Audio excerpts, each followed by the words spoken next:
Toward a Psychology of Being. Abraham H. Maslow. Preface. I have had a great deal of trouble choosing a title for this book. The concept psychological health, though still necessary, has various intrinsic shortcomings for scientific purposes which are discussed at various appropriate places in the book. So also does psychological illness, as Zass and the existential psychologists have recently stressed. We can still use these normative terms, and, as a matter of fact, for heuristic reasons we must use them at this time, and yet I am convinced that they will be obsolete within a decade. A much better term is self-actualization, as I have used it. It stresses full humanness, the development of the biologically based nature of man, and therefore is, empirically, normative for the whole species rather than for particular times and places, i.e., it is less culturally relative. It conforms to biological destiny, rather than to historically arbitrary, culturally local value models as the terms health and illness often do. It also has empirical content and operational meaning. However, besides being clumsy from a literary point of view, this term has proven to have the unforeseen shortcomings of appearing a, to imply selfishness rather than altruism, b, to slur the aspect of duty and of dedication to life tasks, c, to neglect the ties to other people and to society, and the dependence of individual fulfillment upon a good society, d, to neglect the demand character of non-human reality, and its intrinsic fascination and interest, e, to neglect egolessness and self-transcendence, and f, to stress, by implication, activity rather than passivity or receptivity. This has turned out to be so in spite of my careful efforts to describe the empirical fact that self-actualizing people are altruistic, dedicated, self-transcending, social, etc. The word self seems to put people off, and my redefinitions and empirical description are often helpless before the powerful linguistic habit of identifying self with selfish and with pure autonomy. Also, I have found to my dismay that some intelligent and capable psychologists persist in treating my empirical description of the characteristics of self-actualizing people as if I had arbitrarily invented these characteristics instead of discovering them. Full humanist seems to me to avoid some of these misunderstandings. And also, human diminution or stunting serves as a better substitute for illness and even perhaps also for neurosis, psychosis, and psychopathy. At least these terms are more useful for general psychological and social theory if not for psychotherapeutic practice. The terms being and becoming as I use them throughout this book are even better, even though they are not yet widely enough used to serve as common coin. This is a pity because the being psychology is certainly very different from the becoming psychology and the deficiency psychology, as we shall see. I am convinced that psychologists must move in this direction of reconciling the B-psychology with the D-psychology, i.e., the perfect with the imperfect, the ideal with the actual, the eupsychian with the extant, the timeless with the temporal, and psychology with means psychology. This book is a continuation of my Motivation and Personality, published in 1954. It was constructed in about the same way, that is, by doing one piece at a time of the larger theoretical structure. It is a predecessor to work yet to be done toward the construction of a comprehensive, systematic and empirically based general psychology and philosophy which includes both the depths and the heights of human nature. The last is to some extent a program for this future work, and serves as a bridge to it. It is a first attempt to integrate the health and growth psychology with psychopathology and psychoanalytic dynamics, the dynamic with the holistic, becoming with being, good with evil, positive with negative. Phrased in another way, it is an effort to build on the general psychoanalytic base and on the scientific positivistic base of experimental psychology, the eupsychian, psychological and metamotivational superstructure which these two systems lack, going beyond their limits. It is very difficult, I have found, to communicate to others my simultaneous respect for and impatience with these two comprehensive psychologies. So many people insist on being either pro-Freudian or anti-Freudian, pro-scientific psychology or anti-scientific psychology, etc. In my opinion, all such loyalty positions are silly. Our job is to integrate these various truths into the whole truth, which should be our only loyalty. It is quite clear to me that scientific methods, broadly conceived, are our only ultimate ways of being sure that we do have truth. But here also it is too easy to misunderstand and to fall into a pro-science or anti-science dichotomy. I have already written on this subject. These are criticisms of orthodox, 19th century scientism, and I intend to continue with this enterprise, of enlarging the methods and the jurisdiction of science so as to make it more capable of taking up the tasks of the new, personal, experiential psychologies. Science, as it is customarily conceived by the orthodox, is quite inadequate to these tasks. But I am certain that it need not limit itself to these orthodox ways. It need not abdicate from the problems of love, creativeness, value, beauty, imagination, ethics, and joy, leaving these altogether to non-scientists, to poets, prophets, priests, dramatists, artists, or diplomats. All of these people may have wonderful insights, ask the questions that need to be asked, put forth challenging hypotheses, and may even be correct and true much of the time. But however sure they may be, they can never make mankind sure. They can convince only those who already agree with them, and a few more. Science is the only way we have of shoving truth down the reluctant throat. Only science can overcome characterological differences in seeing and believing. Only science can progress. The fact remains, however, that it has come into a kind of dead end, and, in some of its forms, can be seen as a threat and a danger to mankind, or at least to the highest and noblest qualities and aspirations of mankind. Many sensitive people, especially artists, are afraid that science besmirches and depresses, that it tears things apart rather than integrating them, thereby killing rather than creating. None of this, I feel, is necessary. All that is needed for science to be a help in positive human fulfillment is an enlarging and deepening of the conception of its nature, its goals, and its methods. I hope the reader will not feel this credo to be inconsistent with the rather literary and philosophical tone of this book and my previous one. At any rate, I don't. The broad sketching out of a general theory requires this kind of treatment, for the time being at least. Partly also it is due to the fact that most of the essays in this book were prepared first as lectures.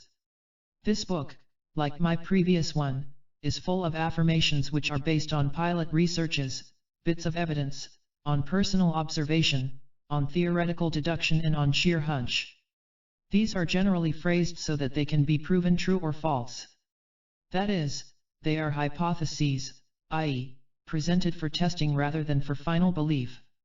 They are also obviously relevant and pertinent, i.e., their possible correctness or incorrectness is important to other branches of psychology. They matter. They should therefore generate research, and I expect they will.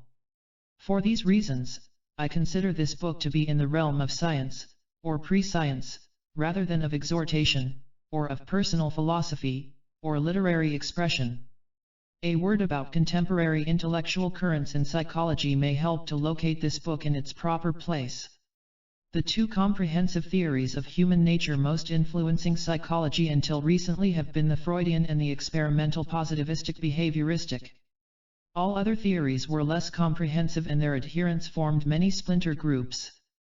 In the last few years, however, these various groups have rapidly been coalescing into a third, increasingly comprehensive theory of human nature, into what might be called a third force. This group includes the Adlerians, Rankians, and Jungians, as well as all the Neo-Freudians, or Neo-Adlerians, and the post-Freudians, psychoanalytic ego-psychologists, as well as writers like Marcuse, Wielis, Marmer, Zass, N. Brown, H. Lind, and Schachtel, who are taking over from the Talmudic psychoanalysts. In addition, the influence of Kurt Goldstein and his organismic psychology is steadily growing. So also is that of Gestalt therapy, of the Gestalt and Lewinian psychologists, of the general semanticists, and of such personality psychologists as G. Allport, G. Murphy, J. Moreno, and A. J. Murray. A new and powerful influence is existential psychology and psychiatry. Dozens of other major contributors can be grouped as self-psychologists, phenomenological psychologists, growth psychologists, Roche-Ryan psychologists, humanistic psychologists, and so on and so on and so on. A full list is impossible. Contents. A larger jurisdiction for psychology. Toward a psychology of health. What psychology can learn from the existentialists. Growth and motivation.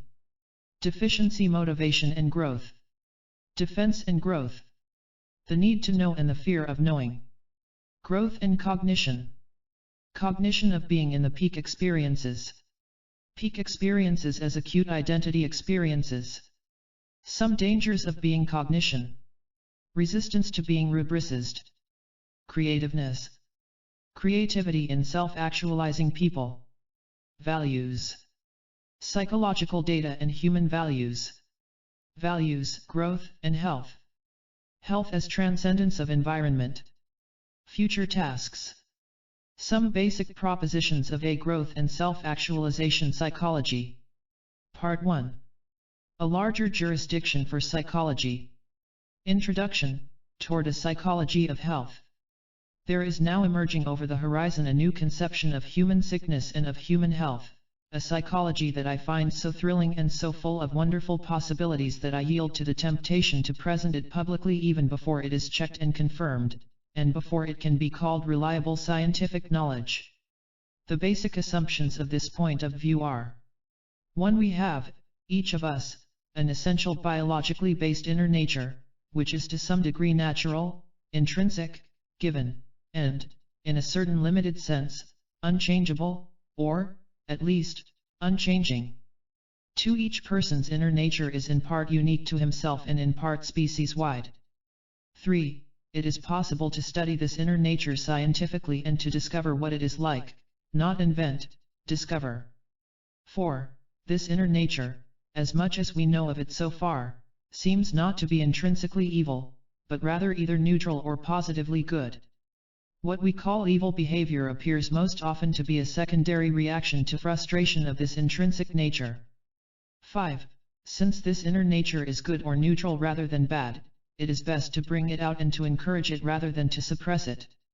If it is permitted to guide our life, we grow healthy, fruitful, and happy. 6. If this essential core of the person is denied or suppressed, he gets sick, sometimes in obvious ways, sometimes in subtle ways, sometimes immediately, sometimes later. 7.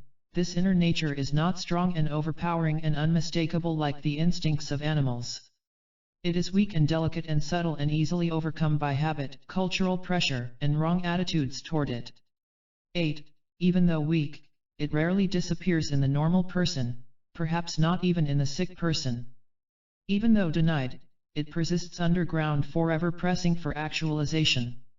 9. Somehow, these conclusions must all be articulated with the necessity of discipline, deprivation, frustration, pain, and tragedy.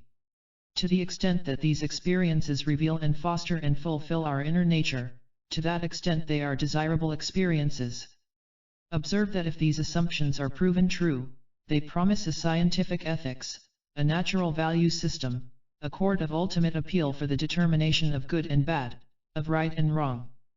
The more we learn about man's natural tendencies, the easier it will be to tell him how to be good, how to be happy, how to be fruitful, how to respect himself, how to love, how to fulfill his highest potentialities.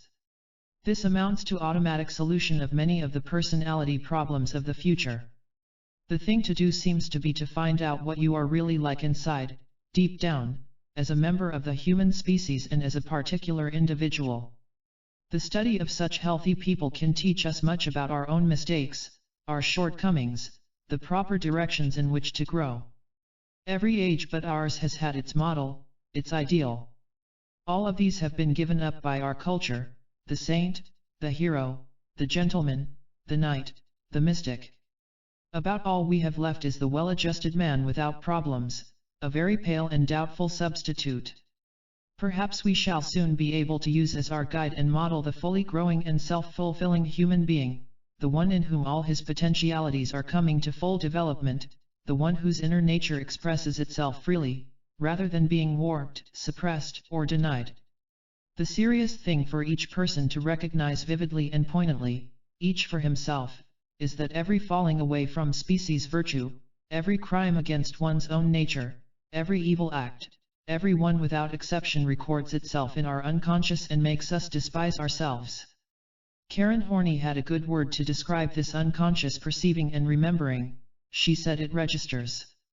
If we do something we are ashamed of, it registers to our discredit, and if we do something honest or fine or good, it registers to our credit.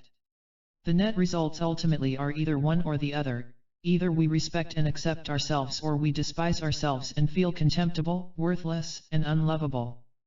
Theologians used to use the word laxity to describe the sin of failing to do with one's life all that one knows one could do. This point of view in no way denies the usual Freudian picture, but it does add to it and supplement it. To oversimplify the matter somewhat, it is as if Freud supplied to us the sick half of psychology and we must now fill it out with the healthy half.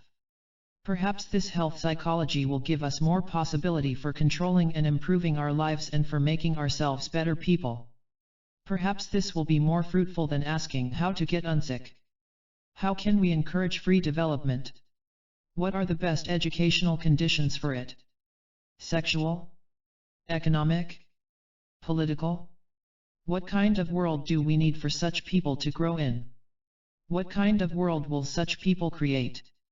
Sick people are made by a sick culture, healthy people are made possible by a healthy culture. But it is just as true that sick individuals make their culture more sick and that healthy individuals make their culture more healthy. Improving individual health is one approach to making a better world. To express it in another way, encouragement of personal growth is a real possibility. Cure of actual neurotic symptoms is far less possible without outside help. It is relatively easy to try deliberately to make oneself a more honest man. It is very difficult to try to cure one's own compulsions or obsessions. The classical approach to personality problems considers them to be problems in an undesirable sense. Struggle, conflict, guilt, bad conscience, anxiety, depression, frustration, tension, shame, self-punishment, feeling of inferiority or unworthiness, they all cause psychic pain, they disturb efficiency of performance, and they are uncontrollable. They are therefore automatically regarded as sick and undesirable and they get cured away as soon as possible. But all of these symptoms are found also in healthy people, or in people who are growing toward health. Supposing you should feel guilty and don't? Supposing you have attained a nice stabilization of forces and you are adjusted? Perhaps adjustment and stabilization, while good because it cuts your pain, is also bad because development toward a higher ideal ceases? Erich Fromm, in a very important book, attacked the classical Freudian notion of a superego because this concept was entirely authoritarian and relativistic. That is to say, your superego or your conscience was supposed by Freud to be primarily the internalization of the wishes, demands, and ideals of the father and mother, whoever they happen to be. But supposing they are criminals? Then what kind of conscience do you have? Or supposing you have a rigid moralizing father who hates fun? Or a psychopath? This conscience exists. Freud was right. We do get our ideals largely from such early figures and not from Sunday school books read later in life. But there is also another element in conscience, or, if you like, another kind of conscience, which we all have either weakly or strongly. And this is the intrinsic conscience. This is based upon the unconscious and preconscious perception of our own nature, of our own destiny, or our own capacities, of our own call in life. It insists that we be true to our inner nature and that we do not deny it out of weakness or for advantage or for any other reason. He who belies his talent, the born painter who sells stockings instead, the intelligent man who lives a stupid life, the man who sees the truth and keeps his mouth shut, the coward who gives up his manliness, all these people perceive in a deep way that they have done wrong to themselves and despise themselves for it. Out of this self-punishment may come only neurosis, but there may equally well come renewed courage, righteous indignation, increased self-respect, because of thereafter doing the right thing. In a word, growth and improvement can come through pain and conflict. In essence, I am deliberately rejecting our present easy distinction between sickness and health, at least as far as surface symptoms are concerned. Does sickness mean having symptoms? I maintain now that sickness might consist of not having symptoms when you should. Does health mean being symptom-free? I deny it. Which of the Nazis at Auschwitz or Dachau were healthy? Those with stricken conscience or those with a nice, clear, happy conscience?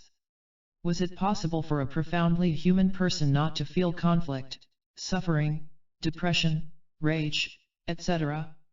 In a word, if you tell me you have a personality problem, I am not certain until I know you better whether to say good, or I'm sorry. It depends on the reasons. And these, it seems, may be bad reasons, or they may be good reasons.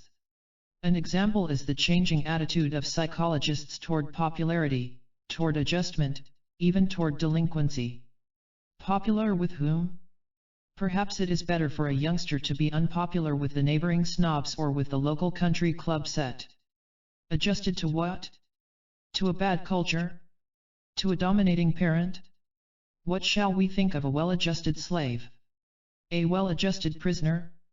Even the behavior problem boy is being looked upon with new tolerance.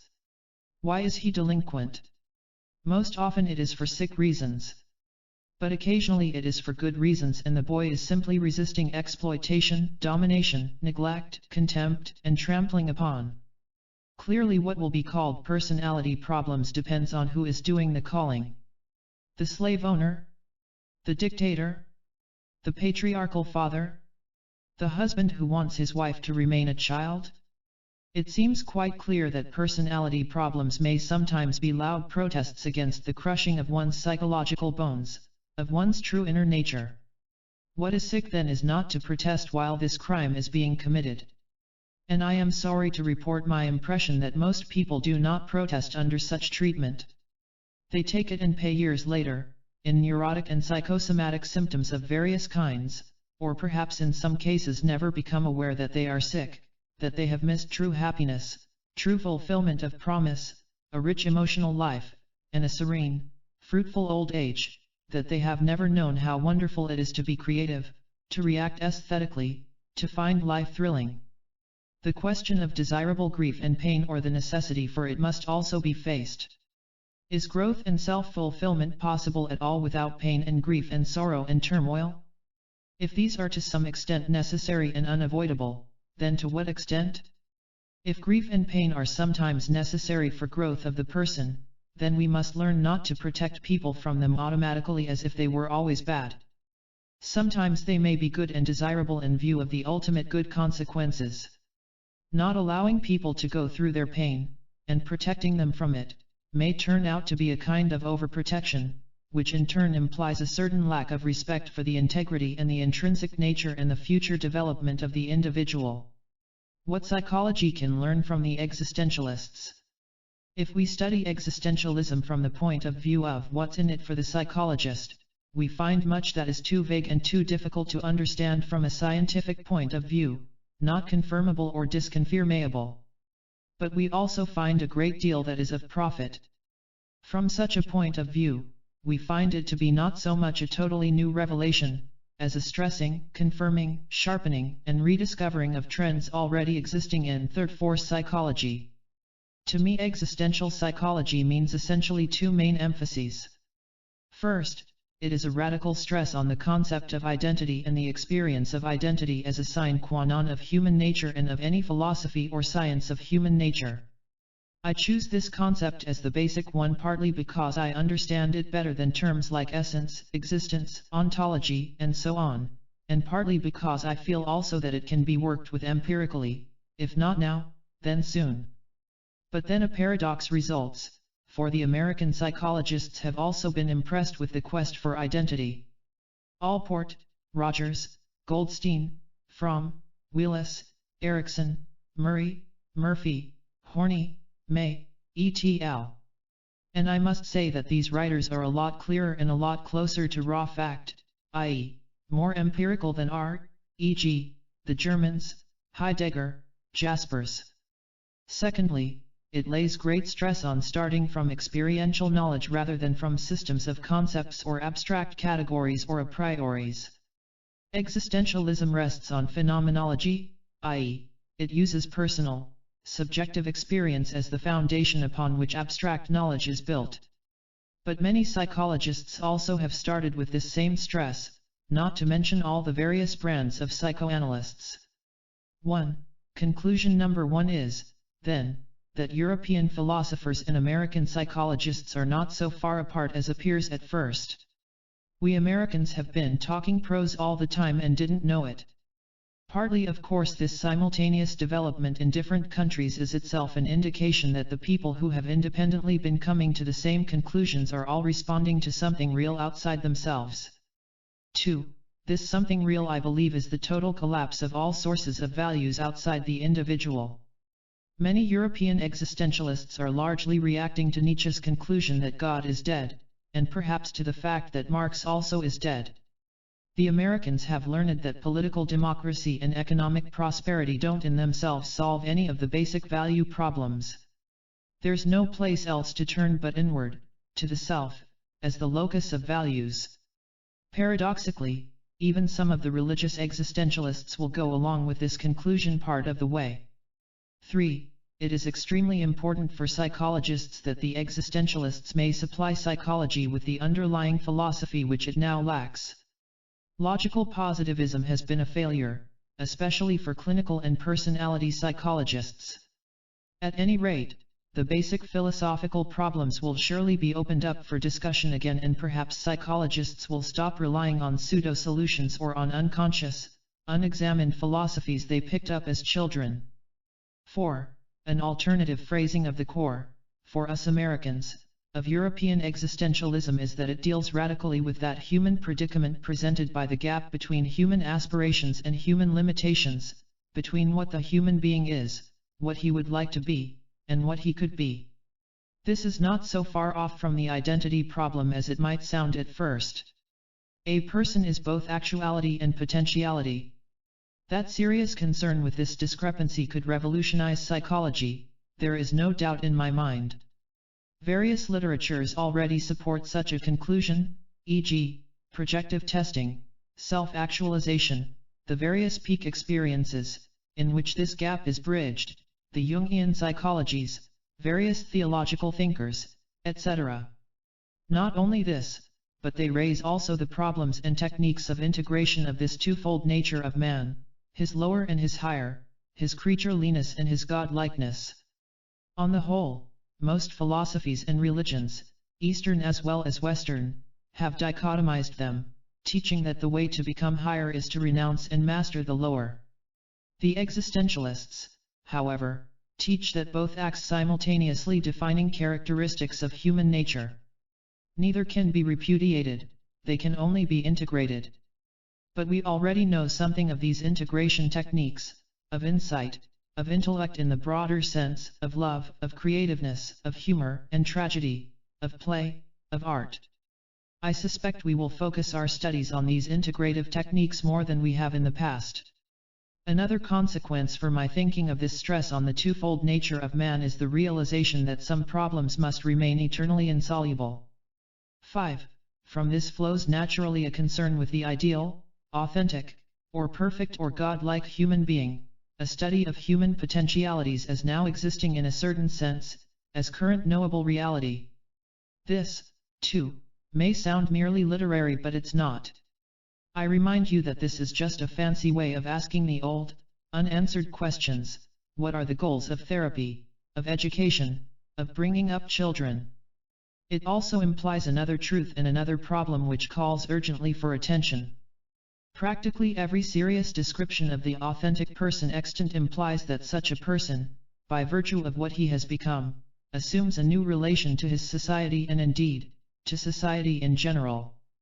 He not only transcends himself in various ways, he also transcends his culture. He resists enculturation. He becomes more detached from his culture and from his society. He becomes a little more a member of his species and a little less a member of his local group. My feeling is that most sociologists and anthropologists will take this hard. I therefore confidently expect controversy in this area. 6. From the European writers, we can and should pick up their greater emphasis on what they call philosophical anthropology, that is, the attempt to define man, and the differences between man and any other species, between man and objects, and between man and robots. What are his unique and defining characteristics? What is so essential to man that without it he would no longer be defined as a man? On the whole, this is a task from which American psychology has abdicated. The various behaviorisms don't generate any such definition, at least none that can be taken seriously. What would an SR man be like? And who would like to be one? Freud's picture of man was clearly unsuitable, leaving out as it did his aspirations, his realizable hopes, his godlike qualities. The fact that Freud supplied us with our most comprehensive systems of psychopathology and psychotherapy is beside the point, as the contemporary ego psychologists are finding out. 7. The Europeans are stressing the self-making of the self, in a way that the Americans don't. Both the Freudians and the self-actualization and growth theorists in this country talk more about discovering the self, as if it were there waiting to be found, and of uncovering therapy. Shovel away the top layers and you'll see what has been always lying there, hidden. To say, however, that the self is a project and is altogether created by the continual choices of the person himself, is an extreme overstatement in view of what we know of, e.g., the constitutional and genetic determinants of personality. This clash of opinion is a problem that can be settled empirically. 8. A problem we psychologists have been ducking is the problem of responsibility, and, necessarily tied in with it, the concepts of courage and of will in the personality. Perhaps this is close to what the psychoanalysts are now calling ego strength. 9. American psychologists have listened to Allport's call for an idiographic psychology but haven't done much about it. Not even the clinical psychologists have. We now have an added push from the phenomenologists and existentialists in this direction, one that will be very hard to resist, indeed I think, theoretically impossible to resist.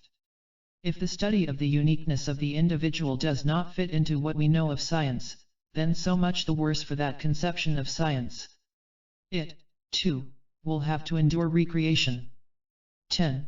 Phenomenology has a history in American psychological thinking, but on the whole I think it has languished. The European phenomenologists, with their excruciatingly careful and laborious demonstrations, can reteach us that the best way of understanding another human being, or at least a way necessary for some purposes, is to get into his Weltanschauung and to be able to see his world through his eaves. Of course such a conclusion is rough on any positivistic philosophy of science. 11. The existentialist stress on the ultimate aloneness of the individual is a useful reminder for us, not only to work out further the concepts of decision, of responsibility, of choice, of self-creation, of autonomy, of identity itself.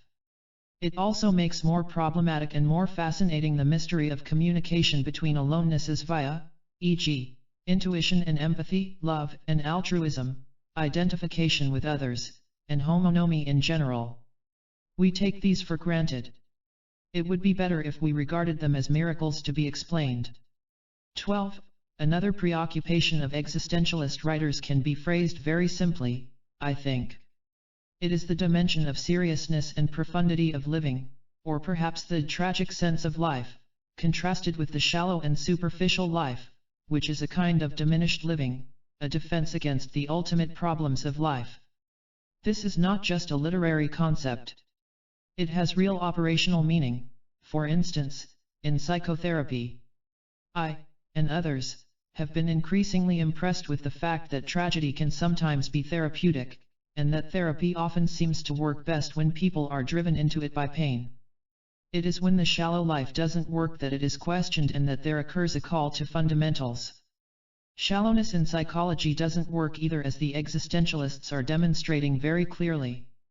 13. The existentialists, along with many other groups, are helping to teach us about the limits of verbal, analytic, conceptual rationality. They are part of the current call back to raw experience as prior to any concepts or abstractions. This amounts to what I believe to be a justified critique of the whole way of thinking of the Western world in the 20th century, including orthodox positivistic science and philosophy, both of which badly need re-examination.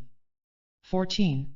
possibly most important of all the changes to be wrought by the phenomenologists and existentialists is an overdue revolution in the theory of science.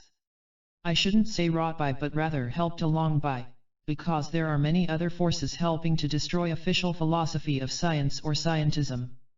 It is not only the Cartesian split between subject and object that needs to be overcome. There are other radical changes made necessary by the inclusion of the psyche and of raw experience in reality, and such a change will affect not only the science of psychology but all other sciences as well, e.g., parsimony, simplicity, precision, orderliness, logic, elegance, definition, etc. are all of the realm of abstraction. 15. I close with the stimulus that has most powerfully affected me in the existentialist literature, namely, the problem of future time in psychology. Not that this, like all the other problems or pushes I have mentioned up to this point, was totally unfamiliar to me nor, I imagine, to any serious student of the theory of personality. The writings of Charlotte Buehler, Gordon Allport, and Kurt Goldstein should also have sensitized us to the necessity of grappling with and systematizing the dynamic role of the future in the presently existing personality, e.g., growth and becoming and possibility necessarily point toward the future, so do the concepts of potentiality and hoping, and of wishing and imagining. Reduction to the concrete is a loss of future, threat and apprehension point to the future, no future equals no neurosis. Self-actualization is meaningless without reference to a currently active future, life can be a gestalt in time, etc., etc. And yet the basic and central importance of this problem for the existentialists has something to teach us, e.g., Erwin Strauss paper in the May volume. I think it fair to say that no theory of psychology will ever be complete which does not centrally incorporate the concept that man has his future within him, dynamically active at this present moment. In this sense the future can be treated as ahistorical in Kurt Lewin's sense.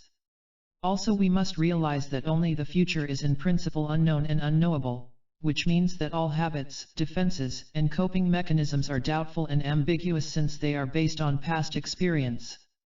Only the flexibly creative person can really manage future, only the one who can face novelty with confidence and without fear.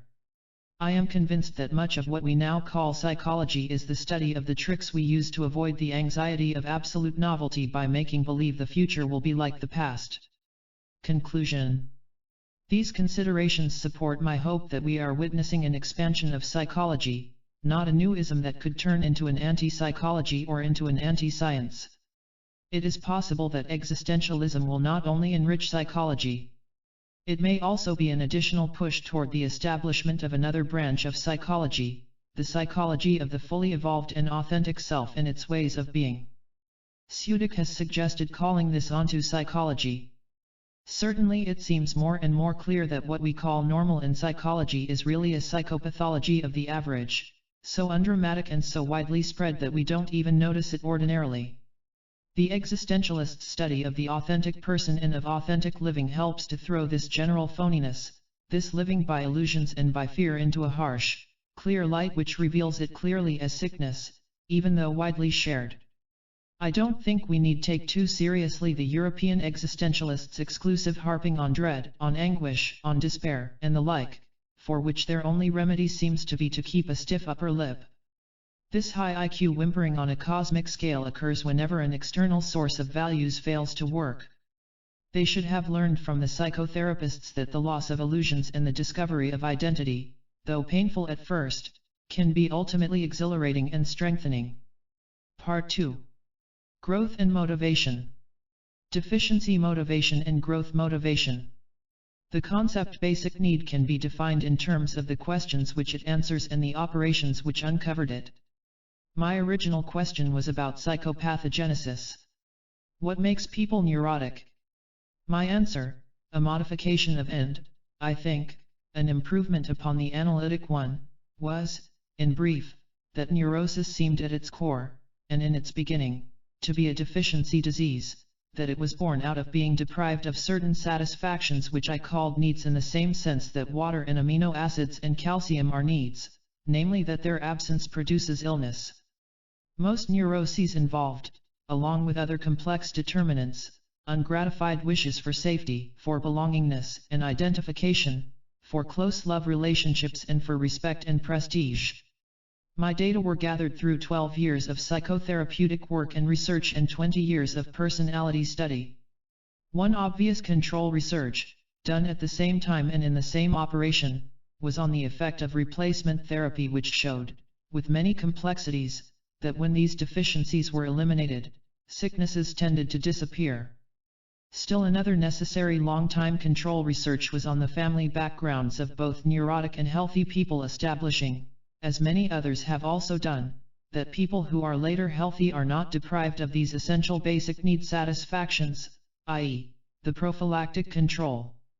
These conclusions, which are now in effect shared by most clinicians, therapists, and child psychologists, many of them would not phrase it as I have, make it more possible year by year to define need, in a natural, easy, spontaneous way, as a generalization of actual experiential data, rather than by fiat, arbitrarily and prematurely, prior to the accumulation of knowledge rather than subsequent to it simply for the sake of greater objectivity. The long-run deficiency characteristics are then the following. It is a basic or instinctoid need if 1. Its absence breeds illness. 2. Its presence prevents illness. 3. Its restoration cures illness. 4. Under certain, very complex, free choice situations, it is preferred by the deprived person over other satisfactions. 5. It is found to be inactive, at a low ebb, or functionally absent in the healthy person. 2 additional characteristics are subjective ones, namely, conscious or unconscious yearning and desire, and feeling of lack or deficiency, as of something missing on the one hand, and, on the other, palatability. It tastes good. One last word on definition. Many of the problems that have plagued writers in this area, as they attempted to define and delimit motivation, are a consequence of the exclusive demand for behavioral, externally observable criteria. The original criterion of motivation and the one that is still used by all human beings except behavioral psychologists is the subjective one. I am motivated when I feel desire or want or yearning or wish or lack. No objectively observable state has yet been found that correlates decently with these subjective reports, i.e., no good behavioral definition of motivation has yet been found. Now of course we ought to keep on seeking for objective correlates or indicators of subjective states. On the day when we discover such a public and external indicator of pleasure or of anxiety or of desire, psychology will have jumped forward by a century.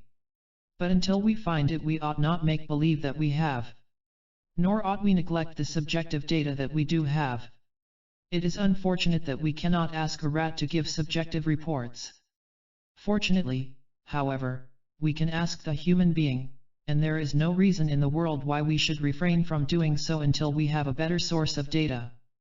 It is these needs which are essentially deficits in the organism, empty holes, so to speak, which must be filled up for health's sake, and furthermore must be filled from without by human beings other than the subject, that I shall call deficits or deficiency needs for purposes of this exposition, and to set them in contrast to another and very different kind of motivation. It would not occur to anyone to question the statement that we need iodine or vitamin C. I remind you that the evidence that we need love is of exactly the same type. In recent years, more and more psychologists have found themselves compelled to postulate some tendency to growth or self-perfection to supplement the concepts of equilibrium, homeostasis, tension reduction, defense and other conserving motivations. This was so for various reasons. 1. Psychotherapy. The pressure toward health makes therapy possible. It is an absolute sine qua non. If there were no such trend, therapy would be inexplicable to the extent that it goes beyond the building of defenses against pain and anxiety. 2. Brain-injured soldiers. Goldstein's work is well known to all. He found it necessary to invent the concept of self-actualization to explain the reorganization of the person's capacities after injury. 3. Psychoanalysis. Some analysts, notably Fromm and Horney, have found it impossible to understand even neuroses unless one postulates that they are a distorted version of an impulse toward growth, toward perfection of development, toward the fulfillment of the person's possibilities. 4. Creativeness. Much light is being thrown on the general subject of creativeness by the study of healthy growing and grown people, especially when contrasted with sick people. Especially does the theory of art and art education call for a concept of growth and spontaneity. 5. Child psychology. Observation of children shows more and more clearly that healthy children enjoy growing and moving forward, gaining new skills, capacities, and powers. This is in flat contradiction to that version of Freudian theory which conceives of every child as hanging on desperately to each adjustment that it achieves and to each state of rest or equilibrium. According to this theory, the reluctant and conservative child has continually to be kicked upstairs, out of its comfortable, preferred state of rest into a new frightening situation. While this Freudian conception is continually confirmed by clinicians as largely true for insecure and frightened children, and while it is partially true for all human beings, in the main it is untrue for healthy, happy, secure children. In these children we see clearly an eagerness to grow up, to mature, to drop the old adjustment as outworn, like an old pair of shoes. We see in them with special clarity not only the eagerness for the new skill but also the most obvious delight in repeatedly enjoying it, the so-called Funktionslust of Karl Buehler. For the writers in these various groups, notably Fromm, Horney, Jung, C. Buehler, Angeal, Rogers, and G. Allport, Schachtel, and Lind, and recently some Catholic psychologists, growth, individuation, autonomy, self-actualization, self-development, productiveness, self-realization, are all crudely synonymous, designating a vaguely perceived area rather than a sharply defined concept. In my opinion, it is not possible to define this area sharply at the present time. Nor is this desirable either, since a definition which does not emerge easily and naturally from well-known facts is apt to be inhibiting and distorting rather than helpful, since it is quite likely to be wrong or mistaken if made by an act of the will, on a priori grounds. We just don't know enough about growth yet to be able to define it well. Its meaning can be indicated rather than defined, partly by positive pointing, partly by negative contrast, i.e., what is not. For example, it is not the same as equilibrium, homeostasis, tension reduction, etc. Its necessity has presented itself to its proponents partly because of dissatisfaction. Certain newly noticed phenomena simply were not covered by extant theories, partly by positive needs for theories and concepts which would better serve the new humanistic value systems emerging from the breakdown of the older value systems. This present treatment, however, derives mostly from a direct study of psychologically healthy individuals. This was undertaken not only for reasons of intrinsic and personal interest but also to supply a firmer foundation for the theory of therapy, of pathology, and therefore of values. The true goals of education, of family training, of psychotherapy, of self-development, it seems to me, can be discovered only by such a direct attack. The end product of growth teaches us much about the processes of growth. In a recent book, I have described what was learned from this study and in addition theorized very freely about various possible consequences for general psychology of this kind of direct study of good rather than bad human beings, of healthy rather than sick people, of the positive as well as the negative. I must warn you that the data cannot be considered reliable until someone else repeats the study. The possibilities of projection are very real in such a study and of course are unlikely to be detected by the investigator himself. I want now to discuss some of the differences that I have observed to exist between the motivational lives of healthy people and of others, i.e., people motivated by growth needs contrasted with those motivated by the basic needs. So far as motivational status is concerned, healthy people have sufficiently gratified their basic needs for safety, belongingness, love, respect, and self-esteem so that they are motivated primarily by trends to self-actualization, defined as ongoing actualization of potentials, capacities, and talents, as fulfillment of mission, or call, fate, destiny, or vocation, as a fuller knowledge of, and acceptance of, the person's own intrinsic nature, as an unceasing trend toward unity, integration or synergy within the person. Much to be preferred to this generalized definition would be a descriptive and operational one which I have already published. These healthy people are there defined by describing their clinically observed characteristics. These are: 1. Superior perception of reality. 2. Increased acceptance of self, of others, and of nature. 3. Increased spontaneity. 4. Increase in problem centering. 5. Increased detachment and desire for privacy. 6. Increased autonomy, and resistance to enculturation. 7. Greater freshness of appreciation, and richness of emotional reaction. 8. Higher frequency of peak experiences. 9. Increased identification with the human species. 10. Changed, the clinician would say, improved, interpersonal relations. 11. More democratic character structure. 12. Greatly increased creativeness. 13. Certain changes in the value system. Furthermore, in this book are described also the limitations imposed upon the definition by unavoidable shortcomings in sampling and inavailability of data. One major difficulty with this conception as so far presented is its somewhat static character.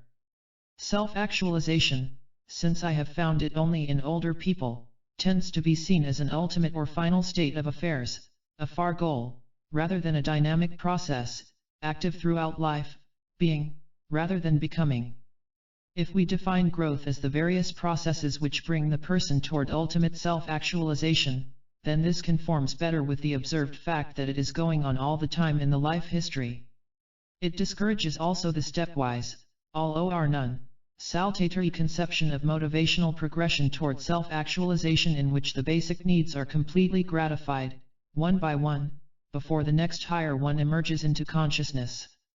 Growth is seen then not only as progressive gratification of basic needs to the point where they disappear, but also in the form of specific growth motivations over and above these basic needs, e.g., talents, capacities, creative tendencies, constitutional potentialities.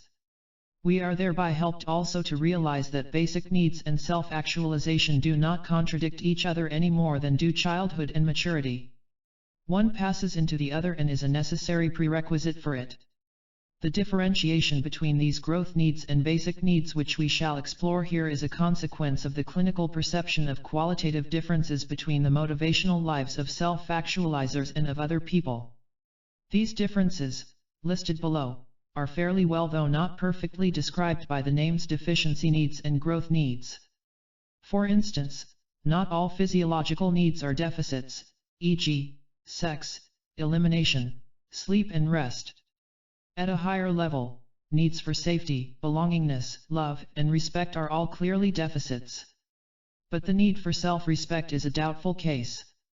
While the cognitive needs for curiosity satisfaction and for a system of explanation can easily be considered deficits to be satisfied, as can also the hypothetical need for beauty, the need to create is another matter, as is also the need to express. Apparently not all basic needs are deficits, but the needs whose frustration is pathogenic are deficits. Clearly also the sensory satisfactions that Murphy has emphasized cannot be considered deficits, perhaps not even needs at all. In any case, the psychological life of the person, in many of its aspects, is lived out differently when he is deficiency need gratification bent and when he is growth dominated or metamotivated or growth motivated or self-actualizing. The following differences make this clear. Attitude toward impulse, impulse rejection and impulse acceptance. Practically all historical and contemporary theories of motivation unite in regarding needs, drives, and motivating states in general as annoying, irritating, unpleasant, undesirable, as something to get rid of. Motivated behavior, goal-seeking, consummatory responses are all techniques for reducing these discomforts. This attitude is very explicitly assumed in such widely used descriptions of motivation as need reduction, tension reduction, drive reduction, and anxiety reduction. This approach is understandable in animal psychology and in the behaviorism which is so heavily based upon work with animals. It may be that animals have only deficiency needs.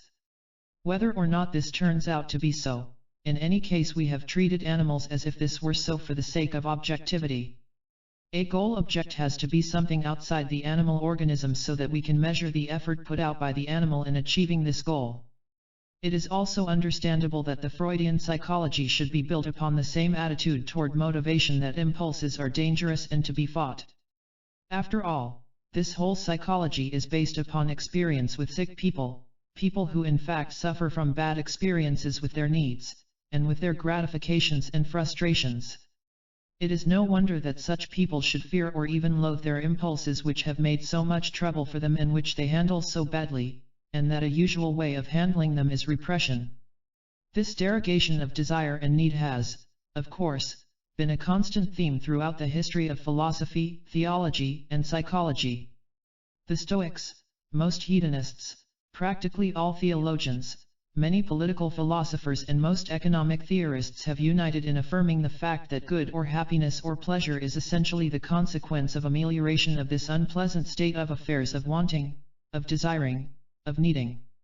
To put it as succinctly as possible, these people all find desire or impulse to be a nuisance or even a threat, and therefore will try generally to get rid of it, to deny it or to avoid it.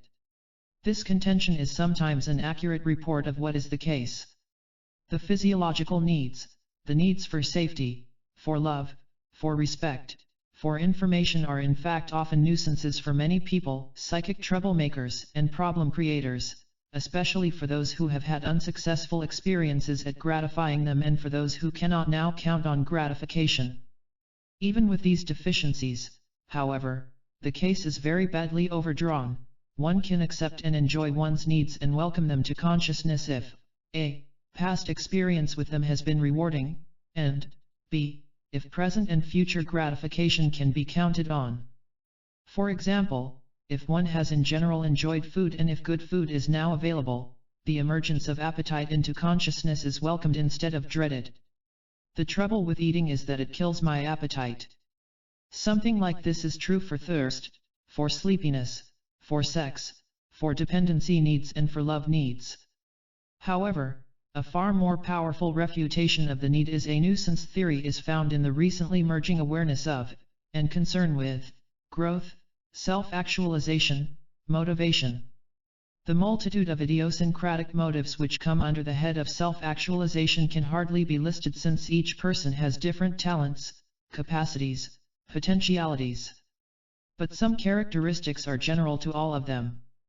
And one is that these impulses are desired and welcomed, are enjoyable and pleasant, that the person wants more of them rather than less, and that if they constitute tensions, they are pleasurable tensions. The creator ordinarily welcomes his creative impulses, the talented person enjoys using and expanding his talents. It is simply inaccurate to speak in such instances of tension reduction, implying thereby the getting rid of an annoying state. For these states are not annoying. 2. Differential effects of gratification. Almost always associated with negative attitudes toward the need is the conception that the primary aim of the organism is to get rid of the annoying need and thereby to achieve a cessation of tension, an equilibrium, a homeostasis, a quiescence, a state of rest, a lack of pain.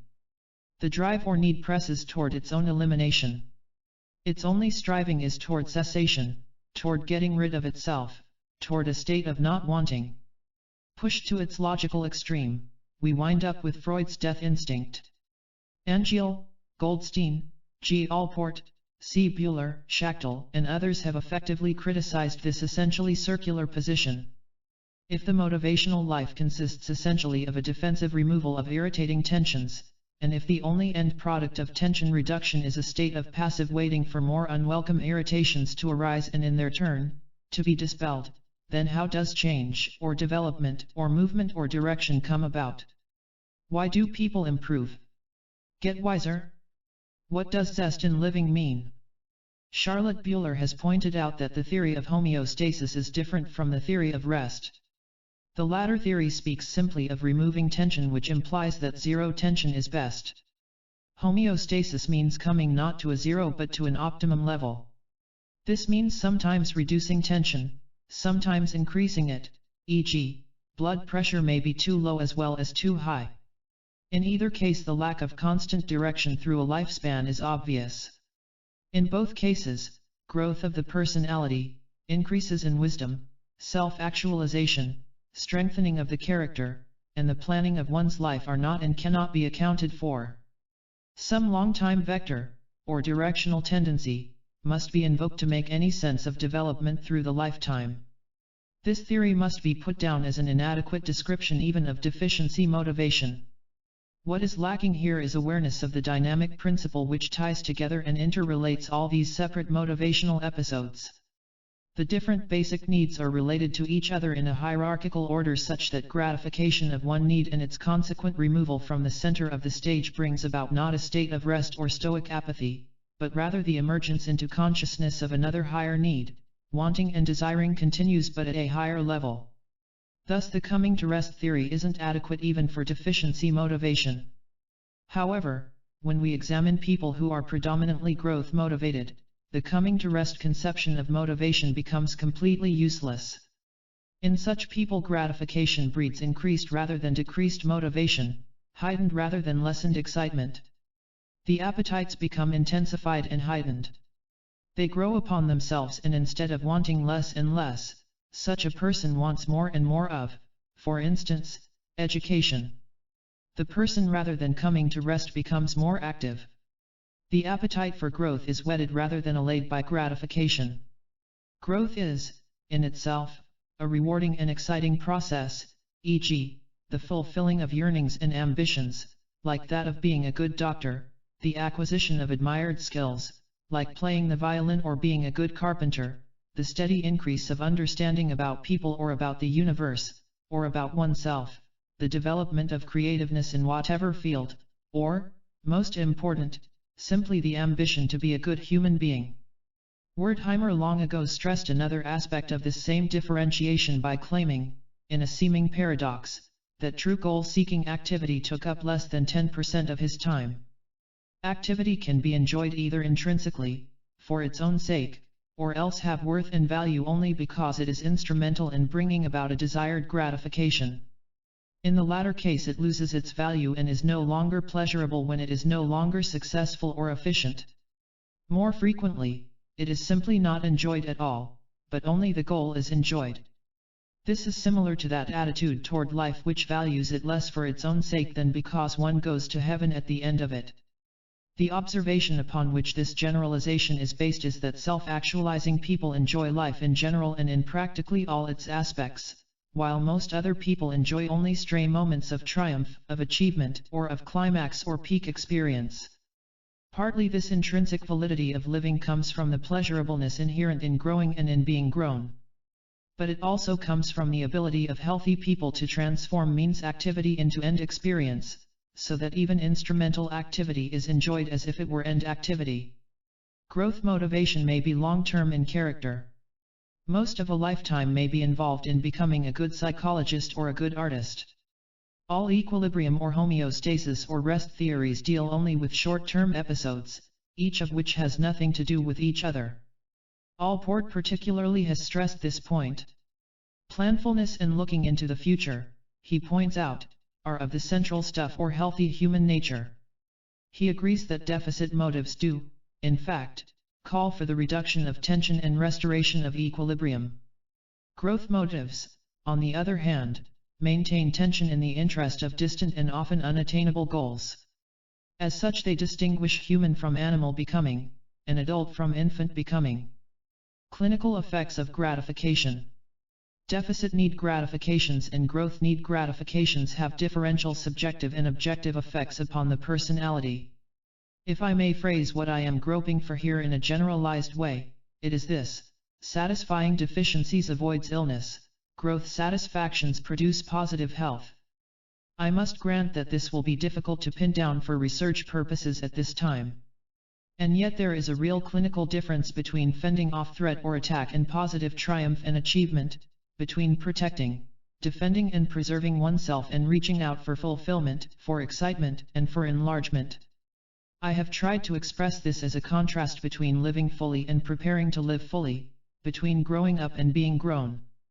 Different kinds of pleasure. Erich Fromm has made an interesting and important effort to distinguish higher from lower pleasures, as have so many others before him.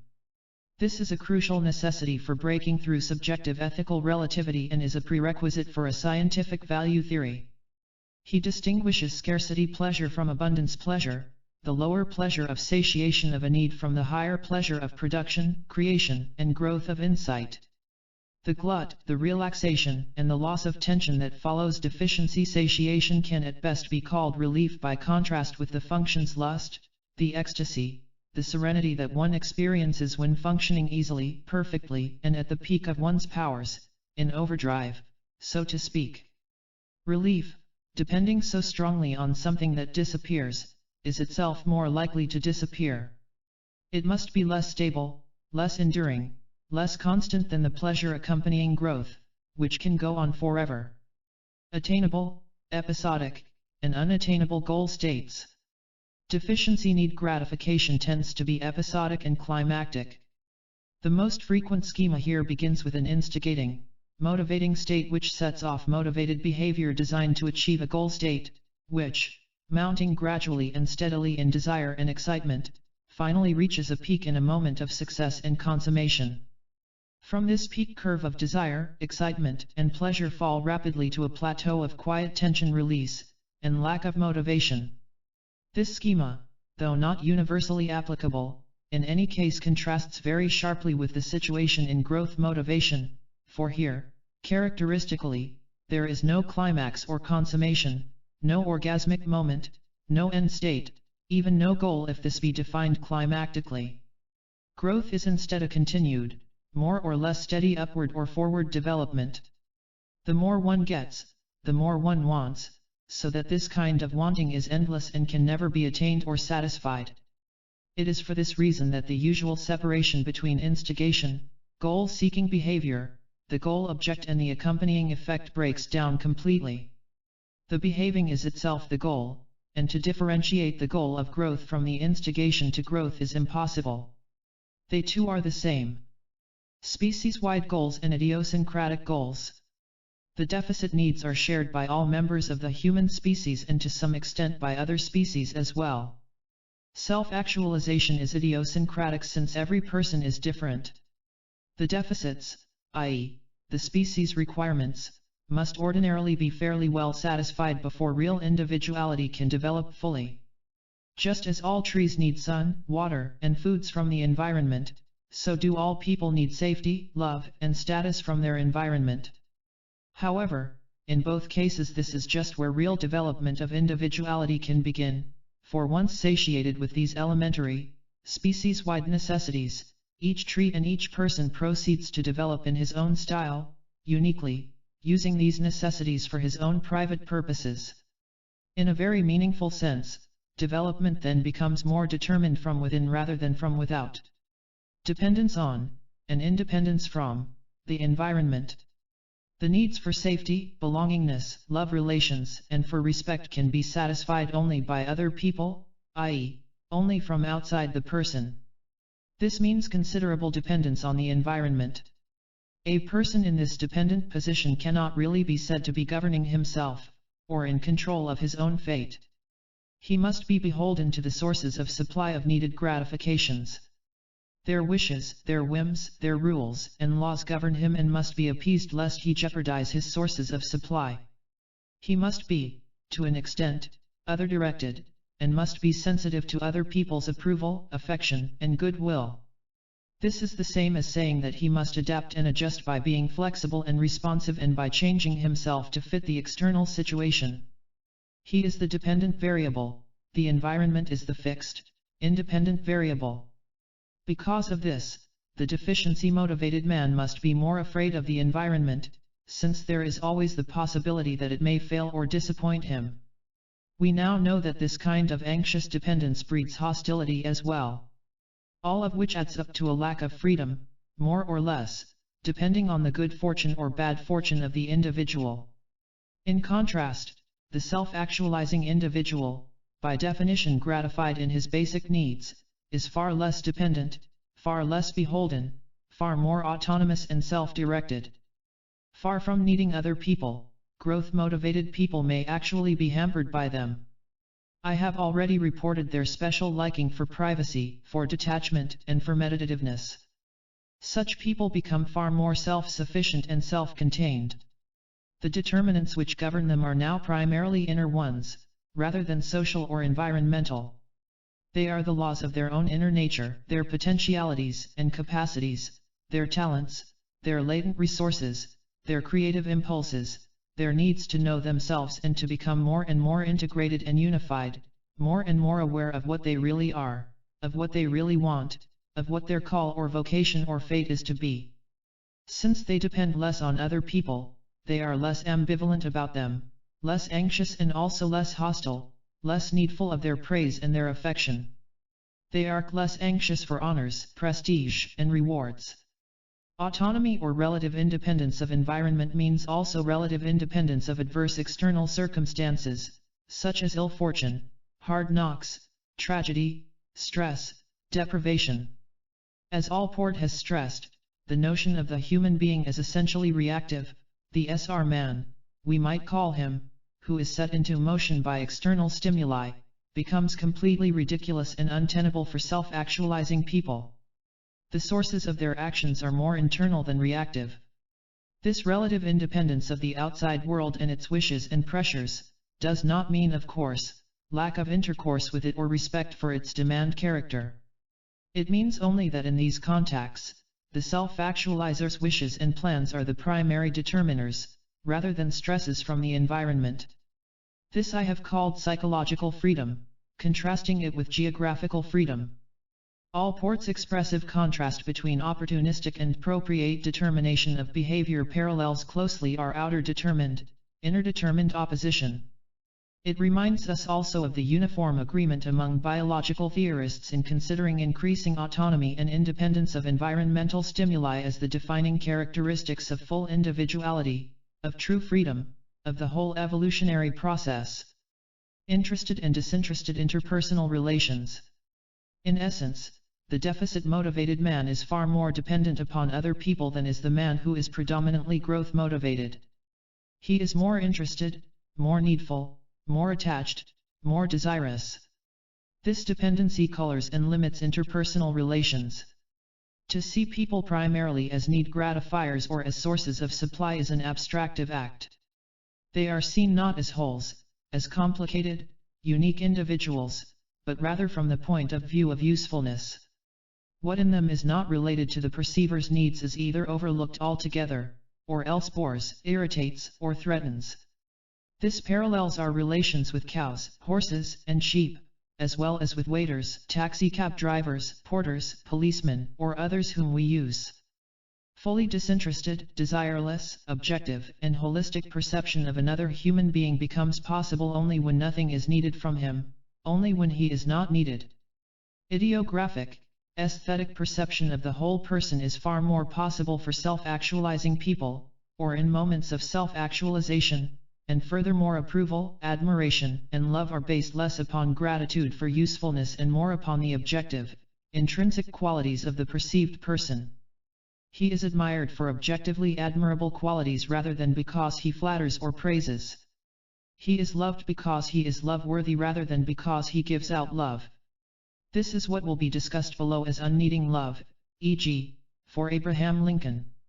One characteristic of interested and need-gratifying relations to other people is that to a very large extent these need-gratifying persons are interchangeable. Since, for instance, the adolescent girl needs admiration per se, it therefore makes little difference who supplies this admiration. One admiration supplier is about as good as another. So also for the love supplier or the safety supplier. Disinterested, unrewarded, useless, desireless perception of the other as unique, as independent, as end in himself, in other words, as a person rather than as a tool, is the more difficult, the more hungry the perceiver is for deficit satisfaction. A high-ceiling interpersonal psychology, i.e., an understanding of the highest possible development of human relationships, cannot base itself on deficit theory of motivation. Ego-centering and ego-transcendence. We are confronted with a difficult paradox when we attempt to describe the complex attitude toward the self or ego of the growth-oriented, self-actualized person. It is just this person, in whom ego strength is at its height, who most easily forgets or transcends the ego, who can be most problem-centered, most self-forgetful, most spontaneous in his activities, most homonymous, to use Angel's term. In such people, absorption in perceiving, in doing, in enjoying, in creating can be very complete, very integrated and very pure. This ability to center upon the world rather than to be self-conscious, egocentric, and gratification-oriented becomes the more difficult the more need deficits the person has. The more growth-motivated the person is, the more problem-centered can he be, and the more he can leave self-consciousness behind him as he deals with the objective world. Interpersonal psychotherapy and intrapersonal psychology. A major characteristic of people who seek psychotherapy is a former and/or present deficiency of basic need gratification. Neurosis can be seen as a deficiency disease. Because this is so, a basic necessity for cure is supplying what has been lacking or making it possible for the patient to do this himself. Since these supplies come from other people, ordinary therapy must be interpersonal. But this fact has been badly overgeneralized. It is true that people whose deficiency needs have been gratified and who are primarily growth motivated are by no means exempt from conflict, unhappiness, anxiety, and confusion. In such moments they too are apt to seek help and may very well turn to interpersonal therapy. And yet it is unwise to forget that frequently the problems and the conflicts of the growth-motivated person are solved by himself by turning inward in a meditative way, i.e., self-searching, rather than seeking for help from someone. Even in principle, many of the tasks of self-actualization are largely intrapersonal, such as the making of plans, the discovery of self, the selection of potentialities to develop, the construction of a life outlook. In the theory of personality improvement, a place must be reserved for self-improvement and self-searching, contemplation and meditation. In the later stages of growth, the person is essentially alone and can rely only upon himself. This improvement of an already well person, Oswald Schwartz has called psychogogy. If psychotherapy makes sick people not sick and removes symptoms, then psychogogy takes up where therapy leaves off and tries to make not sick people healthy. I was interested to notice in Rogers that successful therapy raised the patient's average score in the Willoughby maturity scale from the 25th to the 50th percentile. Who shall then lift him to the 75th percentile? Or the 100th? And are we not likely to need new principles and techniques to do this with? Instrumental learning and personality change. So-called learning theory in this country has based itself almost entirely on deficit motivation with goal objects usually external to the organism, i.e., learning the best way to satisfy a need. For this reason, among others, our psychology of learning is a limited body of knowledge, useful only in small areas of life and of real interest only to other learning theorists. This is of little help in solving the problem of growth and self-actualization. Here the techniques of repeatedly acquiring from the outside world satisfactions of motivational deficiencies are much less needed.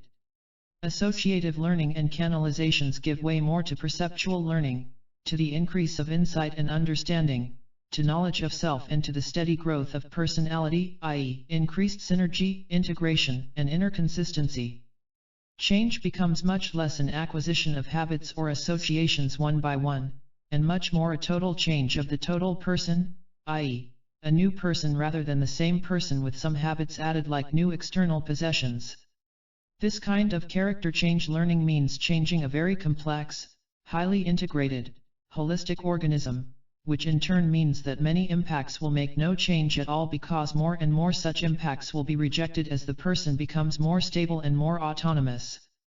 The most important learning experiences reported to me by my subjects were very frequently single life experiences such as tragedies, deaths, traumata, conversions, and sudden insights, which forced change in the life outlook of the person and consequently in everything that he did. Of course, the so-called working through of the tragedy or of the insight took place over a longer period of time, but this, too, was not primarily a matter of associative learning. To the extent that growth consists in peeling away inhibitions and constraints and then permitting the person to be himself, to emit behavior radioactively, as it were, rather than to repeat it, to allow his inner nature to express itself, To this extent the behavior of self-actualizers is unlearned, created and released rather than acquired, expressive rather than coping. Deficiency-motivated and growth-motivated perception. What may turn out to be the most important difference of all is the greater closeness of deficit-satisfied people to the realm of being. Psychologists have never yet been able to claim this vague jurisdiction of the philosophers, this area dimly seen but nevertheless having undoubted basis in reality.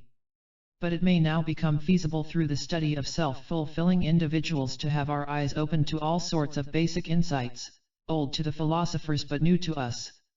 For instance, I think that our understanding of perception and therefore of the perceived world will be much changed and enlarged if we study carefully the distinction between need-interested and need-disinterested or desire-less perception. Because the latter is so much more concrete and less abstracted and selective, it is possible for such a person to see more easily the intrinsic nature of the percept. Also, he can perceive simultaneously the opposites, the dichotomies, the polarities, the contradictions, and the incompatibles. It is as if less developed people lived in an Aristotelian world in which classes and concepts have sharp boundaries and are mutually exclusive and incompatible, e.g., male-female, selfish-unselfish, adult-child, kind-cruel, good-bad. A is A and everything else is not A in the Aristotelian logic, and never the twain shall meet. But seen by self-actualizing people is the fact that A and not A interpenetrate and are one, that any person is simultaneously good and bad, male and female, adult and child. One cannot place a whole person on a continuum, only an abstracted aspect of a person.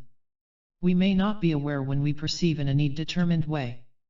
But we certainly are aware of it when we ourselves are perceived in this way, e.g., simply as a money giver, a food supplier, a safety giver, someone to depend on, or as a waiter or other anonymous servant or means object. When this happens we don't like it at all. We want to be taken for ourselves, as complete and whole individuals. We dislike being perceived as useful objects or as tools. We dislike being used. Because self-actualizing people ordinarily do not have to abstract need-gratifying qualities nor see the person as a tool, it is much more possible for them to take a non-valuing, non-judging, non-interfering, non-condemning attitude towards others, a desirelessness, a choiceless awareness. This permits much clearer and more insightful perception and understanding of what is there. This is the kind of untangled and uninvolved, detached perception that surgeons and therapists are supposed to try for and which self-actualizing people attain without trying for. Especially when the structure of the person or object seen is difficult, subtle, and not obvious is this difference in style of perception most important. Especially then must the perceiver have respect for the nature of the object. Perception must then be gentle, delicate, unintruding, undemanding, able to fit itself passively to the nature of things as water gently soaks into crevices. It must not be the need-motivated kind of perception which shapes things in a blustering, overriding, exploiting, purposeful fashion, in the manner of a butcher chopping apart a carcass. The most efficient way to perceive the intrinsic nature of the world is to be more receptive than active, determined as much as possible by the intrinsic organization of that which is perceived and as little as possible by the nature of the perceiver. This kind of detached, Taoist, passive, non-interfering awareness of all the simultaneously existing aspects of the concrete, has much in common with some descriptions of the aesthetic experience and of the mystic experience. The stress is the same. Do we see the real, concrete world or do we see our own system of rubrics, motives, expectations, and abstractions which we have projected onto the real world? Or, to put it very bluntly, do we see or are we blind? Needing love and unneeding love. The love need is ordinarily studied, for instance by Bowlby, Spitz, and Levy, is a deficit need. It is a hole which has to be filled, an emptiness into which love is poured. If this healing necessity is not available, severe pathology results. If it is available at the right time, in the right quantities and with proper style, then pathology is averted. Intermediate states of pathology and health follow upon intermediate states of thwarting or satiation. If the pathology is not too severe and if it is caught early enough, replacement therapy can cure. That is to say, the sickness, love hunger, can be cured in certain cases by making up the pathological deficiency. Love hunger is a deficiency disease, like salt hunger or the A vitaminuses. The healthy person, not having this deficiency, does not need to receive love except in steady, small, maintenance doses, and he may even do without these for periods of time. But if motivation is entirely a matter of satisfying deficits and thus getting rid of needs, then a contradiction appears. Satisfaction of the need should cause it to disappear, which is to say that people who have stood in satisfying love relationships are precisely the people who should be less likely to give and to receive love. But clinical study of healthier people, who have been love-need satiated, show that although they need less to receive love, they are more able to give love. In this sense, they are more loving people. This finding in itself exposes the limitation of ordinary, deficiency need-centered, motivation theory and indicates the necessity for metamotivation theory, or growth motivation or self-actualization theory. I have already described in a preliminary fashion the contrasting dynamics of be-love, love for the being of another person, unneeding love, unselfish love, and de-love, deficiency love, love-need, selfish love.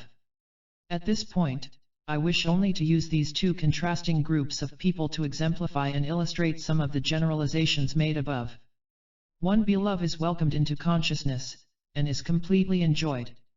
Since it is non-possessive, and is admiring rather than needing, it makes no trouble and is practically always pleasure-giving. 2. It can never be sated, it may be enjoyed without end. It usually grows greater rather than disappearing. It is intrinsically enjoyable. It is end rather than means. 3. The be-love experience is often described as being the same as, and having the same effects as the aesthetic experience or the mystic experience. See S6 and 7 on peak experiences. See also Ref 104. 4. The therapeutic and psychological effects of experiencing be-love are very profound and widespread. Similar are the characterological effects of the relatively pure love of a healthy mother for her baby, or the perfect love of their God that some mystics have described. 5. Be-love is, beyond the shadow of a doubt, a richer, higher, more valuable subjective experience than de-love, which all be-lovers have also previously experienced. This preference is also reported by my other older, more average subjects, many of whom experience both kinds of love simultaneously in varying combinations. 6. De-love can be gratified. The concept gratification hardly applies at all to admiration love for another person's admiration worthiness and love worthiness. 7. In be-love there is a minimum of anxiety hostility. For all practical human purposes, it may even be considered to be absent. There can, of course, be anxiety for the other. In de-love one must always expect some degree of anxiety hostility. 8. Be-lovers are more independent of each other, more autonomous, less jealous or threatened, less needful, more individual, more disinterested, but also simultaneously more eager to help the other toward self-actualization, more proud of his triumphs, more altruistic, generous and fostering. 9. The truest, most penetrating perception of the other is made possible by be-love. It is as much a cognitive as an emotional conative reaction, as I have already emphasized, p. 257. So impressive is this, and so often validated by other people's later experience, that, far from accepting the common platitude that love makes people blind, I become more and more inclined to think of the opposite as true, namely that non-love makes us blind. 10. Finally, I may say that be-love, in a profound but testable sense, creates the partner.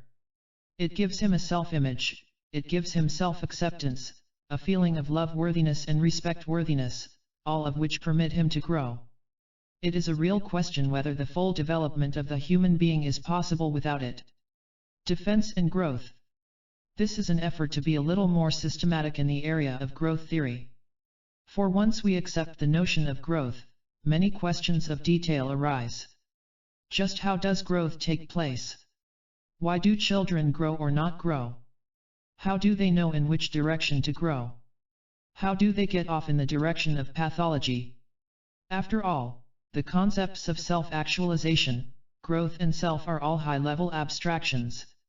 We need to get closer to actual processes, to raw data, to concrete, living happenings.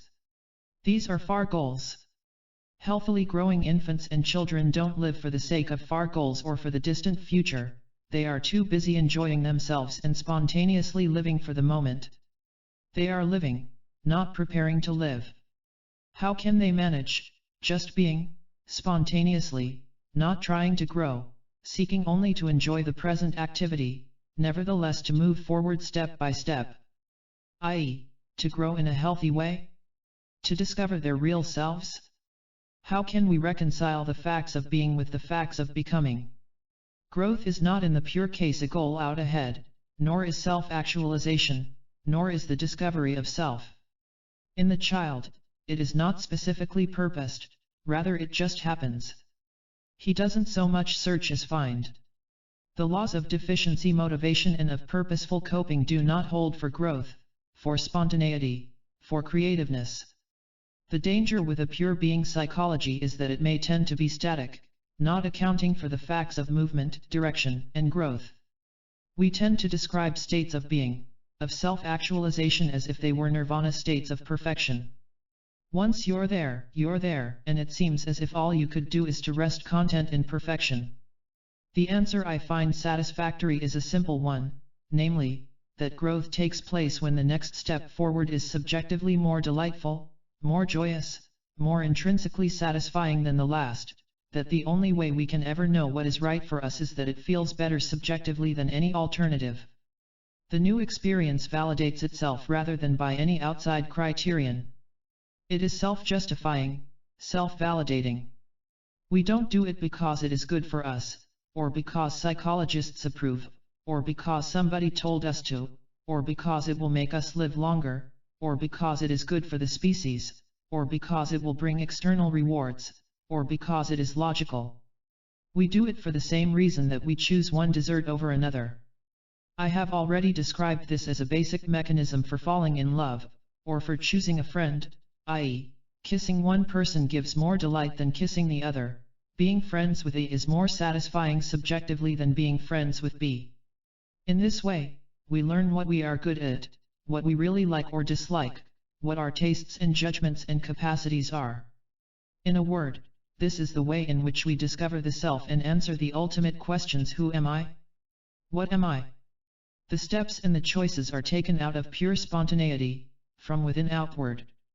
The healthy infant or child, just being, as part of his being, is randomly and spontaneously curious, exploratory, wondering, interested. Even when he is non-purposeful, non-coping, expressive, spontaneous, not motivated by any deficiency of the ordinary sort, he tends to try out his powers, to reach out, to be absorbed, fascinated, interested, to play, to wonder, to manipulate the world. Exploring, manipulating, experiencing, being interested, choosing, delighting, enjoying can all be seen as attributes of pure being, and yet lead to becoming, though in a serendipitous way, fortuitously, unplanned, unanticipated. Spontaneous, creative experience can and does happen without expectations, plans, foresight, purpose, or goal. It is only when the child sates himself, becomes bored, that he is ready to turn to other, perhaps higher, delights.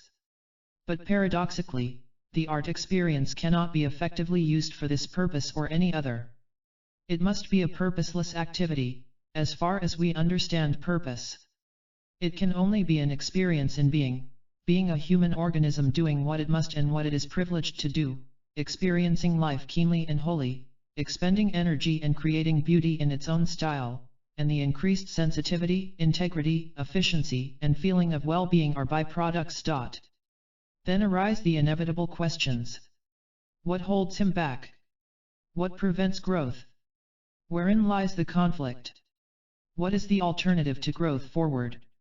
Why is it so hard and painful for some to grow forward? Here we must become more fully aware of the fixative and regressive power of ungratified deficiency needs, of the attractions of safety and security, of the functions of defense and protection against pain, fear, loss, and threat, of the need for courage in order to grow ahead. Every human being has both sets of forces within him. One set clings to safety and defensiveness out of fear, tending to regress backward, hanging on to the past, afraid to grow away from the primitive communion with the mother's uterus and breast, afraid to take chances, afraid to jeopardize what he already has, afraid of independence, freedom, and separateness. The other set of forces impels him forward toward wholeness of self and uniqueness of self, toward full functioning of all his capacities, toward confidence in the face of the external world at the same time that he can accept his deepest, real, unconscious self. Therefore we can consider the process of healthy growth to be a never-ending series of free choice situations, confronting each individual at every point throughout his life, in which he must choose between the delights of safety and growth, dependence and independence, regression and progression, immaturity and maturity. Safety has both anxieties and delights, growth has both anxieties and delights. We grow forward when the delights of growth and anxieties of safety are greater than the anxieties of growth and the delights of safety. So far it sounds like a truism. But it isn't to psychologists who are mostly trying to be objective, public, behavioristic. And it has taken many experiments with animals and much theorizing to convince the students of animal motivation that they must invoke what P.T. Young called a hedonic factor, over and above need reduction, in order to explain the results so far obtained in free choice experimentation. For example, saccharin is not need reducing in any way, and yet white rats will choose it over plain water. It's useless. Taste must have something to do with it. Furthermore, observe that subjective delight in the experience is something that we can attribute to any organism, e.g., it applies to the infant as well as the adult, to the animal as well as to the human. The possibility that then opens for us is very enticing for the theorist. Perhaps all these high-level concepts of self, growth, self-realization, and psychological health can fall into the same system of explanation with appetite experiments in animals, free choice observations in infant feeding and in occupational choice, and the rich studies of homeostasis. Of course, this formulation of growth through delight also commits us to the necessary postulation that what tastes good is also, in the growth sense, better for us. We rest here on the faith that if free choice is really free and if the chooser is not too sick or frightened to choose, he will choose wisely, in a healthy and growth-ward direction, more often than not. For this postulation there is already much experimental support, but it is mostly at the animal level, and much more detailed research is necessary with free choice in humans. We must know much more than we do about the reasons for bad and unwise choices, at the constitutional level and at the level of psychodynamics. There is another reason why my systematizing side likes this notion of growth through delight. It is that then I find it possible to tie it in nicely with dynamic theory, with all the dynamic theories of Freud, Adler, Jung, Schachtel, Horney, Fromm, and Rank, as well as the self-theories of Rogers, Buehler, Combs, Angeal, Allport, Goldstein, and of the growth and being school, Dewey, Rassi, Kelly, Maus-Taucas, Wilson, Pearls, Lee, Mearns, etc. I criticize the classical Freudians for tending, in the extreme instance, to pathologize everything and for not seeing clearly enough the health-ward possibilities in the human being, for seeing everything through brown-colored glasses. But the growth school, in the extreme instance, is equally vulnerable, for they tend to see through rose-colored glasses and generally slide over the problems of pathology, of weakness, of failure to grow. One is like a theology of evil and sin exclusively, the other is like a theology without any evil at all, and is therefore equally incorrect and unrealistic. One additional relationship between safety and growth must be specially mentioned. Apparently growth forward customarily takes place in little steps, and each step forward is made possible by the feeling of being safe, of operating out into the unknown from a safe home port, of daring because retreat is possible. We may use as a paradigm the toddler venturing away from his mother's knee into strange surroundings. Characteristically, he first clings to his mother as he explores the room with his eyes. Then he dares a little excursion, continually reassuring himself that the mother's security is intact. These excursions get more and more extensive. In this way, the child can explore a dangerous and unknown world. If suddenly the mother were to disappear, he would be thrown into anxiety, would cease to be interested in exploring the world, would wish only the return of safety, and might even lose his abilities, e.g., instead of daring to walk, he might creep. I think we may safely generalize this example. Assured safety permits higher needs and impulses to emerge and to grow towards mastery. To endanger safety means regression backward to the more basic foundation. What this means is that in the choice between giving up safety or giving up growth, safety will ordinarily win out. Safety needs are prepotent over growth needs. This means an expansion of our basic formula. In general, only a child who feels safe dares to grow forward healthily. His safety needs must be gratified. He can't be pushed ahead, because the ungratified safety needs will remain forever underground, always calling for satisfaction. The more safety needs are gratified, the less valence they have for the child, the less they will beckon, and lower his courage. Now, how can we know when the child feels safe enough to dare to choose the new step ahead? Ultimately, the only way in which we can know is by his choices, which is to say only he can ever really know the right moment when the beckoning forces ahead overbalance the beckoning forces behind, and courage outweighs fear. Ultimately the person, even the child, must choose for himself.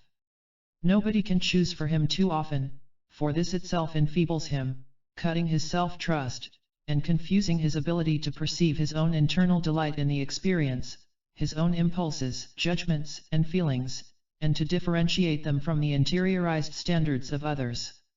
From the moment the package is in his hands, he feels free to do what he wants with it.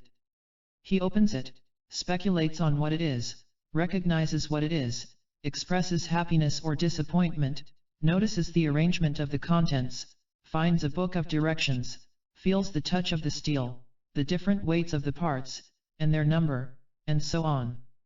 He does all this before he has attempted to do a thing with the set. Then comes the thrill of doing something with it. It may be only matching one single part with another. Thereby alone he gets a feeling of having done something, that he can do something, and that he is not helpless with that particular article. Whatever pattern is subsequently followed, whether his interest extends to the full utilization of the set and therefore toward further gaining a feeling of greater and greater accomplishment, or whether he completely discards it, his initial contact with the erector set has been meaningful. The results of active experiencing can be summarized approximately in the following way. There is physical, emotional, and intellectual self-involvement, there is a recognition and further exploration of one's abilities, there is initiation of activity or creativeness, there is finding out one's own pace and rhythm and the assumption of enough of a task for one's abilities at that particular time, which would include the avoidance of taking on too much, there is gain in skill which one can apply to other enterprises, and there is an opportunity each time that one has an active part in something, no matter how small, to find out more and more what one is interested in. The above situation may be contrasted with another in which the person who brings home the erector set says to the child, "Here is an erector set, let me open it for you." He does so, and then points out all the things in the box, the book of directions, the various parts, etc., and, to top it off, he sets about building one of the complicated models, let us say, a crane. The child may be much interested in what he has seen being done, but let us focus on one aspect of what has really been happening. The child has had no opportunity to get himself involved with the erector set, with his body, his intelligence, or his feelings. He has had no opportunity to match himself up with something that is new for him, to find out what he is capable of or to gain further direction for his interests. The building of the crane for him may have brought in another factor. It may have left the child with an implied demand that he do likewise without his having had an opportunity to prepare himself for any such complicated task. The end becomes the object instead of the experience involved in the process of attaining the objective. Also, whatever he may subsequently do by himself will look small and mean compared to what had been made for him by someone else. He has not added to his total experience for coming up against something new for the next time. In other words, he has not grown from within but has had something superimposed from the outside. Each bit of active experiencing is an opportunity toward finding out what he likes or dislikes, and more what he wants to make out of himself. It is an essential part of his progress toward the stage of maturity and self-direction. If this is also, if the child himself must finally make the choice by which he grows forward, since only he can know his subjective delight experience, then how can we reconcile this ultimate necessity for trust in the inner individual with the necessity for help from the environment? For he does need help. Without help he will be too frightened to dare. How can we help him to grow? Equally important, how can we endanger his growth? The opposite of the subjective experience of delight, trusting himself, so far as the child is concerned, is the opinion of other people, love, respect, approval, admiration, reward from others, trusting others rather than himself. Since others are so important and vital for the helpless baby and child, fear of losing them, as providers of safety, food, love, respect, etc., is a primal, terrifying danger. Therefore, the child, faced with a difficult choice between his own delight experiences and the experience of approval from others, must generally choose approval from others, and then handle his delight by repression or letting it die, or not noticing it or controlling it by willpower. In general, along with this will develop a disapproval of the delight experience, or shame and embarrassment and secretiveness about it, with finally, the inability even to experience it. How is it possible to lose a self? The treachery, unknown and unthinkable, begins with our secret psychic death in childhood, if and when we are not loved and are cut off from our spontaneous wishes. Think, what is left? But wait, victim might even outgrow it, but it is a perfect double crime in which it is not just this simple murder of a psyche. That might be written off, the tiny self also gradually and unwittingly takes part. He has not been accepted for himself, as he is. Oh, they love him, but they want him or force him or expect him to be different. Therefore he must be unacceptable. He himself learns to believe it and at last even takes it for granted. He has truly given himself up. No matter now whether he obeys them, whether he clings, rebels or withdraws, his behavior, his performance is all that matters. His center of gravity is in them, not in himself, yet if he so much as noticed it he'd think it natural enough. And the whole thing is entirely plausible, all invisible, automatic and anonymous. This is the perfect paradox. Everything looks normal, any crime was intended, there is no corpse, no guilt. All we can see is the sun rising and setting as usual. But what has happened? He has been rejected, not only by them, but by himself. He is actually without a self. What has he lost? Just the one true and vital part of himself, his own yes feeling, which is his very capacity for growth, his root system. But alas, he is not dead. Life goes on, and so must he. From the moment he gives himself up, and to the extent that he does so, all unknowingly he sets about to create and maintain a pseudo-self. But this is an expediency, a self without wishes. This one shall be loved, or feared, where he is despised, strong where he is weak, it shall go through the motions, oh, but they are caricatures, not for fun or joy but for survival, not simply because it wants to move but because it has to obey. This necessity is not life, not his life, it is a defense mechanism against death. It is also the machine of death.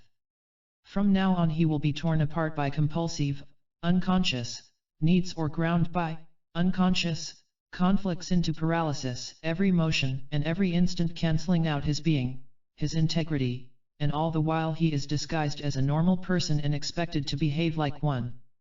In a word, I saw that we become neurotic seeking or defending a pseudo-self, a self-system, and we are neurotic to the extent that we are selfless. The primal choice, the fork in the road, then, is between others and one's own self. If the only way to maintain the self is to lose others, then the ordinary child will give up the self.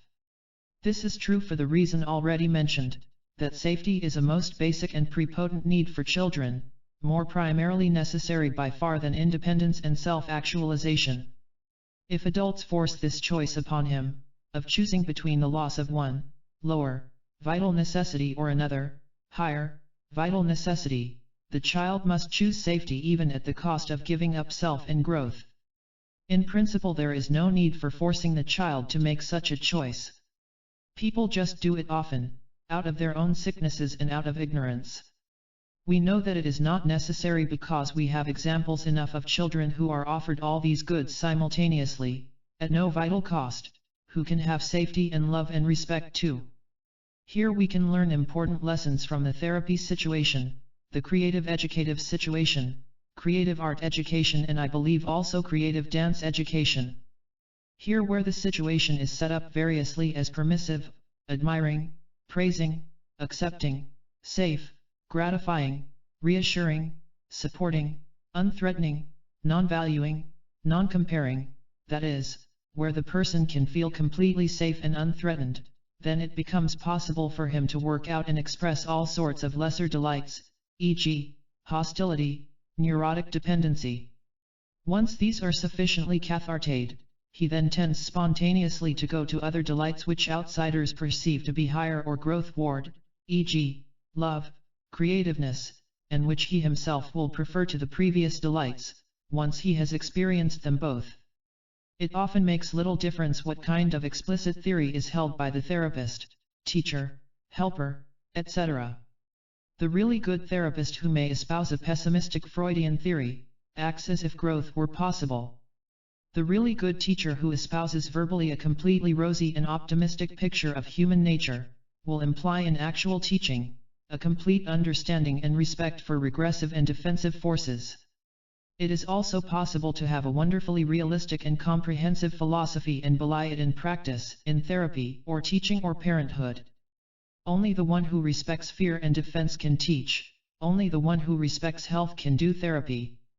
Part of the paradox in this situation is that in a very real way, even the bad choice is good for the neurotic chooser, or at least understandable and even necessary in terms of his own dynamics. We know that tearing away a functional neurotic symptom by force, or by too direct a confrontation or interpretation, or by a stress situation which cracks the person's defenses against too painful an insight, can shatter the person altogether. This involves us in the question of pace of growth.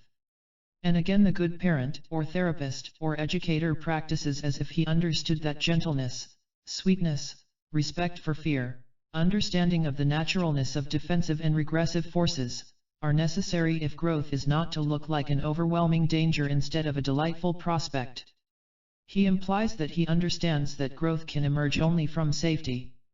He feels that if a person's defenses are very rigid, this is for a good reason, and he is willing to be patient and understanding even though knowing the path in which the child should go. Seen from the dynamic point of view, ultimately all choices are in fact wise, if only we grant two kinds of wisdom, defensive wisdom and growth wisdom. Defensiveness can be as wise as daring, it depends on the particular person, his particular status and the particular situation in which he has to choose. The choice of safety is wise when it avoids pain that may be more than the person can bear at the moment. If we wish to help him grow, because we know that consistent safety choices will bring him to catastrophe in the long run, and will cut him off from possibilities that he himself would enjoy if only he could savor them, then all we can do is help him if he asks for help out of suffering, or else simultaneously allow him to feel safe and beckon him onward to try the new experience, like the mother whose open arms invite the baby to try to walk.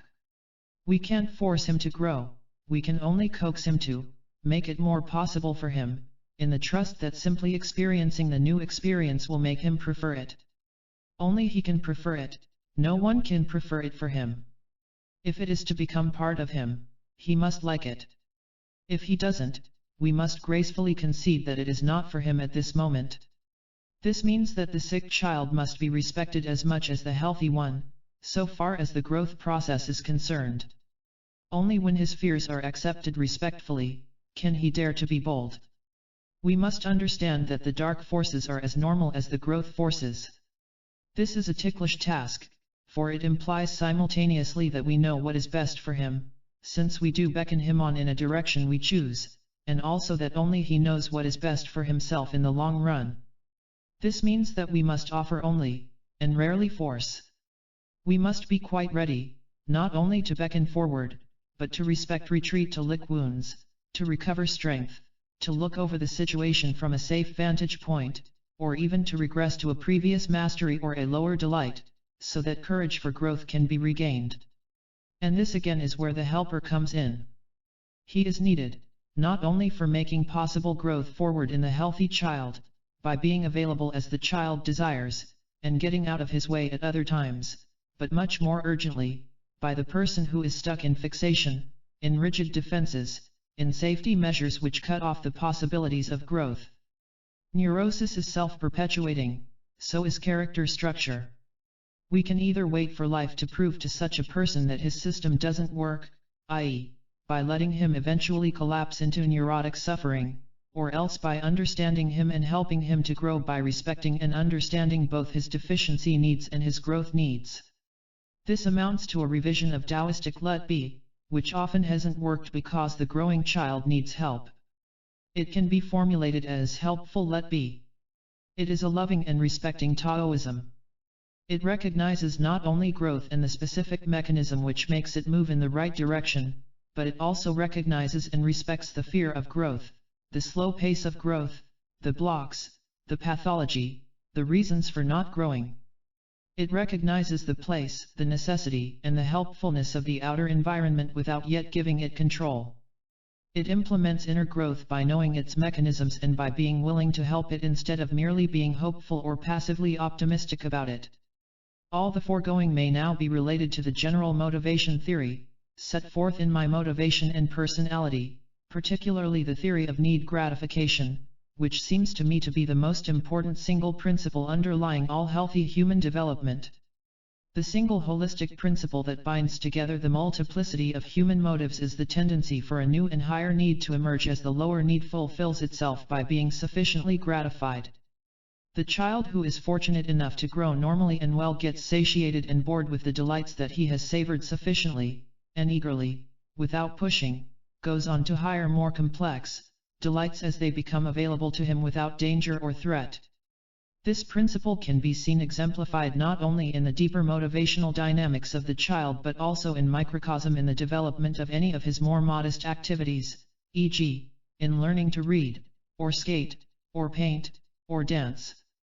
The child who masters simple words enjoys them intensely but doesn't stay there. In the proper atmosphere he spontaneously shows eagerness to go on to more and more new words, longer words, more complex sentences, etc. If he is forced to stay at the simple level he gets bored and restless with what formerly delighted him. He wants to go on, to move, to grow. Only if frustration, failure, disapproval, ridicule come at the next step does he fixate or regress, and we are then faced with the intricacies of pathological dynamics and of neurotic compromises, in which the impulses remain alive but unfulfilled, or even of loss of impulse and of capacity. I think it is possible to apply this general principle to Freudian theory of the progression of libidinal stages. The infant in the oral stage gets most of his delights through the mouth. And one in particular which has been neglected is that of mastery. We should remember that the only thing an infant can do well and efficiently is to suckle.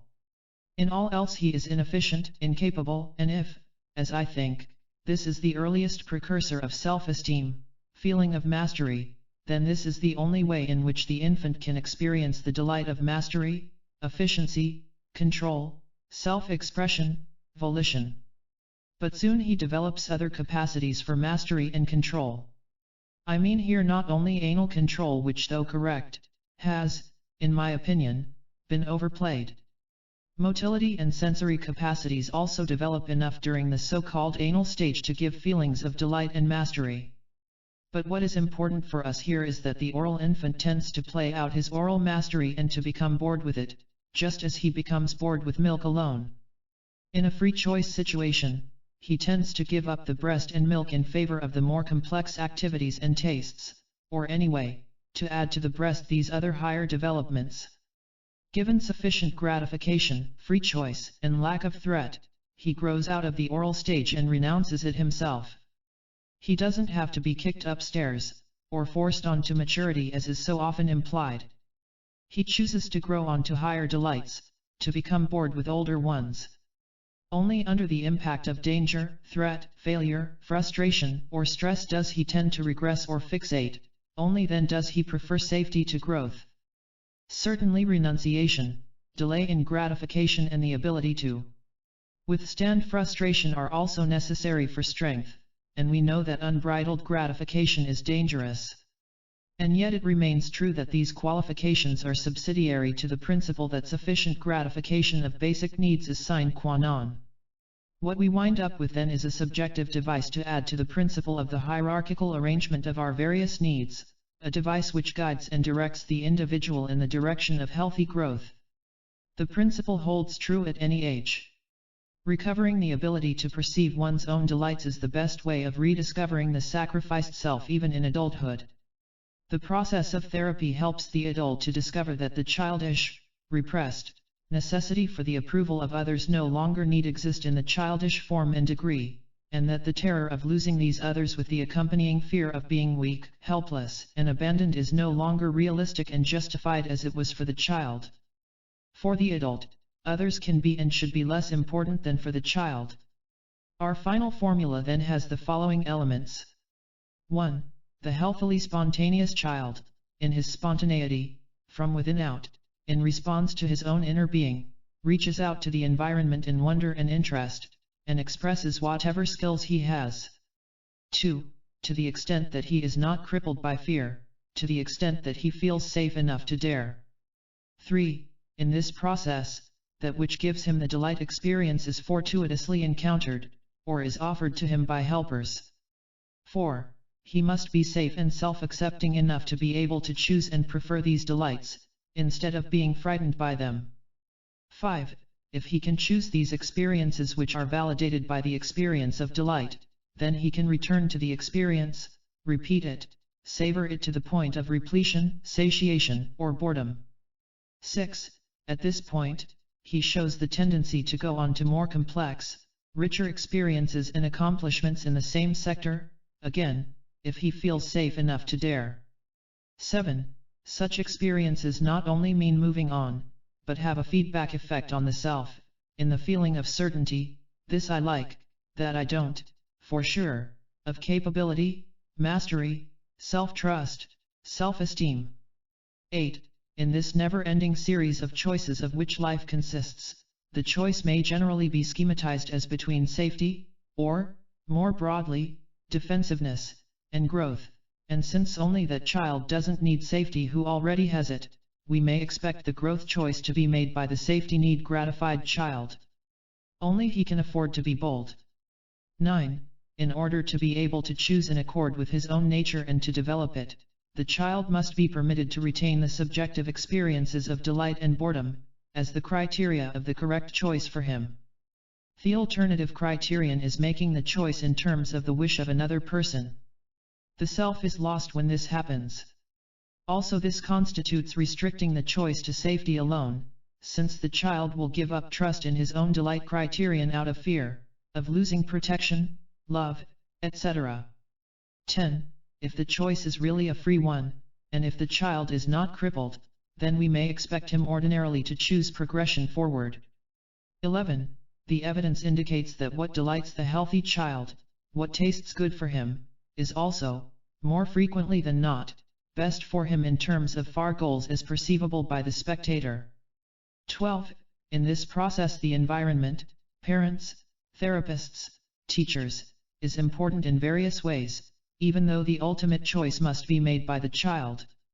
It can gratify his basic needs for safety, belongingness, love, and respect, so that he can feel unthreatened, autonomous, interested, and spontaneous and thus dare to choose the unknown. It can help by making the growth choice positively attractive and less dangerous, and by making the regressive choice less attractive and more costly. 13. In this way the psychology of being and the psychology of becoming can be reconciled, and the child, simply being himself, can yet move forward and grow. A kind of pseudo-growth takes place very commonly when the person tries, by repression, denial, reaction formation, etc., to convince himself that an ungratified basic need has really been gratified, or doesn't exist. He then permits himself to grow on to higher need levels, which of course, forever after, rest on a very shaky foundation. I call this pseudo-growth by bypassing the ungratified need. Such a need perseverates forever as an unconscious force, repetition compulsion. The need to know and the fear of knowing. Fear of knowledge, evasion of knowledge, pains and dangers of knowing. From our point of view, Freud's greatest discovery is that the great cause of much psychological illness is the fear of knowledge of oneself, of one's emotions, impulses, memories, capacities, potentialities, of one's destiny.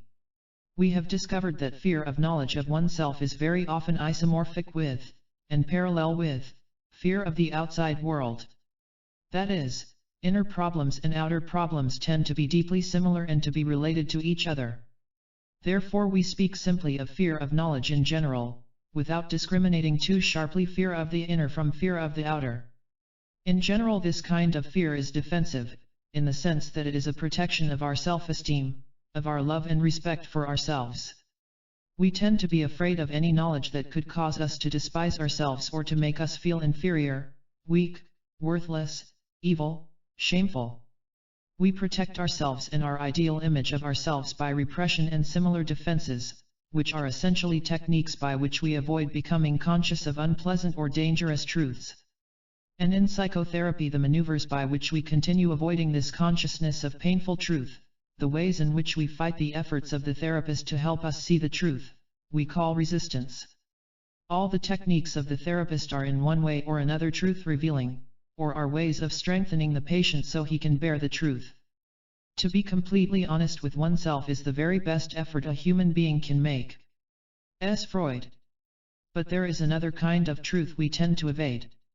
Not only do we hang on to our psychopathology, but also we tend to evade personal growth because this, too, can bring another kind of fear, of awe, of feelings of weakness and inadequacy.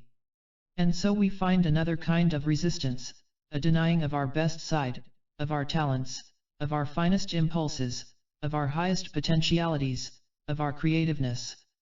In brief, this is the struggle against our own greatness, the fear of hubris.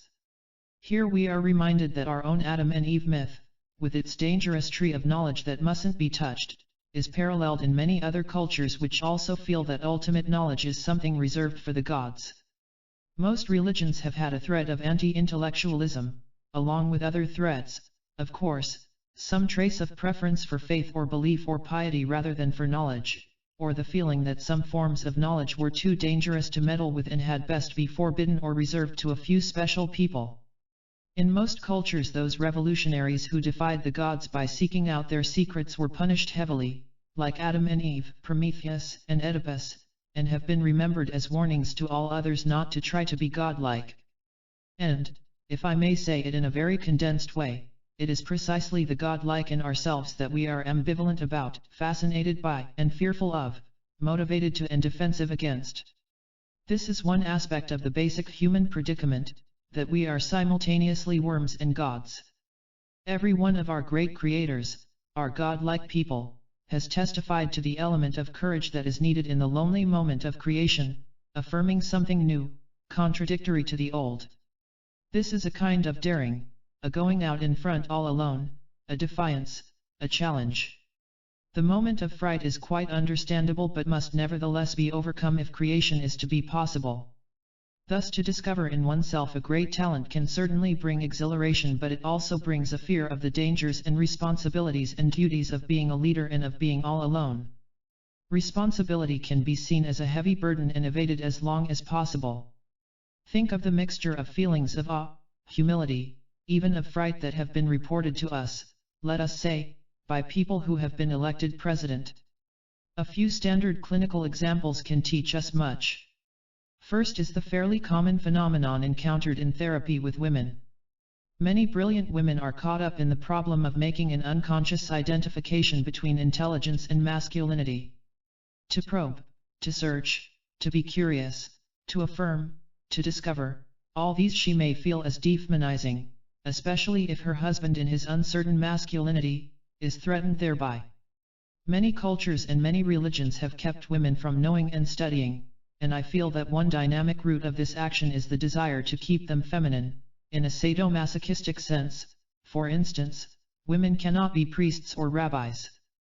The timid man also may tend to identify probing curiosity as somehow challenging to others, as if somehow, by being intelligent and searching out the truth, he is being assertive and bold and manly in a way that he can't back up, and that such a pose will bring down upon him the wrath of other, older, stronger men. So also may children identify curious probing as a trespass upon the prerogatives of their gods, the all-powerful adults. And of course it is even easier to find the complementary attitude in adults. For often they find the restless curiosity of their children at least a nuisance and sometimes even a threat and a danger, especially when it is about sexual matters. It is still the unusual parent who approves and enjoys curiosity in his children.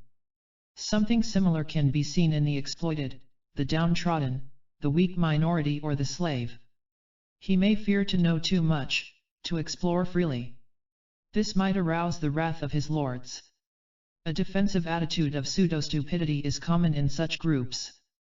In any case, the exploiter or the tyrant, out of the dynamics of the situation, is not likely to encourage curiosity, learning and knowledge in his underlings. People who know too much are likely to rebel. Both the exploited and the exploiter are impelled to regard knowledge as incompatible with being a good, nice, well-adjusted slave. In such a situation, knowledge is dangerous, quite dangerous. A status of weakness or subordination, or low self-esteem inhibits the need to know. The direct, uninhibited staring gaze is the main technique that an overlord monkey uses to establish dominance. The subordinate animal characteristically drops his gaze. This dynamic can sometimes be seen, unhappily, even in the classroom. The really bright student, the eager questioner, the probing searcher, especially if he is brighter than his teacher, is too often seen as a wise guy, a threat to discipline, a challenger of his teacher's authority. That knowing can unconsciously mean domination, mastery, control, and perhaps even contempt, can be seen also from the scoptophiliac, who can feel some sense of power over the naked women he peeps at, as if his eyes were an instrument of domination that he could use for raping. In this sense, most men are peeping toms and stare boldly at women, undressing them with their eyes. The biblical use of the word knowing as identical with sexual knowing is another use of the metaphor. At an unconscious level, knowing as an intrusive, penetrating into, as a kind of masculine sexual equivalent can help us to understand the archaic complex of conflicting emotions that may cluster around the child's peeping into secrets, into the unknown, some women's feeling of a contradiction between femininity and boldly knowing, of the underdog's feeling that knowing is a prerogative of the master, of the religious man's fear that knowing trespasses on the jurisdiction of the gods, is dangerous and will be resented. Knowing, like knowing, can be an act of self-affirmation. Knowledge for anxiety reduction and for growth. So far I have been talking about the need to know for its own sake, for the sheer delight and primitive satisfaction of knowledge and understanding per se. It makes the person bigger, wiser, richer, stronger, more evolved, more mature. It represents the actualization of a human potentiality, the fulfillment of that human destiny foreshadowed by human possibilities. We then have a parallel to the unobstructed blooming of a flower or to the singing of birds. This is the way in which an apple tree bears apples, without striving or effort, simply as an expression of its own inherent nature. But we know also that curiosity and exploration are higher needs than safety, which is to say that the need to feel safe, secure, unanxious, unafraid is prepotent, stronger over curiosity. Both in monkeys and in human children this can be openly observed. The young child in a strange environment will characteristically hang on to its mother and only then, venture out little by little from her lap to probe into things, to explore and to probe. If she disappears and he becomes frightened, the curiosity disappears until safety is restored. He explores only out of a safe harbor. So also for Harlow's baby monkeys. Anything that frightens sends them fleeing back to the mother surrogate. Clinging there, he can first observe and then venture out. If she is not there, he may simply curl up into a ball and whimper. Harlow's motion pictures show this very clearly. The adult human being is far more subtle and concealed about his anxieties and fears. If they do not overwhelm him altogether, he is very apt to repress them, to deny even to himself that they exist. Frequently, he does not know that he is afraid. There are many ways of coping with such anxieties, and some of these are cognitive. To such a person, the unfamiliar, the vaguely perceived, the mysterious, the hidden, the unexpected are all apt to be threatening. One way of rendering them familiar, predictable, manageable, controllable, i.e., unfrightening, and harmless, is to know them and to understand them. And so knowledge may have not only a growing forward function, but also an anxiety-reducing function, a protective homeostatic function. The overt behavior may be very similar, but the motivations may be extremely different. And the subjective consequences are then also very different. On the one hand, we have the sigh of relief and the feeling of lowered tension, let us say, of the worried householder exploring a mysterious and frightening noise downstairs in the middle of the night with a gun in his hand when he finds that it is nothing. This is quite different from the illumination and exhilaration, even the ecstasy, of a young student looking through a microscope who sees for the first time the minute structure of the kidney, or who suddenly understands the structure of a symphony or the meaning of an intricate poem or political theory. In the latter instances, one feels bigger, smarter, stronger, fuller, more capable, successful, more perceptive. Supposing our sense organs were to become more efficient, our eyes suddenly keener, our ears unstopped. This is how we would feel. This is what can happen in education and in psychotherapy, and does happen often enough. This motivational dialectic can be seen on the largest human canvases, the great philosophies, the religious structures, the political and legal systems, the various sciences, even the culture as a whole. To put it very simply, too simply, they can represent simultaneously the outcome of the need to understand and the need for safety in varying proportions. Sometimes the safety needs can almost entirely bend the cognitive needs to their own anxiety-allaying purposes. The anxiety-free person can be more bold and more courageous and can explore and theorize for the sake of knowledge itself. It is certainly reasonable to assume that the latter is more likely to approach the truth, the real nature of things. A safety philosophy or religion or science is more apt to be blind than a growth philosophy, religion or science. The avoidance of knowledge as avoidance of responsibility. Anxiety and timidity not only bend curiosity and knowing and understanding to their own ends, using them so to speak, as tools for allaying anxiety, but also the lack of curiosity can be an active or a passive expression of anxiety and fear. This is not the same as the atrophy of curiosity through disuse. That is, we can seek knowledge in order to reduce anxiety, and we can also avoid knowing in order to reduce anxiety. To use Freudian language, in curiosity, learning difficulties, pseudo-stupidity can be a defense. Knowledge and action are very closely bound together, all agree. I go much further, and am convinced that knowledge and action are frequently synonymous, even identical in the Socratic fashion. Where we know fully and completely, suitable action follows automatically and reflexly. Choices are then made without conflict and with full spontaneity. But see. This we see at a high level in the healthy person who seems to know what is right and wrong, good and bad, and shows this in his easy, full functioning. But we see this at another level altogether in the young child, or in the child hidden in the adult, for whom thinking about an action can be the same as having acted, the omnipotence of thought, the psychoanalysts call it. That is, if he has had a wish for the death of his father, he may react unconsciously as if he had actually killed him. In fact, one function of adult psychotherapy is to defuse this childish identity so that the person need not feel guilty about childish thoughts as if they had been deeds. In any case, this close relation between knowing and doing can help us to interpret one cause of the fear of knowing as deeply a fear of doing, a fear of the consequences that flow from knowing, a fear of its dangerous responsibilities.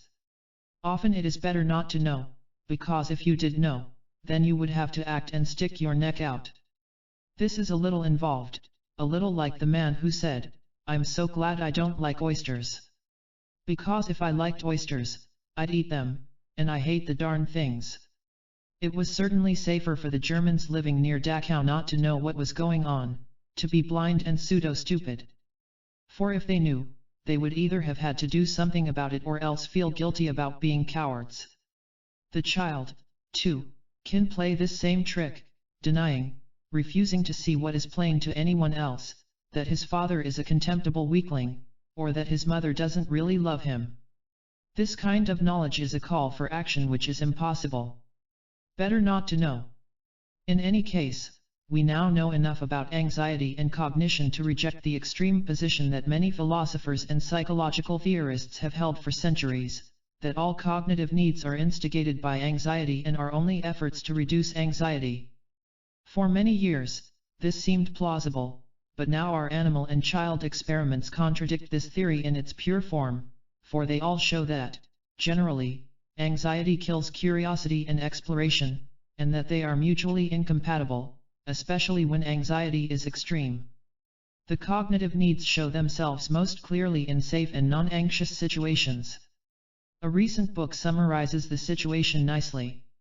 The beautiful thing about a belief system is that it seems to be constructed to serve both masters at once, to understand the world insofar as possible, and to defend against it insofar as necessary.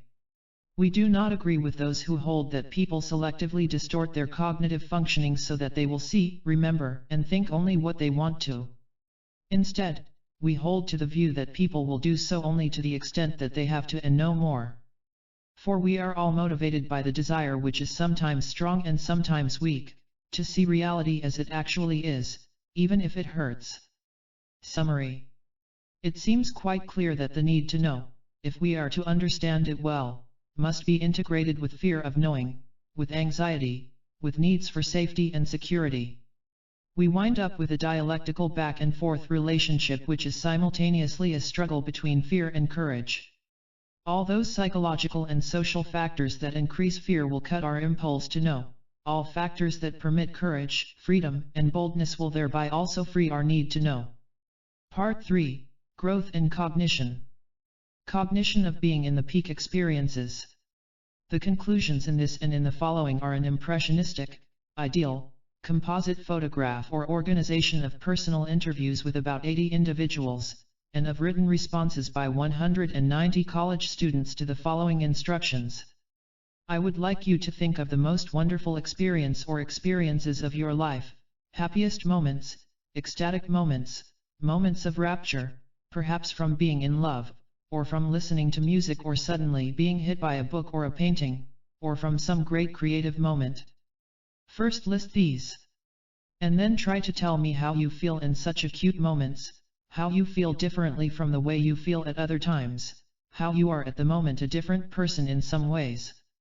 With other subjects the questioning asked rather about the ways in which the world looked different. No one subject reported the full syndrome. I have added together all the partial responses to make a perfect composite syndrome. In addition, about 50 people wrote me unsolicited letters after reading my previously published papers, giving me personal reports of peak experiences.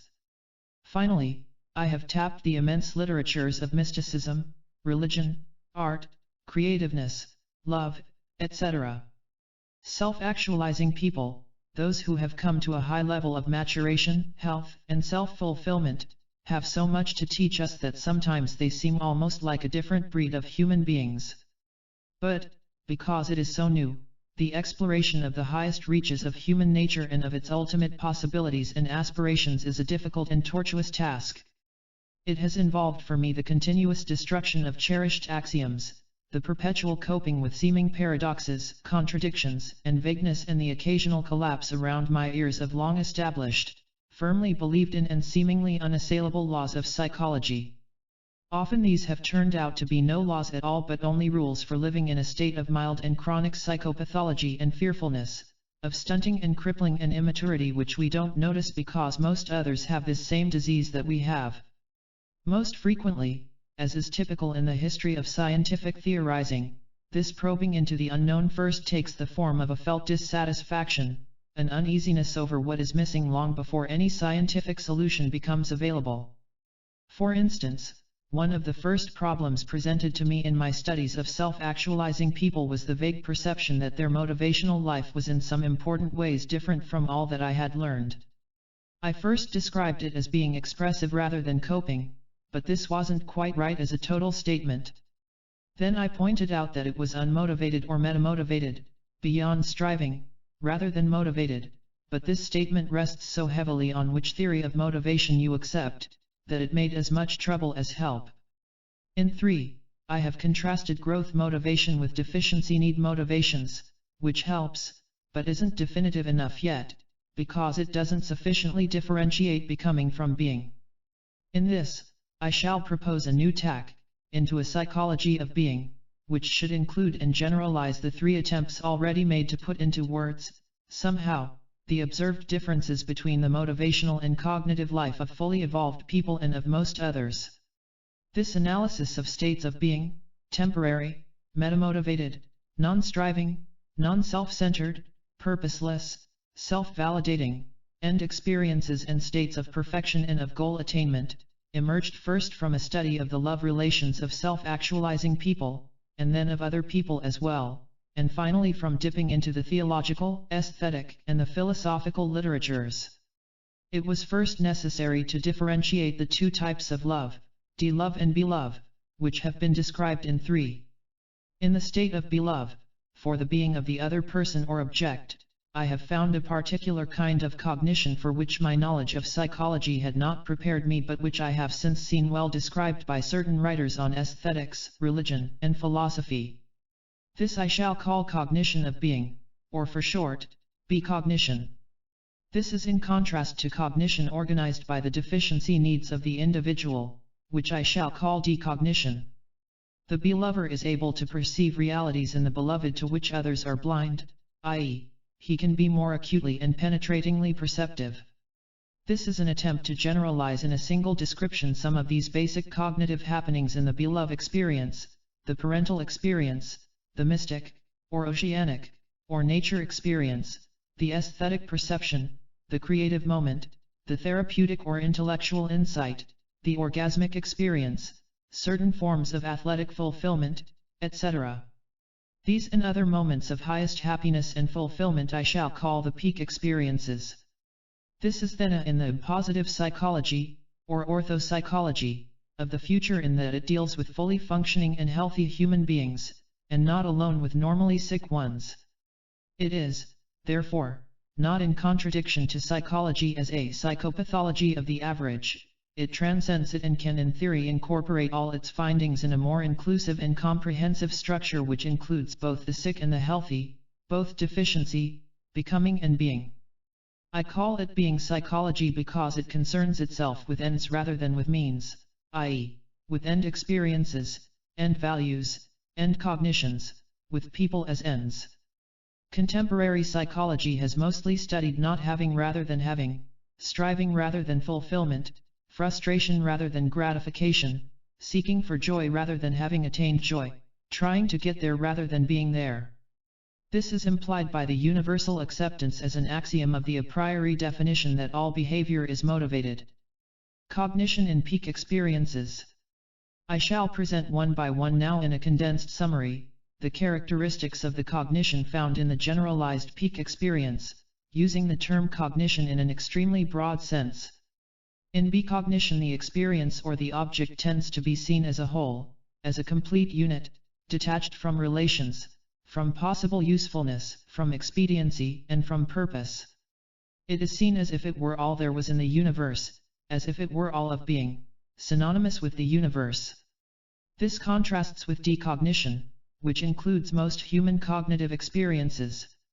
These experiences are partial and incomplete in ways that will be described below. We are reminded here of the absolute idealism of the 19th century, in which all of the universe was conceived to be a unit. Since this unity could never be encompassed or perceived or cognized by a limited human being, all actual human cognitions were perceived as necessarily part of being, and never conceivably the whole of it. When there is a be-cognition, the percept is exclusively and fully attended to. This may be called total attention, see also Schachtel. What I am trying to describe here is very much akin to fascination or complete absorption. In such attention the figure becomes all figure and the ground, in effect, disappears, or at least is not importantly perceived. It is as if the figure were isolated for the time being from all else, as if the world were forgotten, as if the percept had become for the moment the whole of being. Since the whole of being is being perceived, all those laws obtain which would hold if the whole of the cosmos could be encompassed at once. This kind of perception is in sharp contrast to normal perception. Here the object is attended to simultaneously with attention to all else that is relevant. It is seen embedded in its relationships with everything else in the world, and as part of the world. Normal figure-ground relationships hold, i.e., both the ground and the figure are attended to, although in different ways. Furthermore, in ordinary cognition, the object is seen not so much per se but as a member of a class, as an instance in a larger category. This kind of perception I have described as rubricizing, and again would point out that this is not so much a full perception of all aspects of the objects or person being perceived, as it is a kind of taxonomy, a classifying, a ticketing off into one file cabinet or another.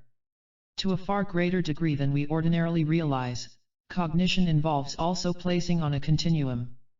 It involves a kind of automatic comparing or judging or evaluating. It implies higher than, less than, better than, taller than, etc.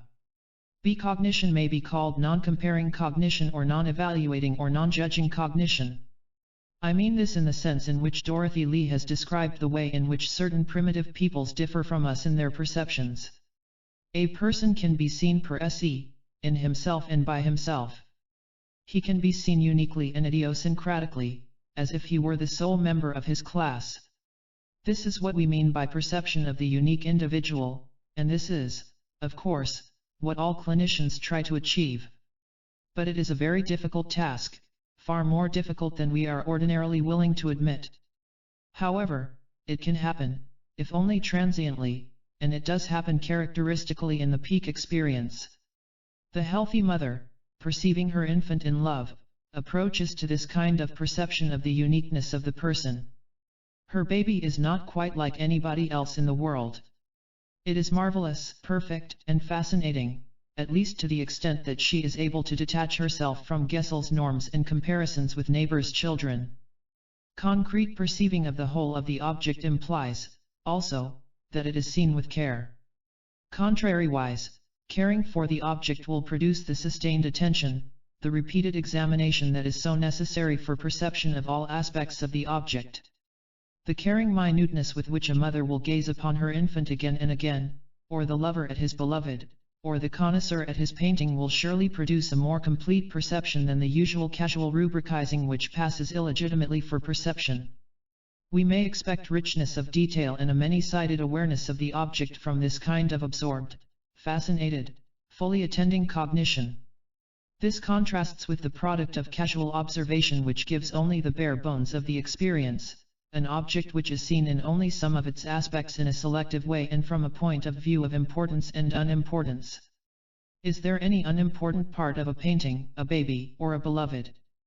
While it is true that all human perception is a product of the human being and is his creation to an extent, we can yet make some differentiation between the perception of external objects as relevant to human concerns and as irrelevant to human concerns. Self-actualizing people are more able to perceive the world as if it were independent not only of them but also of human beings in general. This also tends to be true of the average human being in his highest moments, i.e., in his peak experiences. He can then more readily look upon nature as if it were there in itself and for itself, and not simply as if it were a human playground put there for human purposes. He can more easily refrain from projecting human purposes upon it. In a word, he can see it in its own being, endness, rather than as something to be used, or something to be afraid of, or to be reacted to in some other human way. As one example, let us take the microscope which can reveal through histological slides either a world of per se beauty or else a world of threat, danger, and pathology. A section of cancer seen through a microscope, if only we can forget that it is a cancer, can be seen as a beautiful and intricate and awe-inspiring organization. A mosquito is a wondrous object if seen as an end in itself. Viruses under the electron microscope are fascinating objects, or, at least, they can be if we can only forget their human relevance. Becognition, because it makes human irrelevance more possible, enables us thereby to see more truly the nature of the object in itself. One difference between becognition and average cognition, which is now emerging in my studies, but of which I am as yet uncertain, is that repeated becognizing seems to make the perception richer. The repeated, fascinated, experiencing of a face that we love or a painting that we admire makes us like it more, and permits us to see more and more of it in various senses. This we may call intra-object richness.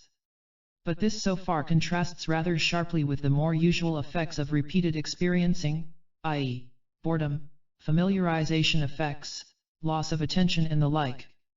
I have found to my own satisfaction, although I cannot yet prove it, that repeated exposures to what I consider a good painting will make the painting look more beautiful to people pre-selected as perceptive and sensitive, while repeated exposures to what I consider a bad painting will make it look less beautiful.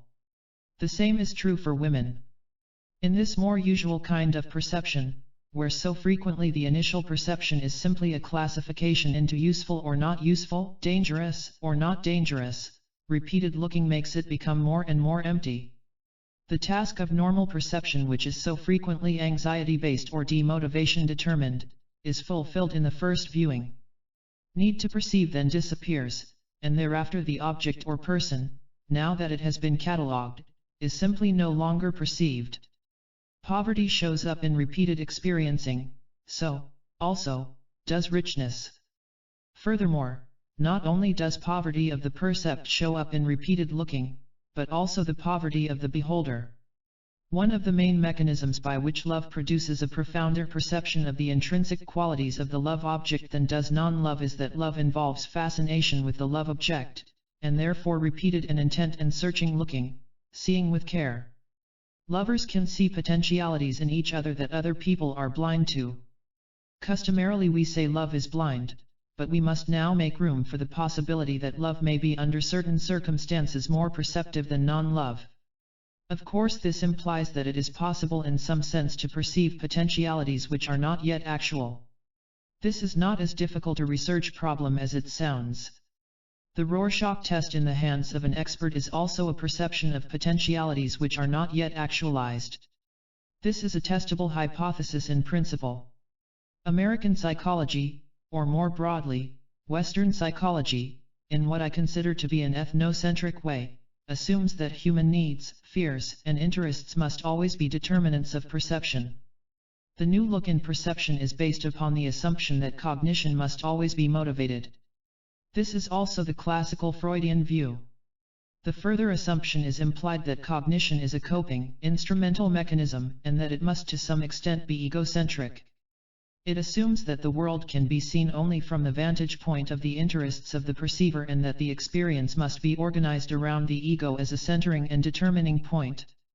I consider this point of view ethnocentric not only because it arises so clearly as an unconscious expression of the Western world outlook, but also because it involves a persistent and assiduous neglect of the writings of philosophers, theologians, and psychologists of the Eastern world, particularly of the Chinese, Japanese, and Hindus, not to mention writers like Goldstein, Murphy, C. Buehler, Huxley, Sorokin, Engel and many others. My findings indicate that in the normal perceptions of self-actualizing people and in the more occasional peak experiences of average people, perception can be relatively ego-transcending, self-forgetful, egoless. It can be unmotivated, impersonal, desireless, unselfish, not needing, detached. It can be object-centered rather than ego-centered. That is to say, that the perceptual experience can be organized around the object as a centering point rather than being based upon the ego. It is as if they were perceiving something that had independent reality of its own, and was not dependent upon the beholder. It is possible in the aesthetic experience or the love experience to become so absorbed and poured into the object that the self, in a very real sense, disappears. Some writers on aesthetics, mysticism, on motherhood, and on love, e.g., Sorokin, have gone so far as to say that in the peak experience we may even speak of identification of the perceiver and the perceived, a fusion of what was two into a new and larger whole, a superordinate unit. This could remind us of some of the definitions of empathy and of identification, and, of course, opens up the possibilities of research in this direction. The peak experience is felt as a self-validating, self-justifying moment which carries its own intrinsic value with it. That is to say, it is an end in itself, what we may call an end experience rather than a means experience. It is felt to be so valuable an experience, so great a revelation, that even to attempt to justify it takes away from its dignity and worth. This is universally attested to by my subjects as they report their love experiences, their mystic experiences, their aesthetic experiences, their creative experiences, and their bursts of insight. Particularly with the moment of insight in the therapeutic situation does this become obvious. By virtue of the very fact that the person defends himself against the insight, it is therefore by definition painful to accept. Its breaking through into consciousness is sometimes crushing to the person. And yet, in spite of this fact, it is universally reported to be worthwhile, desirable and wanted in the long run. Seeing is better than being blind, even when seeing hurts. It is a case in which the intrinsic self-justifying, self-validating worth of the experience makes the pain worthwhile. Numerous writers on aesthetics, religion, creativeness, and love uniformly describe these experiences not only as valuable intrinsically, but also as so valuable that they make life worthwhile by their occasional occurrence. The mystics have always affirmed this great value of the great mystic experience which may come only 2 or 3 times in a lifetime. The contrast is very sharp with the ordinary experiences of life, especially in the West, and, most especially, for American psychologists. Behavior is so identified with means to ends that by many writers the words behavior and instrumental behavior are taken as synonymous. Everything is done for the sake of some further goal, in order to achieve something else. The apotheosis of this attitude is reached by John Dewey in his theory of value, in which he finds no ends at all but only means to ends. Even this statement is not quite accurate because it implies the existence of ends. Rather, to be quite accurate, he implies that means are means to other means, which in turn are means, and so on ad infinitum. The peak experiences of pure delight are for my subjects among the ultimate goals of living and the ultimate validations and justifications for it. That the psychologist should bypass them or even be officially unaware of their existence, or what is even worse, in the objectivistic psychologies, deny a priori the possibility of their existence as objects for scientific study, is incomprehensible. In all the common peak experiences which I have studied, there is a very characteristic disorientation in time and space. It would be accurate to say that in these moments the person is outside of time and space subjectively. In the creative furor, the poet or artist becomes oblivious of his surroundings, and of the passage of time. It is impossible for him when he wakes up to judge how much time has passed. Frequently he has to shake his head as if emerging from a daze to rediscover where he is. But more than this is the frequent report, especially by lovers, of the complete loss of extension in time.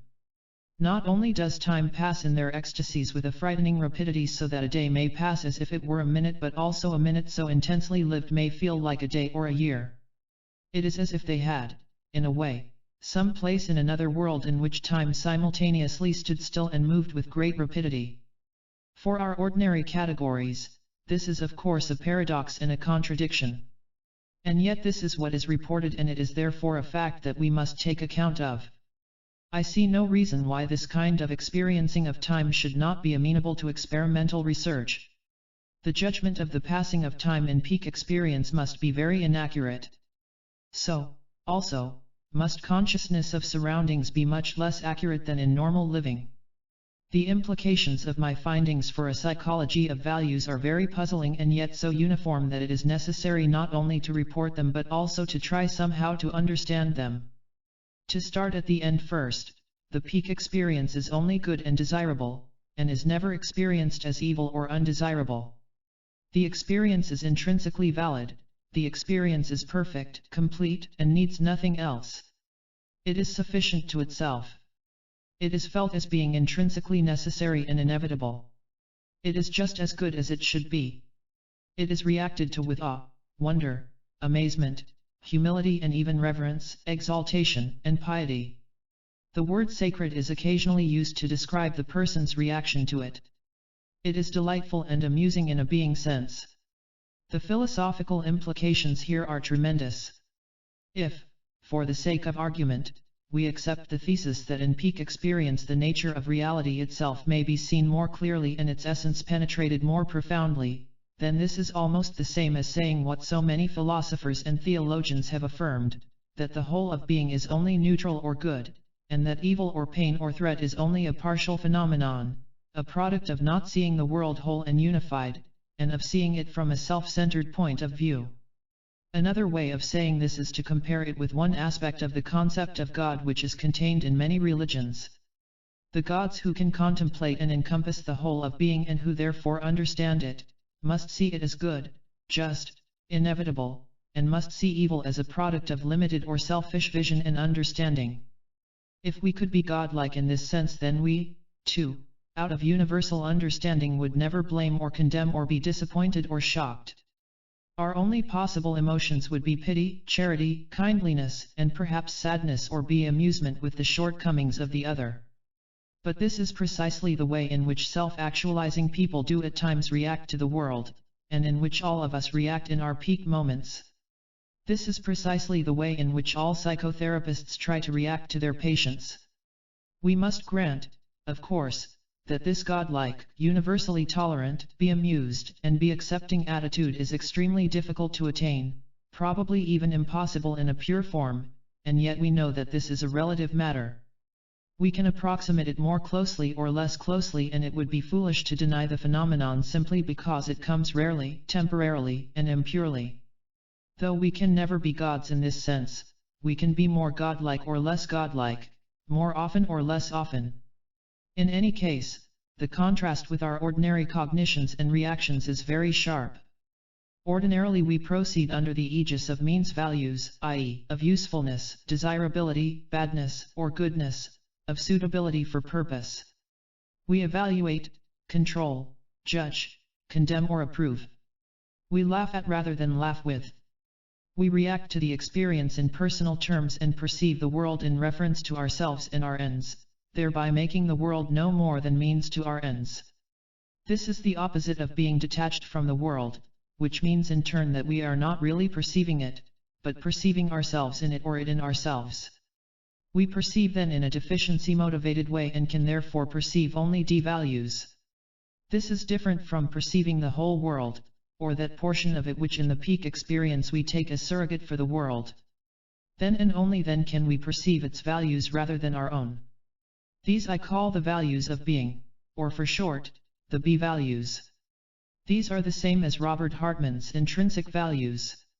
These B-values, so far as I can make out at this point, are wholeness, unity, integration, tendency to oneness, interconnectedness, simplicity, organization, structure, dichotomy, transcendence, order, perfection, necessity, just rightness, just so-ness, inevitability, suitability, justice, completeness, oughtness, completion, ending, finality, justice, it's finished, fulfillment, finesse, and telos, destiny, fate, justice, fairness, orderliness, lawfulness, oughtness, aliveness, process, non-deadness, spontaneity, self-regulation, full functioning, richness, differentiation, complexity, intricacy, simplicity, honesty,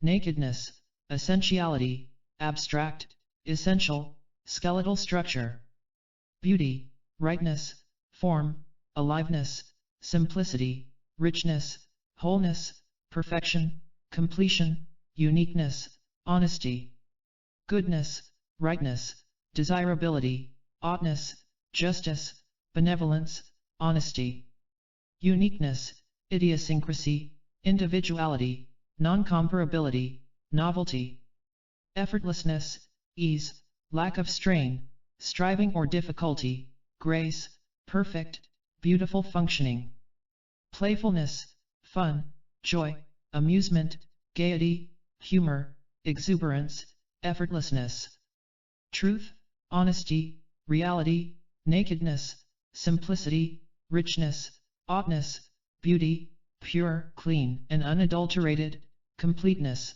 essentiality, self-sufficiency, autonomy, independence, not needing other than itself in order to be itself, self-determining, environment transcendence, separateness, living by its own laws. These are obviously not mutually exclusive. They are not separate or distinct, but overlap or fuse with each other. Ultimately they are all facets of being rather than parts of it. Various of these aspects will come to the foreground of cognition depending on the operation which has revealed it, e.g., perceiving the beautiful person or the beautiful painting, experiencing perfect sex and / or perfect love, insight, creativeness, parturition, etc. Not only is this, then, a demonstration of fusion and unity of the old trinity of the true, the good, the beautiful, etc., but it is also much more than that. I have elsewhere reported my finding that truth, goodness, and beauty are in the average person in our culture only fairly well correlated with each other, and in the neurotic person even less so. It is only in the evolved and mature human being, in the self-actualizing, fully functioning person that they are so highly correlated that for all practical purposes they may be said to fuse into a unity. I would now add that this is also true for other people in their peak experiences. This finding, if it turns out to be correct, is in direct and flat contradiction to one of the basic axioms that guides all scientific thought, namely, that the more objective and impersonal perception becomes, the more detached it becomes from value. Fact and value have almost always, by intellectuals, been considered to be antonyms and mutually exclusive. But perhaps the opposite is true, for when we examine the most ego-detached, objective, motivationless, passive cognition, we find that it claims to perceive values directly, that values cannot be shorn away from reality, and that the most profound perceptions of facts causes the is and the ought to fuse. In these moments reality is tinged with wonder, admiration, awe, and approval, i.e., with value.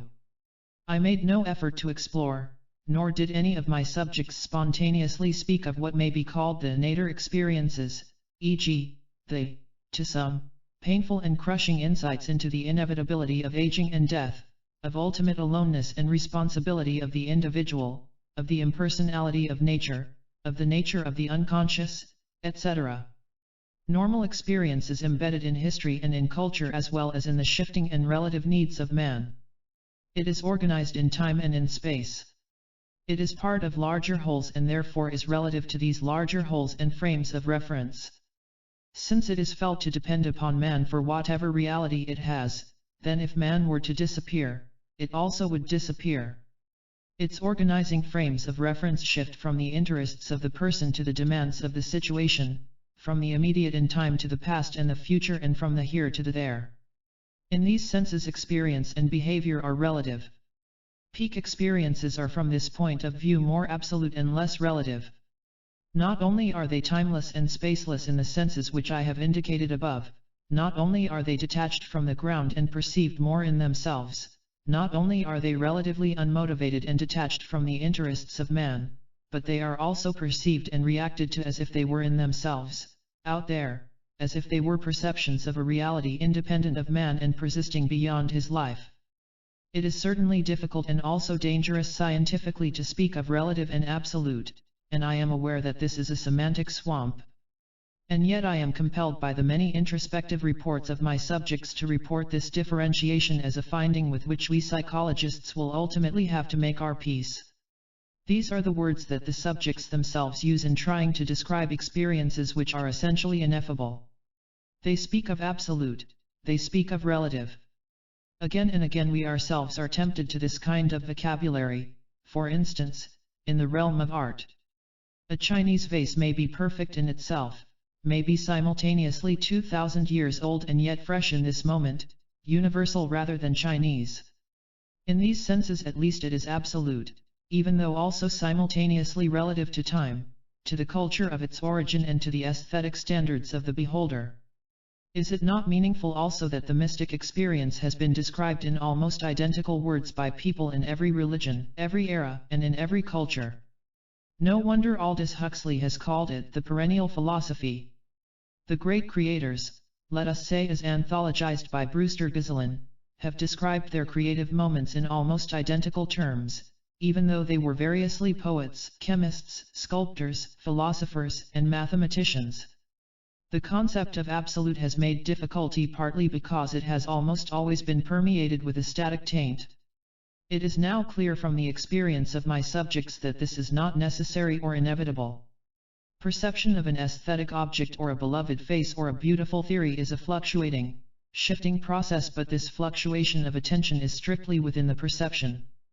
Its richness can be infinite and the continued gaze can go from one aspect of the perfection to another, now concentrating on one aspect of it, now on another.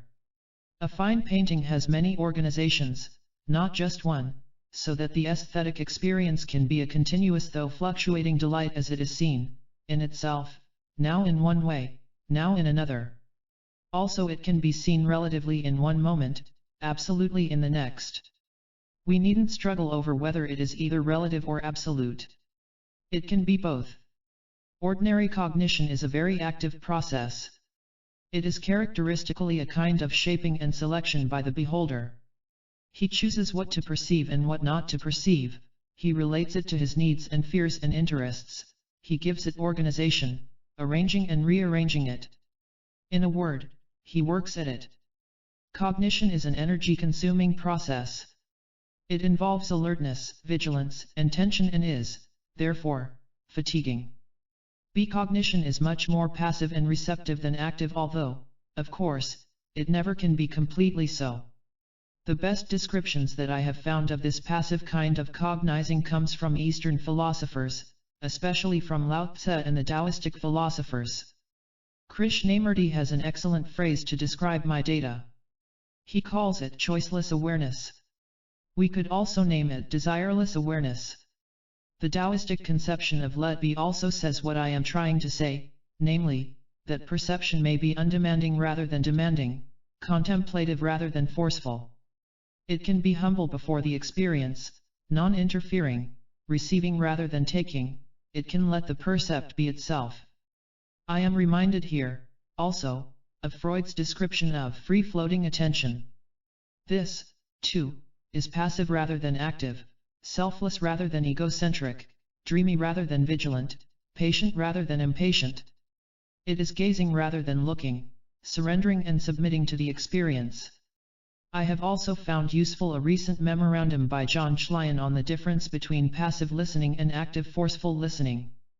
The good therapist must be able to listen in the receiving rather than the taking sense in order to be able to hear what is actually said rather than what he expects to hear or demands to hear. He must not impose himself but rather let the words flow in upon him. Only so can their own shape and pattern be assimilated. Otherwise one hears only one's own theories and expectations. As a matter of fact, we may say that it is this criterion, of being able to be receiving and passive, that marks off the good therapist from the poor one of whatever school. The good therapist is able to perceive each person in his own right freshly and without the urge to taxonomize, to rubricize, to classify, and pigeonhole. The poor therapist through 100 years of clinical experience may find only repeated corroborations of the theories which he learned at the beginning of his career. It is in this sense that it has been pointed out that a therapist can repeat the same mistakes for 40 years and then call it rich clinical experience. An entirely different, though equally unfashionable, way of communicating the feeling of this characteristic of becognition, is to call it, with D. H. Lawrence and other romantics, non-voluntary rather than volitional. Ordinary cognition is highly volitional and therefore demanding, prearranged, and preconceived. In the cognition of the peak experience, the will does not interfere. It is held in abeyance. It receives and doesn't demand. We cannot command the peak experience. It happens to us. The emotional reaction in the peak experience has a special flavor of wonder, of awe, of reverence, of humility, and surrender before the experience as before something great. This sometimes has a touch of fear, although pleasant fear, of being overwhelmed. My subjects report this in such phrases as, "This is too much for me. It is more than I can bear. It is too wonderful." The experience may have a certain poignancy and piercing quality which may bring either tears or laughter or both, and which may be paradoxically akin to pain, although this is a desirable pain which is often described as sweet. This may go so far as to involve thoughts of death in a peculiar way. Not only my subjects but many writers on the various peak experiences have made the parallel with the experience of dying, that is, an eager dying. A typical phrase might be, "This is too wonderful. I don't know how I can bear it. I could die now and it would be all right." Perhaps this is in part a hanging on to the experience and a reluctance to go down from this peak into the valley of ordinary existence. Perhaps it is in part, also, an aspect of the profound sense of humility, smallness, unworthiness before the enormity of the experience. Another paradox with which we must deal, difficult though it is found in the conflicting reports of perception of the world. In some reports, particularly of the mystic experience or the religious experience or philosophical experience, the whole of the world is seen as a unity, as a single rich live entity. In other of the peak experiences, most particularly the love experience and the aesthetic experience, one small part of the world is perceived as if it were for the moment all of the world. In both cases the perception is of unity. Probably the fact that the B-cognition of a painting or a person or a theory retains all the attributes of the whole of being, i.e., the B-values, derives from this fact of perceiving it as if it were all that existed at the moment. There are substantial differences between the cognition that abstracts and categorizes and the fresh cognition of the concrete, the raw, and the particular. This is the sense in which I shall use the terms abstract and concrete. They are not very different from Goldstein's terms. Most of our cognitions, attendings, perceivings, rememberings, thinkings and learnings, are abstract rather than concrete. That is, we mostly categorize, schematize, classify, and abstract in our cognitive life. We do not so much cognize the nature of the world as it actually is, as we do the organization of our own inner world outlook. Most of experience is filtered through our system of categories, constructs, and rubrics, as Schachtel has also pointed out in his classical paper on childhood amnesia and the problem of memory. I was led to this differentiation by my studies of self-actualizing people, finding in them simultaneously the ability to abstract without giving up concreteness and the ability to be concrete without giving up abstractness. This adds a little to Goldstein's description because I found not only a reduction to the concrete but also what we might call a reduction to the abstract, i.e., a loss of ability to cognize the concrete. Since then I have found this same exceptional ability to perceive the concrete in good artists and clinicians as well, even though not self-actualizing. More recently I find this same ability in ordinary people in their peak moments. They are then more able to grasp the percept in its own concrete, idiosyncratic nature. Since this kind of ideographic perceiving has customarily been described as the core of aesthetic perceiving, as for instance by Northrop, they have almost been made synonymous. For most philosophers and artists, to perceive a person concretely, in his intrinsic uniqueness is to perceive him aesthetically. I prefer the broader usage and think that I have already demonstrated that this kind of perception of the unique nature of the object is characteristic of all peak experiences, not only the aesthetic one. It is useful to understand the concrete perceiving which takes place in B-cognition as a perception of all aspects and attributes of the object simultaneously or in quick succession. Abstracting is in essence a selection out of certain aspects only of the object, those which are of use to us, those which threaten us, those with which we are familiar, or those which fit our language categories. Both Whitehead and Bergson have made this sufficiently clear, as have many other philosophers since, e.g., Vivanti. Abstractions, to the extent that they are useful, are also false. In a word, to perceive an object abstractly means not to perceive some aspects of it. It clearly implies selection of some attributes, rejection of other attributes, creation or distortion of still others.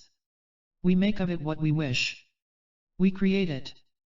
We manufacture it. Furthermore, extremely important is the strong tendency in abstracting to relate the aspects of the object to our linguistic system. This makes special troubles because language is a secondary rather than a primary process in the Freudian sense, because it deals with external reality rather than psychic reality, with the conscious rather than the unconscious.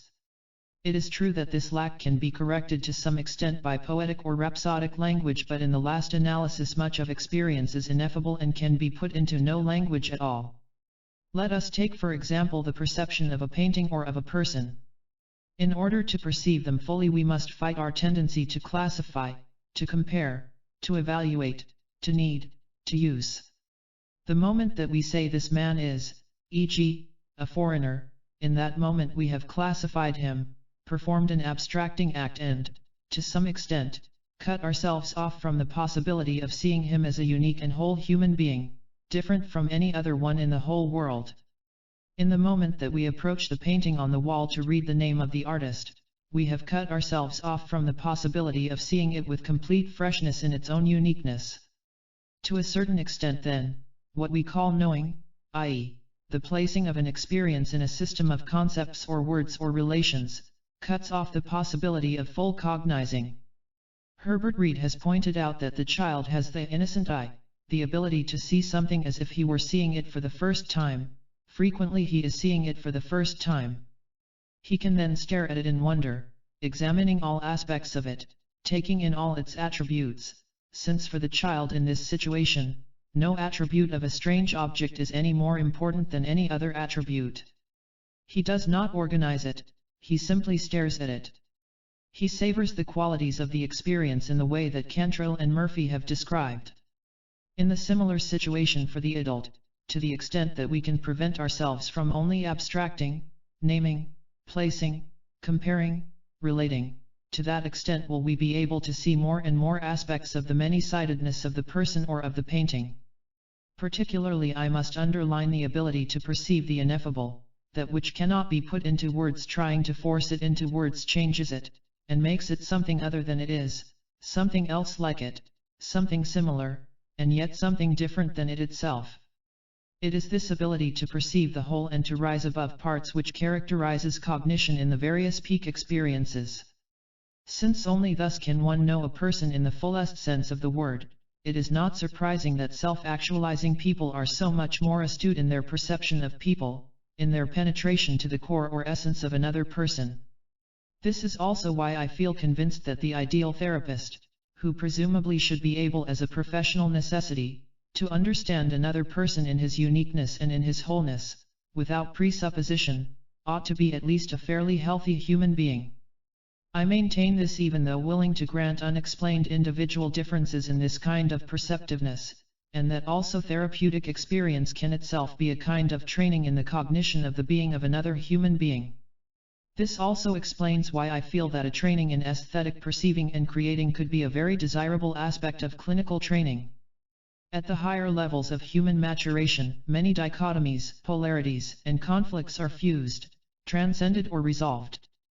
Self-actualizing people are simultaneously selfish and unselfish, Dionysian and Apollonian, individual and social, rational and irrational, fused with others and detached from others, and so on.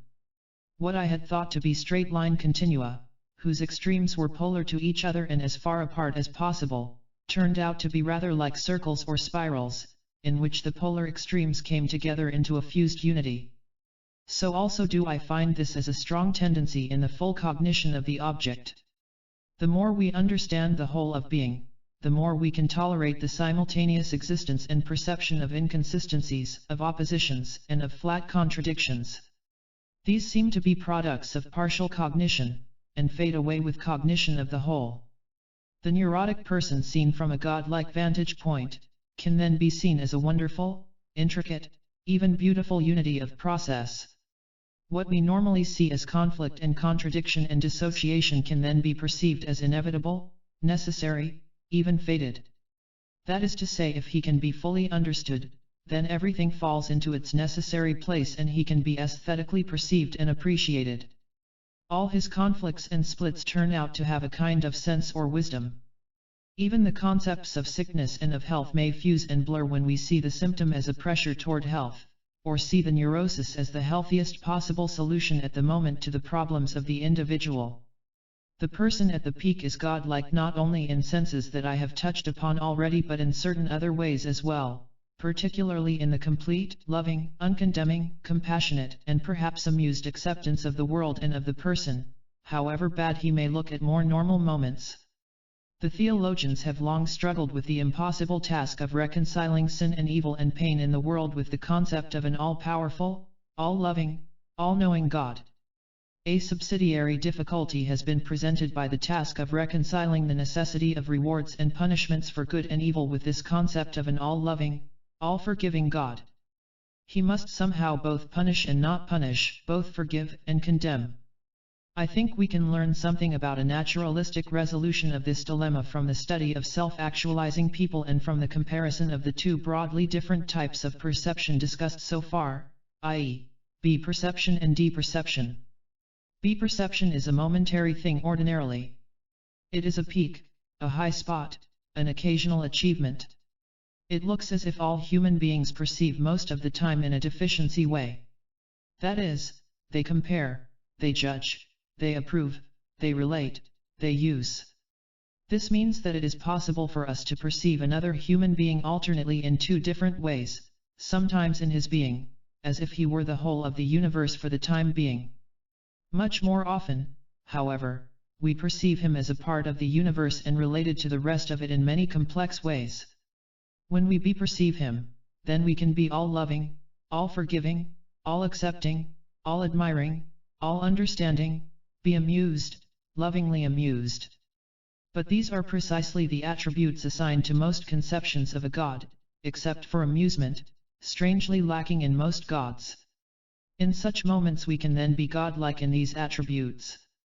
For instance, in the therapeutic situation we can relate ourselves in this loving, understanding, accepting, forgiving way to all sorts of people whom we normally fear and condemn and even hate, murderers, pederasts, rapists, exploiters, cowards.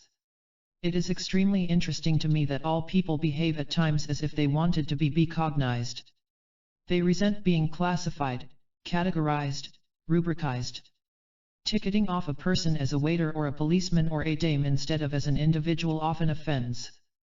We all want to be recognized and accepted for what we are in our fullness, richness, and complexity.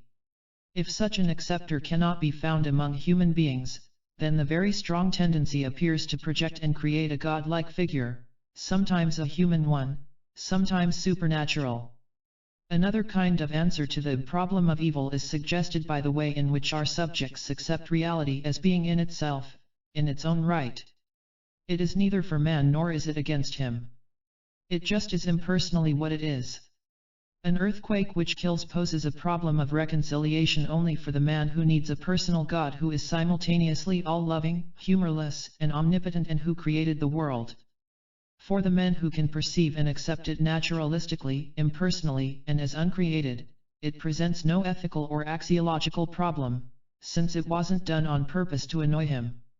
He shrugs his shoulders and if evil is defined anthropocentrically, he simply accepts evil as he does the seasons and the storms. It is in principle possible to admire the beauty of the flood or the tiger in the moment before it kills or even to be amused by it. Of course it is much harder to achieve this attitude with human actions which are hurtful to him, but it is occasionally possible, and the more matured the man is, the more possible it is. Perception in the peak moment tends strongly to be ideographic and non-classificatory. The percept, whether a person or the world or a tree or work of art, tends to be seen as a unique instance, and as the only member of its class. This is in contrast to our normal nomothetic way of handling the world which rests essentially on generalization and on an Aristotelian division of the world into classes of various sorts, of which the object is an example or sample. The whole concept of classification rests upon general classes. If there were no classes, the concepts of resemblance, of equality, of similarity, and of difference would become totally useless. One cannot compare two objects which have nothing in common. Furthermore, for two objects to have something in common means necessarily abstraction, e.g., such qualities as redness, roundness, heaviness, etc. But if we perceive a person without abstracting, if we insist upon perceiving all his attributes simultaneously and as necessary to each other, then we no longer can classify every whole person from this point of view, or every painting or every bird or flower becomes the sole member of a class and must therefore be perceived ideographically. This willingness to see all aspects of the object means greater validity of perception. One aspect of the peak experience is a complete, though momentary, loss of fear, anxiety, inhibition, defense, and control, a giving up of renunciation, delay, and restraint. The fear of disintegration and dissolution, the fear of being overwhelmed by the instincts, the fear of death and of insanity, the fear of giving in to unbridled pleasure and emotion, all tend to disappear or go into abeyance for the time being. This too implies a greater openness of perception, since fear distorts. It may be thought of as pure gratification, pure expression, pure elation, or joy. But since it is in the world, it represents a kind of fusion of the Freudian pleasure principle and reality principle. It is therefore still another instance of the resolution of ordinarily dichotomous concepts at higher levels of psychological functioning. We may therefore expect to find a certain permeability in people who have such experiences commonly, a closeness and openness to the unconscious, and a relative lack of fear of it. We have seen that in these various peak experiences, the person tends to become more integrated, more individual, more spontaneous, more expressive, more easy and effortless, more courageous, more powerful, etc. But these are similar or almost the same as the list of B-values described in previous pages. There seems to be a kind of dynamic parallelism or isomorphism here between the inner and the outer. This is to say that as the essential being of the world is perceived by the person, so also does he concurrently come closer to his own being, to his own perfection, of being more perfectly himself. This interaction effect seems to be in both directions, for as he comes closer to his own being or perfection for any reason, this thereby enables him more easily to see the B-values in the world. As he becomes more unified, he tends to be able to see more unity in the world. As he becomes B-playful, so is he more able to see B-play in the world. As he becomes more strong, so is he more able to see strength and power in the world. Each makes the other more possible, just as depression makes the world look less good, and vice versa. He and the world become more like each other as they both move toward perfection, or as they both move toward loss of perfection. Perhaps this is part of what is meant by the fusion of lovers, the becoming one with the world in the cosmic experience, the feeling of being part of the unity one perceives in a great philosophical insight. Also relevant are some, inadequate, data which indicate that some of the qualities which describe the structure of good paintings also describe the good human being, the B-values of wholeness, uniqueness, aliveness. This of course is testable. It will be helpful to some readers if I now attempt briefly to put all of this in another frame of reference which is more familiar to many, the psychoanalytic. Secondary processes deal with the real world outside the unconscious. Logic, science, common sense, good adjustment, enculturation, responsibility, planning, rationalism are all secondary process techniques. The primary processes were first discovered in neurotics and psychotics and then in children, and only recently in healthy people. The rules by which the unconscious works can be seen most clearly in dreams. Wishes and fears are the primary movers for the Freudian mechanisms. The well-adjusted, responsible, common-sense man who gets along well in the real world must usually do this in part by turning his back on his unconscious and denying and repressing it. For me, this realization came most keenly when I had to face the fact years ago that my self-actualizing subjects, picked because they were very mature, were at the same time, also childish. I called it healthy childishness, a second naivete.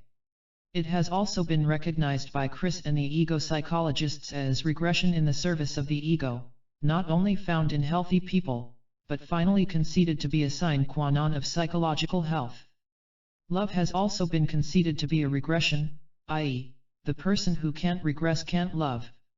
And, finally, the analysts agree that inspiration or great, primary, creativeness comes partly out of the unconscious, i.e., is a healthy regression, a temporary turning away from the real world. Now what I have been describing here may be seen as a fusion of ego, id, superego and ego ideal, of conscious and unconscious, of primary and secondary processes, a synthesizing of pleasure principle with reality principle, a regression without fear in the service of the greatest maturity, a true integration of the person at all levels. Redefinition of self-actualization. In other words, any person in any of the peak experiences takes on temporarily many of the characteristics which I found in self-actualizing individuals. That is, for the time they become self-actualizers. We may think of it as a passing characterological change if we wish, and not just as an emotional cognitive expressive state. Not only are these his happiest and most thrilling moments, but they are also moments of greatest maturity, individuation, fulfillment, in a word, his healthiest moments. This makes it possible for us to redefine self-actualization in such a way as to purge it of its static and typological shortcomings, and to make it less a kind of all-or-none pantheon into which some rare people enter at the age of. We may define it as an episode, or a spurt in which the powers of the person come together in a particularly efficient and intensely enjoyable way, and in which he is more integrated and less split, more open for experience, more idiosyncratic, more perfectly expressive or spontaneous, or fully functioning, more creative, more humorous, more ego-transcending, more independent of his lower needs, etc. He becomes in these episodes more truly himself, more perfectly actualizing his potentialities, closer to the core of his being. Such states or episodes can, in theory, come at any time in life to any person. What seems to distinguish those individuals I have called self-actualizing people, is that in them these episodes seem to come far more frequently and intensely and perfectly than in average people. This makes self-actualization a matter of degree and of frequency rather than an all-or-none affair, and thereby makes it more amenable to available research procedures. We need no longer be limited to searching for those rare subjects who may be said to be fulfilling themselves most of the time.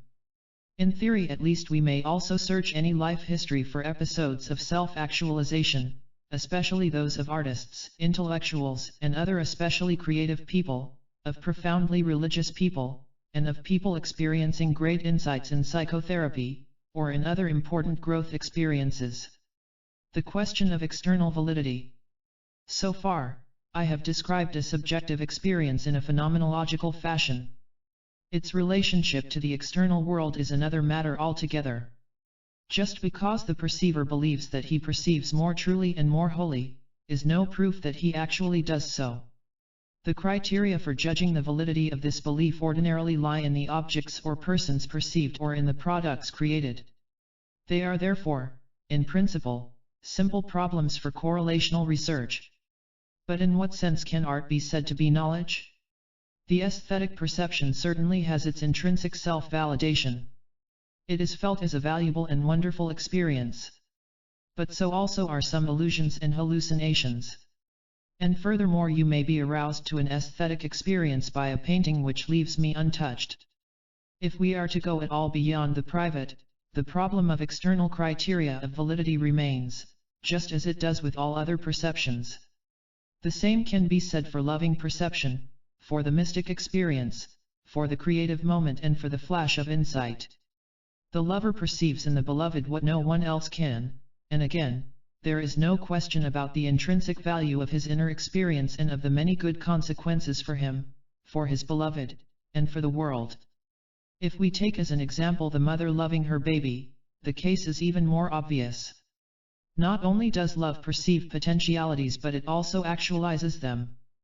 The absence of love certainly stifles potentialities and even kills them. Personal growth demands courage, self-confidence, even daring, and non-love from the parent or the mate produces the opposite, self-doubt, anxiety, feelings of worthlessness and expectations of ridicule, all inhibitors of growth and of self-actualization. All personological and psychotherapeutic experience is testimonial to this fact that love actualizes and non-love stultifies, whether deserved or not. The complex and circular question then arises here: to what extent is this phenomenon a self-fulfilling prophecy, as Merton has called it? A husband's conviction that his wife is beautiful, or a wife's firm belief that her husband is courageous, to some extent creates the beauty or the courage. This is not so much a perception of something that already exists as a bringing into existence by belief. Shall we perhaps consider this an example of perception of a potentiality, since every person has the possibility of being beautiful and courageous? If so, then this is different from perceiving the real possibility that someone may become a great violinist, which is not a universal possibility. And yet, even beyond all this complexity, the lurking doubts remain to those who hope ultimately to drag all these problems into the domain of public science. Frequently enough, love for another brings illusions, the perceptions of qualities and potentialities that don't exist, that are not therefore truly perceived but created in the mind of the beholder, and which then rest on a system of needs, repressions, denials, projections, and rationalizations. If love can be more perceptive than non-love, it can also be blinder. And the research problem remains to nag us: when is which? How can we select those instances in which perception of the real world is more acute?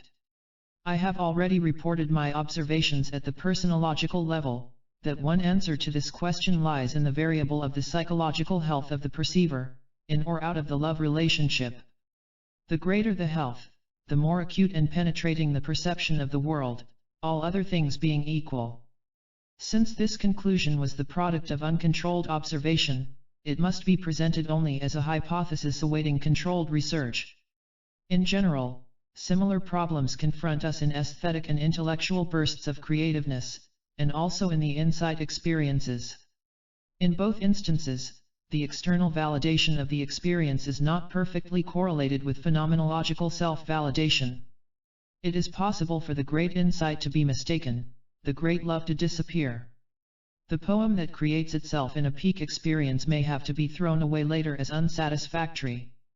Creation of a product that will stand up feels subjectively the same as the creation of a product that folds up later under cold, objective critical scrutiny. The habitually creative person knows this well, expecting half of his great moments of insight not to work out. All peak experiences feel like being cognition, but not all are truly so. And yet, we dare not neglect the clear hints that, sometimes at least, greater perspicuity and greater efficiency of cognition can be found in healthier people and in healthier moments, i.e., some peak experiences are becognitions. I once suggested the principle that if self-actualizing people can and do perceive reality more efficiently, fully, and with less motivational contamination than we others do, then we may possibly use them as biological assays. Through their greater sensitivity and perception, we may get a better report of what reality is like, than through our own eyes, just as canaries can be used to detect gas in mines before less sensitive creatures can. As a second string to this same bow, we may use ourselves in our most perceptive moments, in our peak experiences, when, for the moment, we are self-actualizing, to give us a report of the nature of reality that is truer than we can ordinarily manage. It finally seems clear that the cognitive experiences I have been describing cannot be a substitute for the routine skeptical and cautious procedures of science. However fruitful and penetrating these cognitions may be, and granting fully that they may be the best or only way of discovering certain kinds of truth, yet the problems of checking, choosing, rejecting, confirming and, externally, validating remain with us subsequent to the flash of insight. However, it seems silly to put them into an antagonistically exclusive relationship. It must be obvious by now that they need each other and supplement each other, in about the same way as do the frontiersman and the settler. The after-effects of peak experiences, completely separable from the question of the external validity of cognition in the various peak experiences, is that of the after-effects upon the person of these experiences which in still another sense, may be said to validate the experience. I have no controlled research data to present. I have only the unanimous agreement of my subjects that there were such effects, my own conviction that there were, and the complete agreement of all the writers on creativeness, love, insight, mystic experience, and aesthetic experience. On these grounds I feel justified in making at least the following affirmations or propositions, all of which are testable. 1. Peak experiences may and do have some therapeutic effects in the strict sense of removing symptoms. I have at least 2 reports, one from a psychologist, one from an anthropologist, of mystic or oceanic experiences so profound as to remove certain neurotic symptoms forever after. Such conversion experiences are of course plentifully recorded in human history, but so far as I know have never received the attention of psychologists or psychiatrists. 2. They can change the person's view of himself in a healthy direction. 3. They can change his view of other people and his relations to them in many ways. 4. They can change more or less permanently his view of the world, or of aspects or parts of it. 5. They can release him for greater creativity, spontaneity, expressiveness, idiosyncrasy. 6. He remembers the experience as a very important and desirable happening and seeks to repeat it. 7. The person is more apt to feel that life in general is worthwhile, even if it is usually drab, pedestrian, painful, or ungratifying, since beauty, excitement, honesty, play, goodness, truth and meaningfulness have been demonstrated to him to exist. Many other effects could be reported that are ad hoc and idiosyncratic, depending on the particular person, and his particular problems which he considers to be solved or seen in a new light as the result of his experience. I think that these after effects can all be generalized and a feeling for them communicated if the peak experience could be likened to a visit to a personally defined heaven from which the person then returns to earth. Desirable after effects of such an experience, some universal and some individual, are then seen to be practically inevitable. Point 2. And may I also emphasize that such after effects of aesthetic experience, creative experience, love experience, mystic experience, insight experience, and other peak experiences are preconsciously taken for granted and commonly expected by artists and art educators, by creative teachers, by religious and philosophical theorists, by loving husbands, mothers, and therapists, and by many others. On the whole, these good after effects are easy enough to understand. What is more difficult to explain is the absence of discernible after effect in so many people. Peak experiences as acute identity experiences. As we seek for definitions of identity, we must remember that these definitions and concepts are not now existing in some hidden place, waiting patiently for us to find them. Only partly do we discover them, partly also we create them. Partly identity is whatever we say it is. Prior to this of course should come our sensitivity and receptivity to the various meanings the word already has. At once we find that various authors use the word for different kinds of data, different operations. And then of course we must find out something of these operations in order to understand just what the author means when he uses the word. It means something different for various therapists, for sociologists, for self-psychologists, for child psychologists, etc., even though for all these people there is also some similarity or overlap of meaning. Perhaps this similarity is what identity means today. I have another operation to report, on peak experiences, in which identity has various real, sensible and useful meanings. But no claim is made that these are the true meanings of identity, only that we have here another angle. Since my feeling is that people in peak experiences are most their identities, closest to their real selves, most idiosyncratic, it would seem that this is an especially important source of clean and uncontaminated data, i.e., invention is reduced to a minimum, and discovery increased to a maximum. It will be apparent to the reader that all the separate characteristics following are not really separate at all, but partake of each other in various ways, e.g., overlapping, saying the same thing in different ways, having the same meaning in a metaphorical sense, etc. The reader interested in the theory of holistic analysis, in contrast to atomistic, or reductive, analysis, is referred to, Chapter 3. I shall be describing in a holistic way, not by splitting identity apart into quite separate components which are mutually exclusive, but rather by turning it over and over in my hands and gazing at its different facets, or as a connoisseur contemplates a fine painting, seeing it now in this organization, as a whole, now in that. Each aspect discussed can be considered a partial explanation of each of the other aspects. The person in the peak experiences feels more integrated, unified, whole, all of a piece, than at other times. He also looks, to the observer, more integrated in various ways, described below, e.g., less split or dissociated, less fighting against himself, more at peace with himself, less split between an experiencing self and an observing self, more one-pointed, more harmoniously organized, more efficiently organized with all his parts functioning very nicely with each other, more synergic, with less internal friction, etc. One other aspects of integration and of the conditions upon which it rests are discussed below. This is of special interest to therapists not only because integration is one of the main goals of all therapy, but also because of the fascinating problems involved in what we may call the therapeutic dissociation. For therapy to occur from insight, it is necessary to experience and to observe simultaneously. For instance, the psychotic who is totally experiencing but not detached enough to observe his experiencing is unimproved by this experiencing, even though he may have been right in the middle of the unconscious that is so hidden to neurotics.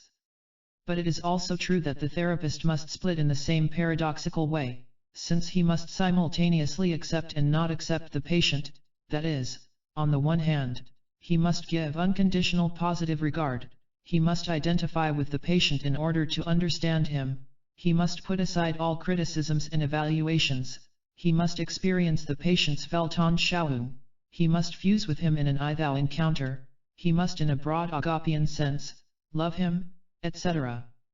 And yet, on the other hand, he is also implicitly disapproving, not accepting, not identifying, etc. because he is trying to improve him, to make him better than he is, which means something other than he is right now.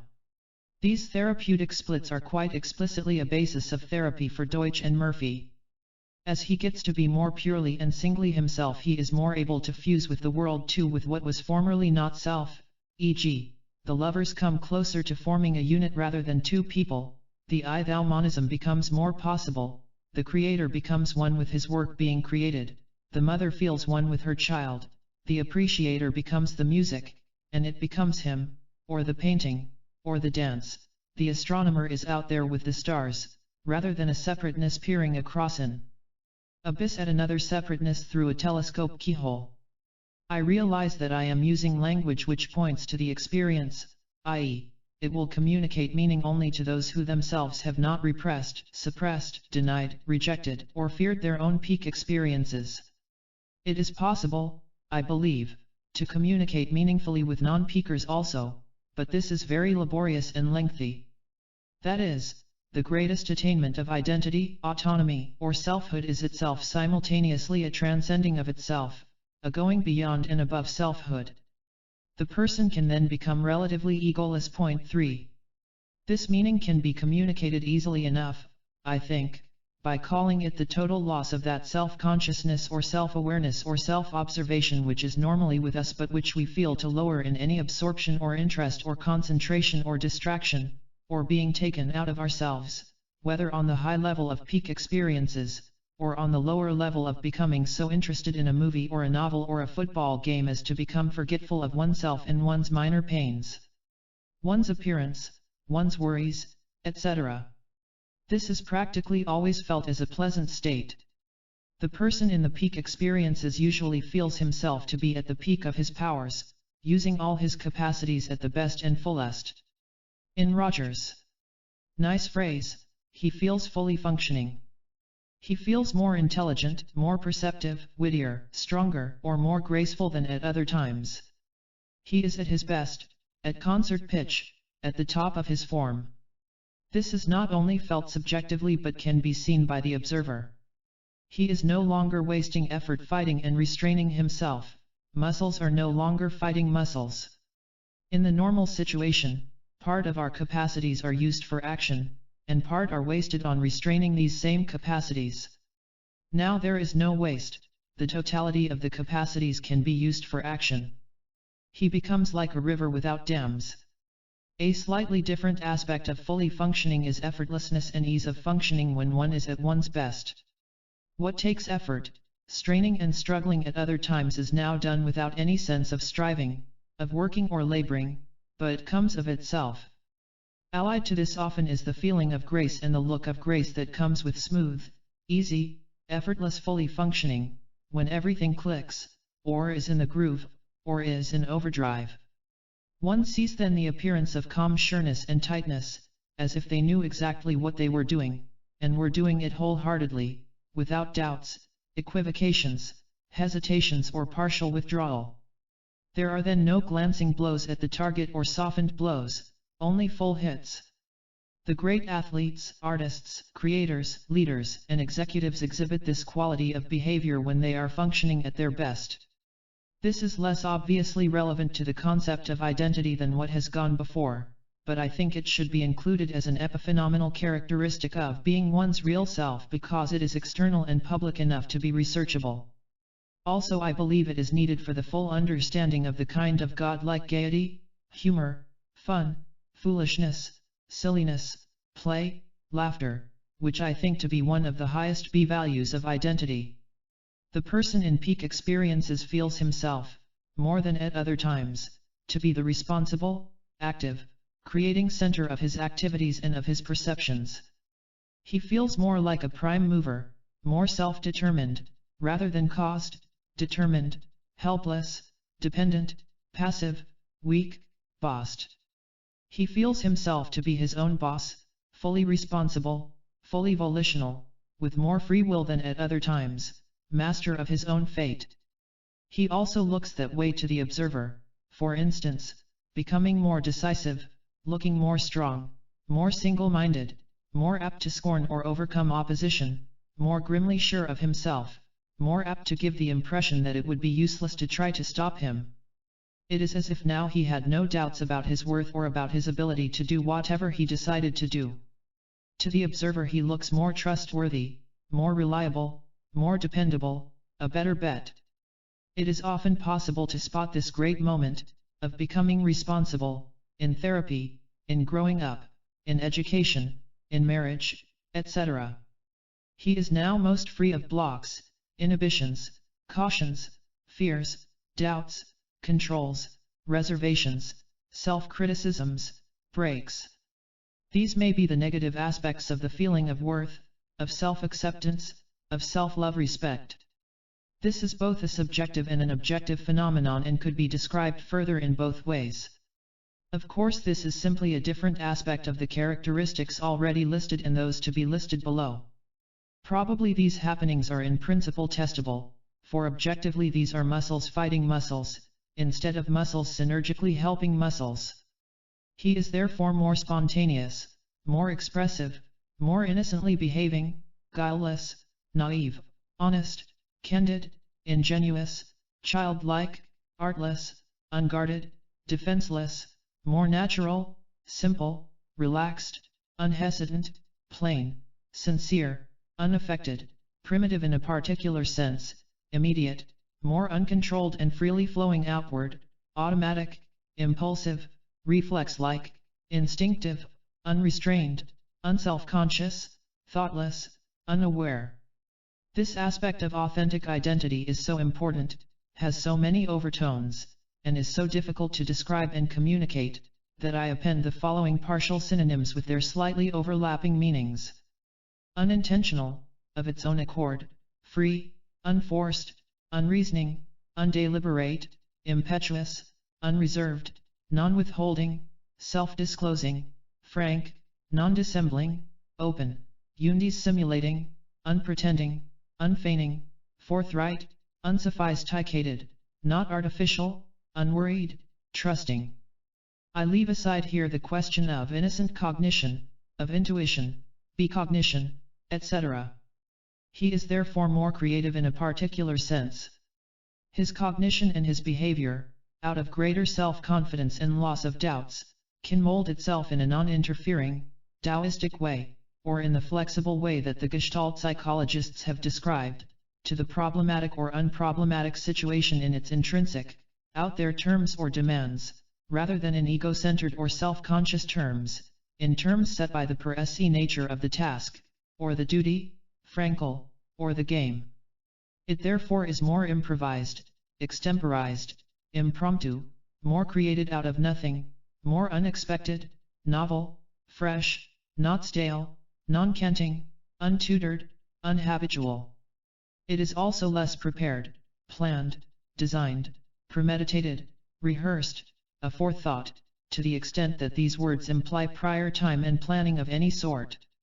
It is therefore relatively unsought, non-desired, unneeded, purposeless, unstriven for, unmotivated, or undriven, since it is emergent and newly created and doesn't come out of prior time. All this can be phrased in still another way as the acme of uniqueness, individuality, or idiosyncrasy. If all people are different from each other in principle, they are more purely different in the peak experiences. If in many respects, their roles, men are interchangeable, then in the peak experiences, roles drop away and men become least interchangeable. Whatever they are at bottom, whatever the word unique self means, they are more that in the peak experiences. In the peak experiences, the individual is most here now, most free of the past and of the future in various senses, most all there in the experience. For instance, he can now listen better than at other times. Since he is least habitual and least expectant, he can fully listen without contamination by dragging in expectations based on past situations, which can't be identically like the present one, or hopes or apprehensions based on planning for the future, which means taking the present only as means to the future rather than as end in itself. Since also he is beyond desire, he needn't rubricize in terms of fear, hate or wish. Nor does he have to compare what is here with what is not here in order to evaluate it. The person now becomes more a pure psyche and less a thing of the world living under the laws of the world. That is, he becomes more determined by intrapsychic laws rather than by the laws of non-psychic reality insofar as they are different. This sounds like a contradiction or a paradox, but it is not, and even if it were, would have to be accepted anyway as having a certain kind of meaning.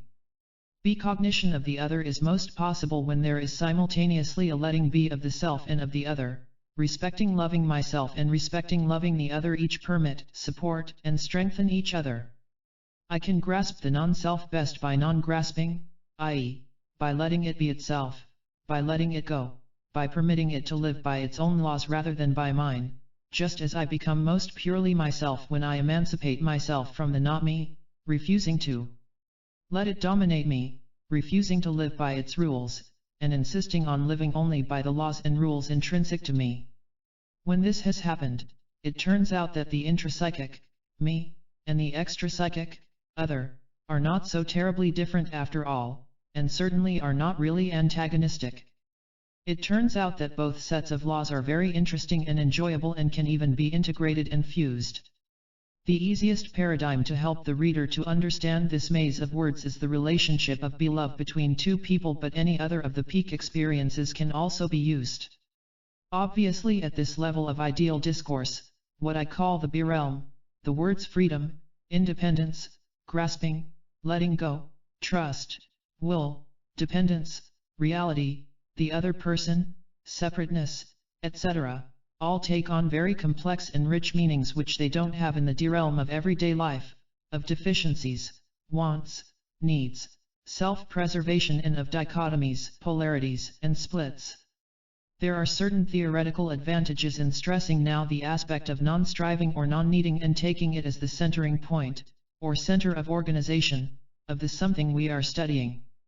In various ways described above, and with certain delimited meanings, the person in the peak experience becomes unmotivated, or undriven, especially from the point of view of the deficiency needs.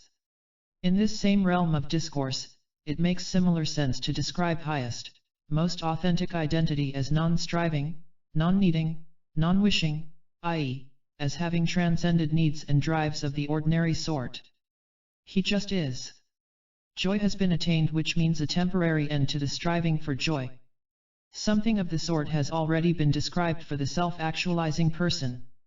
Everything now comes of its own accord, pouring out, without will, effortlessly, purposelessly.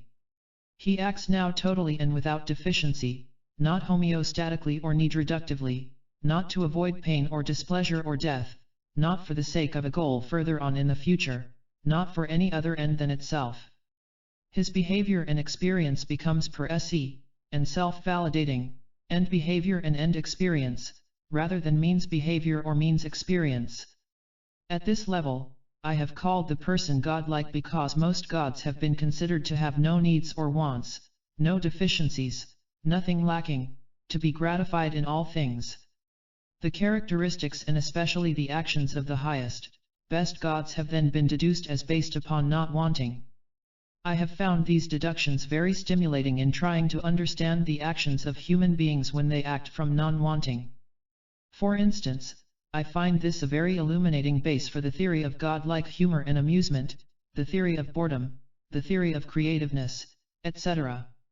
The fact that the human embryo also has no needs is a fertile source of confusion between the high nirvana and the low nirvana discussed in 11. Expression and communication in the peak experiences tend often to become poetic, mythical, and rhapsodic, as if this were the natural kind of language to express such states of being. I have only recently become aware of this in my subjects and in myself, so shouldn't say much about it. 15 is also relevant.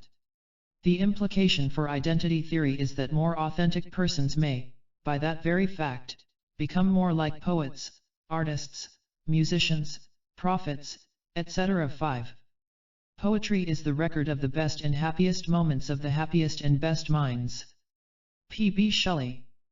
All peak experiences may be fruitfully understood as completions of the act in David M. Levy's sense, or as the Gestalt psychologist's closure, or on the paradigm of the Reichian type of complete orgasm, or as total discharge, catharsis, culmination, climax, consummation, emptying or finishing.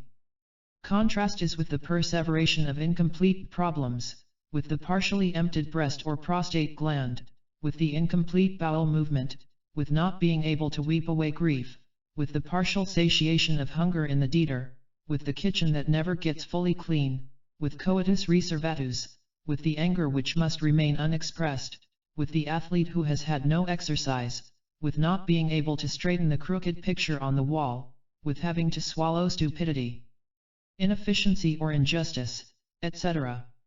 From these examples, any reader should be able to understand phenomenologically how important completion is, and also why this viewpoint is so helpful in enriching the understanding of non-striving, integration, relaxation and everything else that has gone before.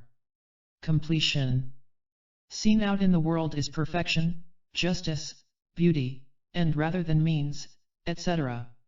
Since the outer and inner world are to some extent isomorphic and are dialectically related, cause each other, we come to the edge of the problem of how the good person and the good world make each other. How does this bear on identity? Probably the authentic person is himself complete or final in some sense. He certainly experiences subjective finality, completion, or perfection at times, and he certainly perceives it in the world.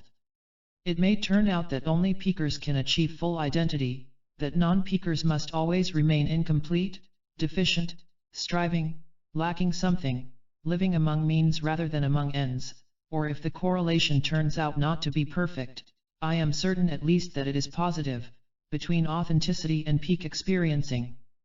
As we consider the physical and psychological tensions and perseverations of incompleteness, it seems plausible that they may be incompatible not only with serenity, peacefulness, and psychological well-being, but also with physical well-being.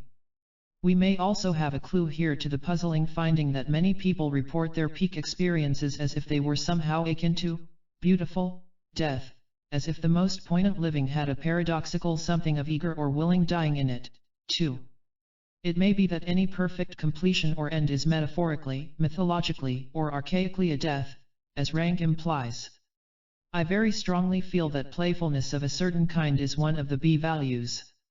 Some of the reasons for thinking so have already been touched upon. One of the most important is that it is fairly often reported in the peak experiences, both within the person and perceived in the world, and also can be perceived by the investigator from outside the person reporting. It is very hard to describe this B playfulness since the English language falls far short here, as in general it is unable to describe the higher subjective experiences. It has a cosmic or a godlike, good-humored quality, certainly transcending hostility of any kind. It could as easily be called happy joy, or gay exuberance or delight.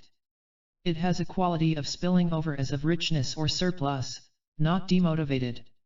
It is existential in the sense that it is an amusement or delight with both the smallness, weakness, and the largeness, strength, of the human being, transcending the dominance-subordinance polarity. It has a certain quality of triumph in it, sometimes perhaps also of relief. It is simultaneously mature and childlike. It is final, utopian, eupsychian, transcendent in the sense in which Marcuse and Brown have described. It could also be called Nietzschean. Intrinsically involved with it as part of its definition are ease, effortlessness, grace, good fortune, relief from inhibitions, restraints, and doubts, amusement with, not at, becognition, transcendence of ego-centering and means-centering, transcendence of time and space, of history, of localism. And finally, it is in itself an integrator, as beauty is, or love, or the creative intellect. This is in the sense that it is a resolver of dichotomies, a solution to many insoluble problems. It is one good solution of the human situation, teaching us that one way of solving a problem is to be amused by it. It enables us to live simultaneously in the D-realm and in the B-realm, to be at the same time Don Quixote and Sancho Panza.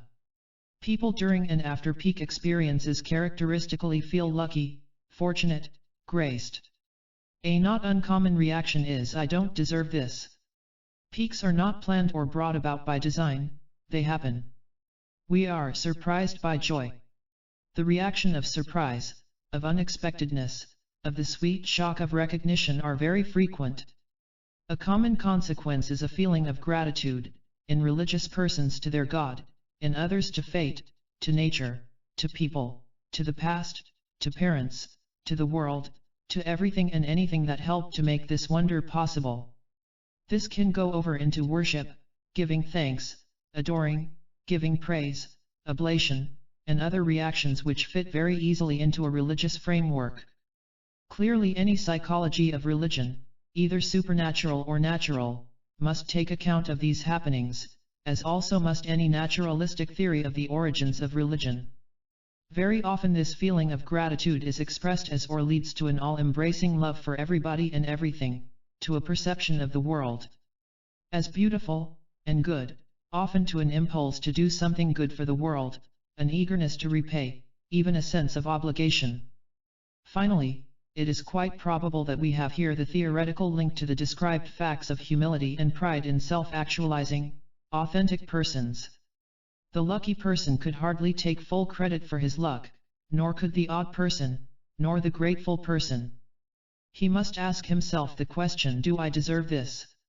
Such people resolve the dichotomy between pride and humility by fusing them into a single, complex, superordinate unity, that is, by being proud, in a certain sense, and humble, in a certain sense. Pride, tinctured with humility, is not hubris or paranoia. Humility, tinctured with pride, is not masochism. Only dichotomizing them pathologizes them. Gratitude enables us to integrate within one skin the hero and the humble servant. Concluding remark. I wish to underscore one main paradox I have dealt with above, which we must face even if we don't understand it. The goal of identity, self-actualization, autonomy, individuation, Horny's real self, authenticity, etc., seems to be simultaneously an end goal in itself, and also a transitional goal, a rite of passage, a step along the path to the transcendence of identity. This is like saying its function is to erase itself. Put the other way about, if our goal is the Eastern one of ego transcendence and obliteration, of leaving behind self-consciousness and self-observation, of fusion with the world and identification with it, Buck, of homonymity, Angel, then it looks as if the best path to this goal for most people is via achieving identity, a strong real self, and via basic need gratification rather than via asceticism. Perhaps it is relevant to this theory that my young subject tend to report two kinds of physical reaction to peak experiences. One is excitement and high tension. I feel wild, like jumping up and down, like yelling out loud. The other is relaxation, peacefulness, quietness, the feeling of stillness. For instance, after a beautiful sex experience, or aesthetic experience or creative furor, either is possible, either continued high excitement, inability to sleep, or lack of wish for it, even loss of appetite, constipation, etc. Or else, complete relaxation, inaction, deep sleep, etc. What this means I don't know. Some dangers of being cognition. The aim of this is to correct the widespread misunderstanding of self-actualization as a static, unreal, perfect state in which all human problems are transcended, and in which people live happily forever after in a superhuman state of serenity or ecstasy. This is empirically not so, as I have previously pointed out. To make this fact clearer, I could describe self-actualization as a development of personality which frees the person from the deficiency problems of youth, and from the neurotic, or infantile, or fantasy, or unnecessary, or unreal, problems of life, so that he is able to face, endure, and grapple with the real problems of life, the intrinsically and ultimately human problems, the unavoidable, the existential problems to which there is no perfect solution. That is, it is not an absence of problems but a moving from transitional or unreal problems to real problems. For shock purposes, I could even call the self-actualizing person a self-accepting and insightful neurotic, for this phrase may be defined in such a way as to be almost synonymous with understanding and accepting the intrinsic human situation, i.e., facing and accepting courageously, and even enjoying, being amused by the shortcomings of human nature instead of trying to deny them. It is these real problems which confront even, or especially, the most highly matured human beings, that I would like to deal with in the future, e.g., real guilt, real sadness, real loneliness, healthy selfishness, courage, responsibility, responsibility for others, etc. Of course there is a quantitative, as well as qualitative, improvement that comes with higher personality evolvement, quite apart from the intrinsic satisfaction of seeing the truth rather than fooling oneself. Most human guilt, statistically speaking, is neurotic rather than real guilt. Being freed of neurotic guilt means absolutely to have lesser amounts of guilt, even though the probability of real guilt remains. Not only this, but highly evolved personalities also have more peak experiences, and these seem to be more profound, even though this may be less true of the obsessional or Apollonian type of self-actualization. That is to say, though being more fully human means to have problems and pains still, even though of a higher sort, yet it remains true that these problems and pains are quantitatively less, and that the pleasures are quantitatively and qualitatively greater. In a word, an individual is subjectively better off for having reached a higher level of personal development. Self-actualizing people have been found more capable than the average population of a particular kind of cognition which I have called being cognition. This has been described in 6 as cognition of the essence, or isness, or intrinsic structure and dynamics, and presently existing potentialities of something or someone or everything. Becognition, B equals being, is in contrast to decognition, D equals deficiency need motivation, or human-centered and self-centered cognition. Just as self-actualization does not mean absence of problems, so does becognition as one aspect of it hold certain dangers. Dangers of becognition. The main danger of becognition is of making action impossible or at least indecisive. Becognition is without judgment, comparison, condemnation, or evaluation. Also it is without decision, because decision is readiness to act, and becognition is passive contemplation, appreciation, and non-interfering, i.e., let be. So long as one contemplates the cancer or the bacteria, awestruck, admiring, wondering, passively drinking in the delight of rich understanding, then one does nothing.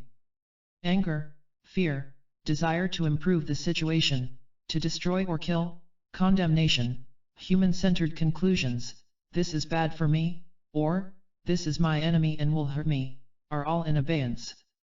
Wrong or right, good or evil, the past and the future, all have nothing to do with becognition, and are at the same time inoperative. It is not in the world, in the existentialist sense. It is not even human in the ordinary sense either. It is God-like, compassionate, non-active, non-interfering, non-doing. It has nothing to do with friends or enemies in the human-centered sense. It is only when the cognition shifts over to decognition that action, decision, judgment, punishment, condemnation, planning for the future becomes possible. The main danger, then, is that becognition is at the moment incompatible with action. Point 1. But since we, most of the time, live in the world, action is necessary, defensive or offensive action, or selfishly centered action in the terms of the beholder rather than of the beheld. A tiger has a right to live, as do flies, or mosquitoes, or bacteria, from the point of view of its own being, but also so does a human being. And there is the unavoidable conflict. The demands of self-actualization may necessitate killing the tiger, even though becognition of the tiger is against killing the tiger. That is, even existentially, intrinsic and necessary to the concept of self-actualization, is a certain selfishness and self-protectiveness, a certain promise of necessary violence, even of ferocity. And therefore, self-actualization demands not only becognition but also decognition as a necessary aspect of itself.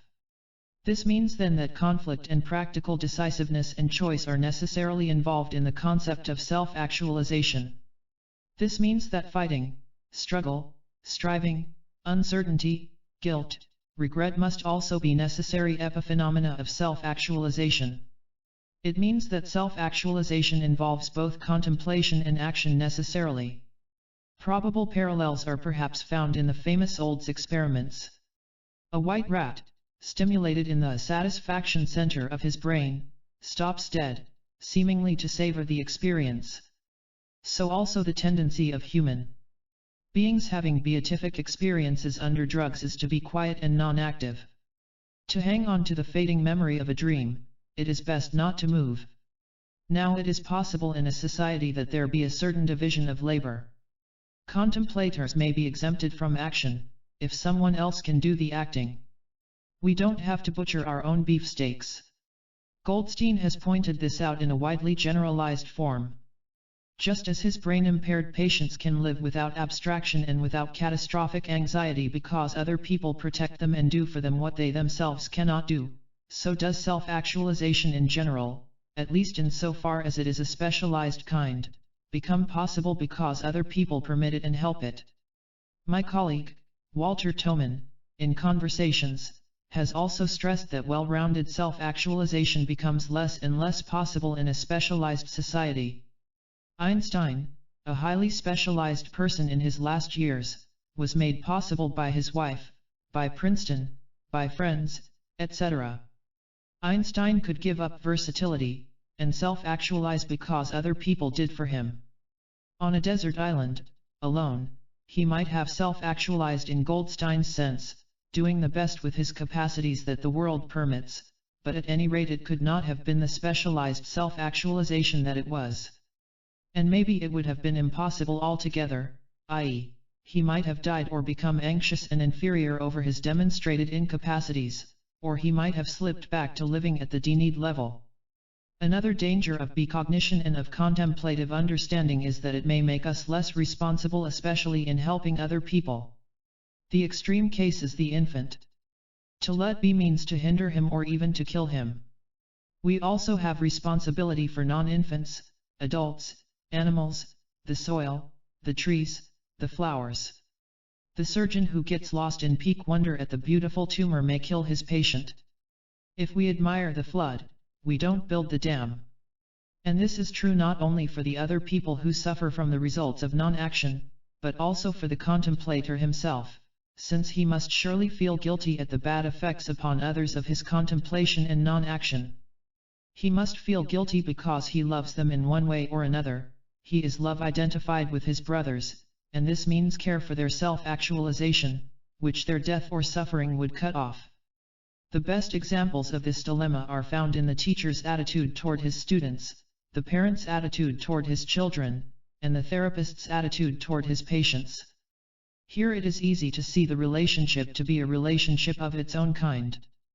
But we must also face the necessities that come from the teachers, parents, therapists, responsibility in fostering growth, i.e., the problems of setting limits, of discipline, of punishment, of not gratifying, of deliberately being the frustrator, of being able to arouse and endure hostility, etc.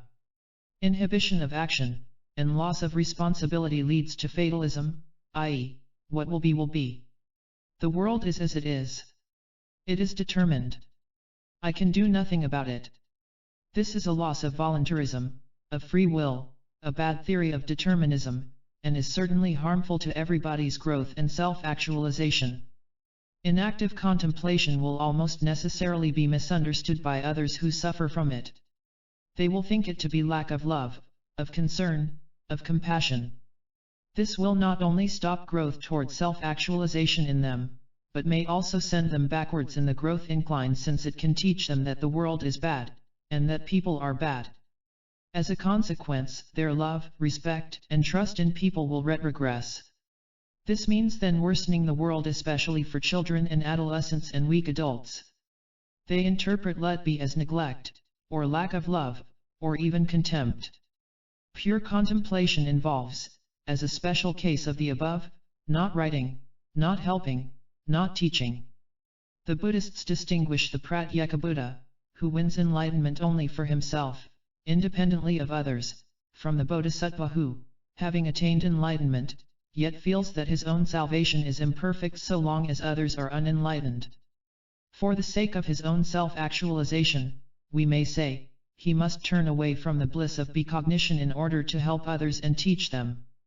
Was Buddha's enlightenment a purely personal, private possession? Or did it also necessarily belong to others, to the world? Writing and teaching, it is true, are often, not always, steps back from bliss or ecstasy.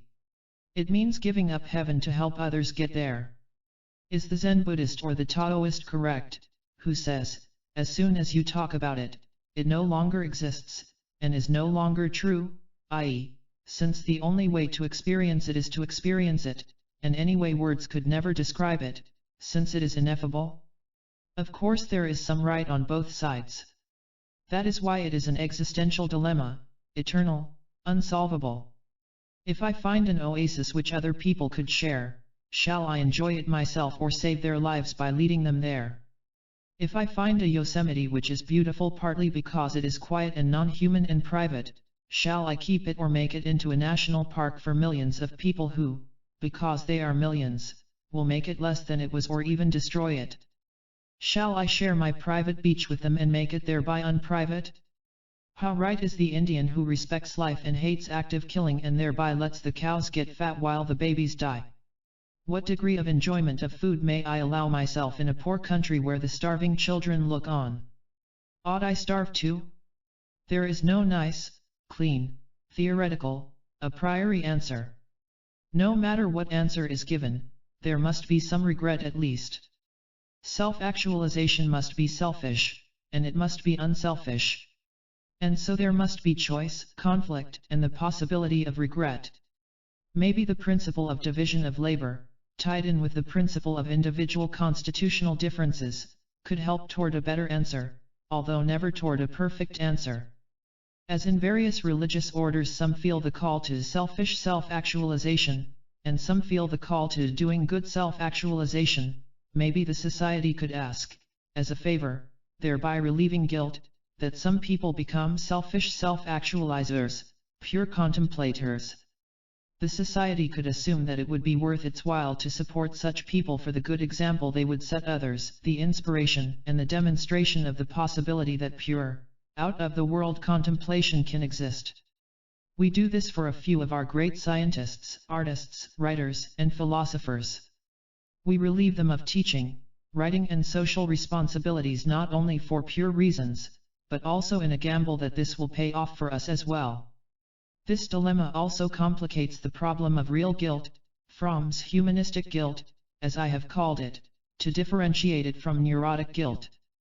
Real guilt comes from not being true to yourself, to your own fate in life, to your own intrinsic nature, see also Mower and Lind. But here we raise the further question, what kind of guilt comes from being true to yourself but not to others? As we have seen, being true to yourself may at times intrinsically and necessarily be in conflict with being true to others. A choice is both possible and necessary. And the choice can only rarely be completely satisfactory.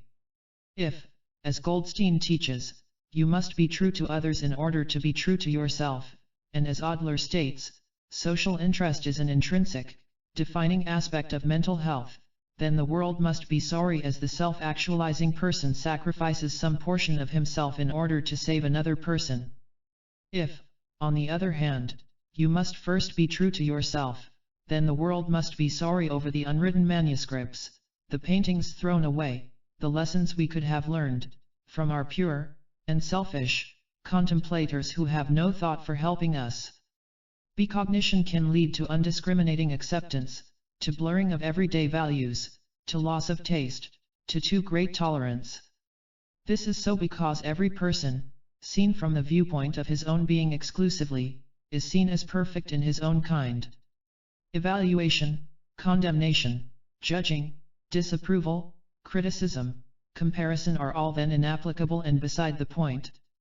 While unconditional acceptance is a sine qua non for the therapist, let us say, or for the lover, the teacher, the parent, the friend, it is clearly not alone sufficient for the judge, the policeman, or the administrator. We already recognize a certain incompatibility in the two interpersonal attitudes implied here. Most psychotherapists will refuse to assume any disciplining or punishing function for their patients. And many executives, administrators, or generals will refuse to take on any therapeutic or personal responsibility for the people to whom they give orders and whom they have to discharge or punish.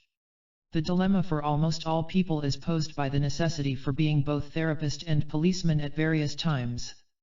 And we may expect that the more fully human person, taking both roles more seriously, will probably be more troubled by this dilemma than is the average person, who is often not even aware that there is any dilemma.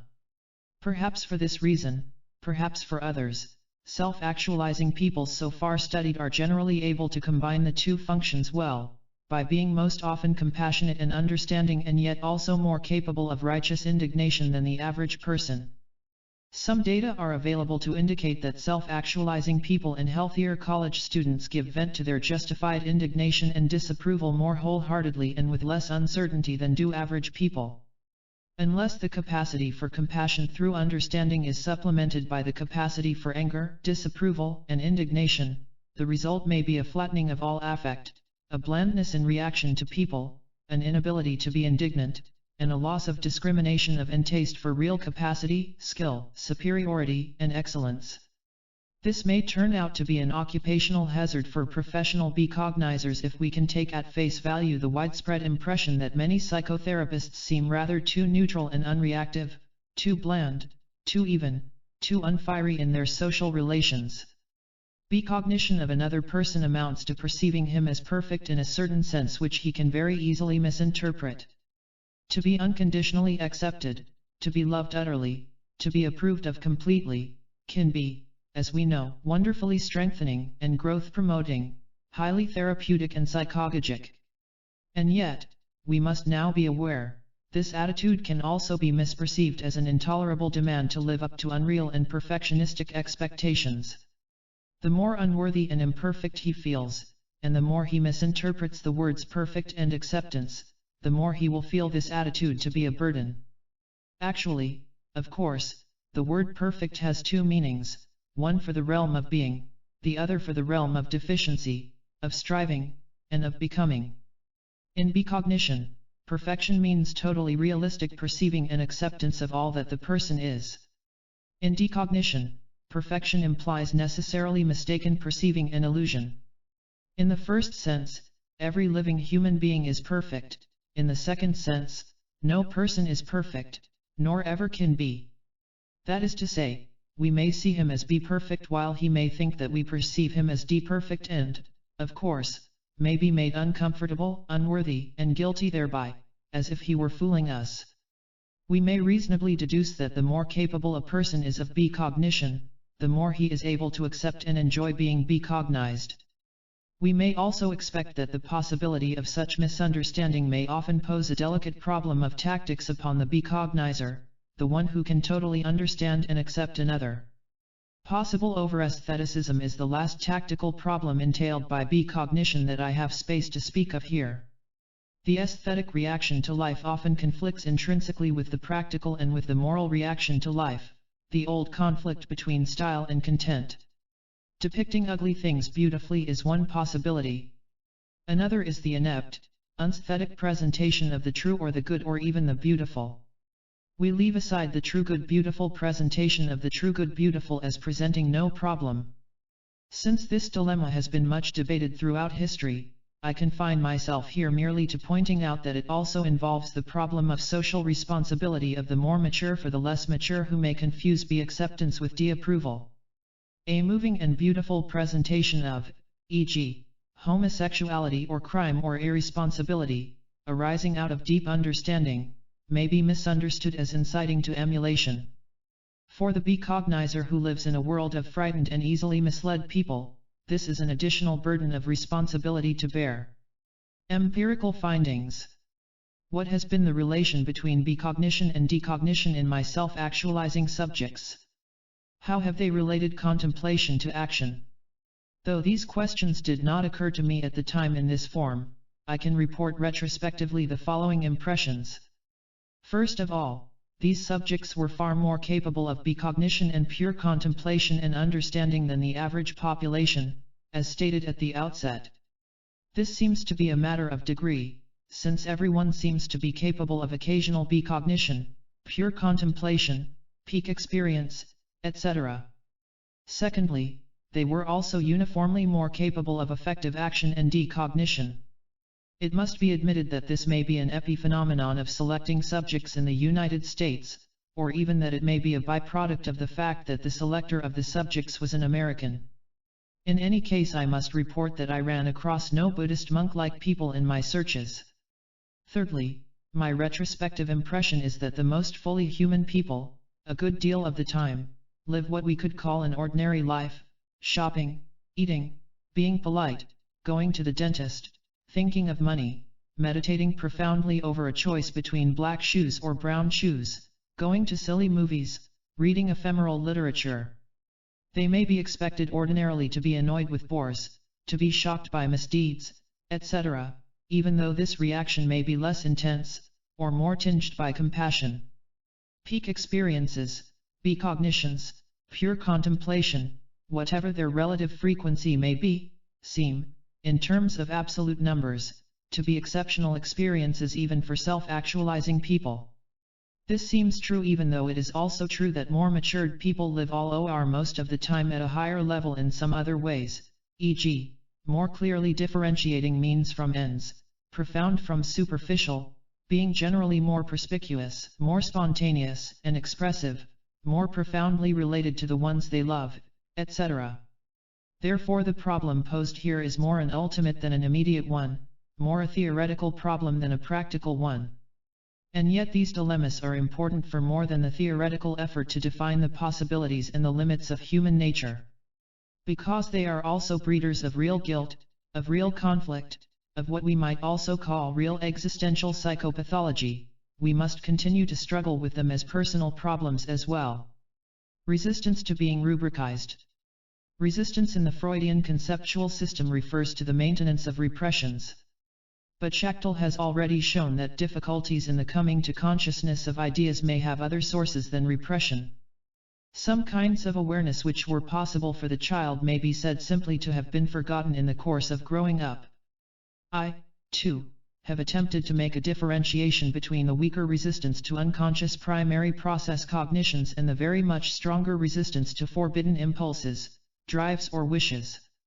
These developments, and others, indicate that it may be desirable to expand the concept resistance to mean approximately difficulties in achieving insight for whatever reason, excluding of course constitutional incapacity, e.g., feeble-mindedness, reduction to the concrete, gender differences, and perhaps even constitutional determinants of the Sheldon type.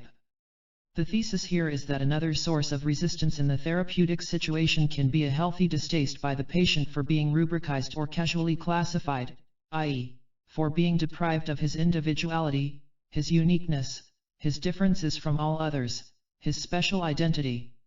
I have previously described rubricizing as a cheap form of cognizing, i.e., really a form of not cognizing, a quick, easy cataloging whose function is to make unnecessary the effort required by more careful, idiographic perceiving or thinking. To place a person in a system takes less energy than to know him in his own right, since in the former instance, all that has to be perceived is that one abstracted characteristic which indicates his belongingness in a class, e.g., babies, waiters, Swedes, schizophrenics, females, generals, nurses, etc.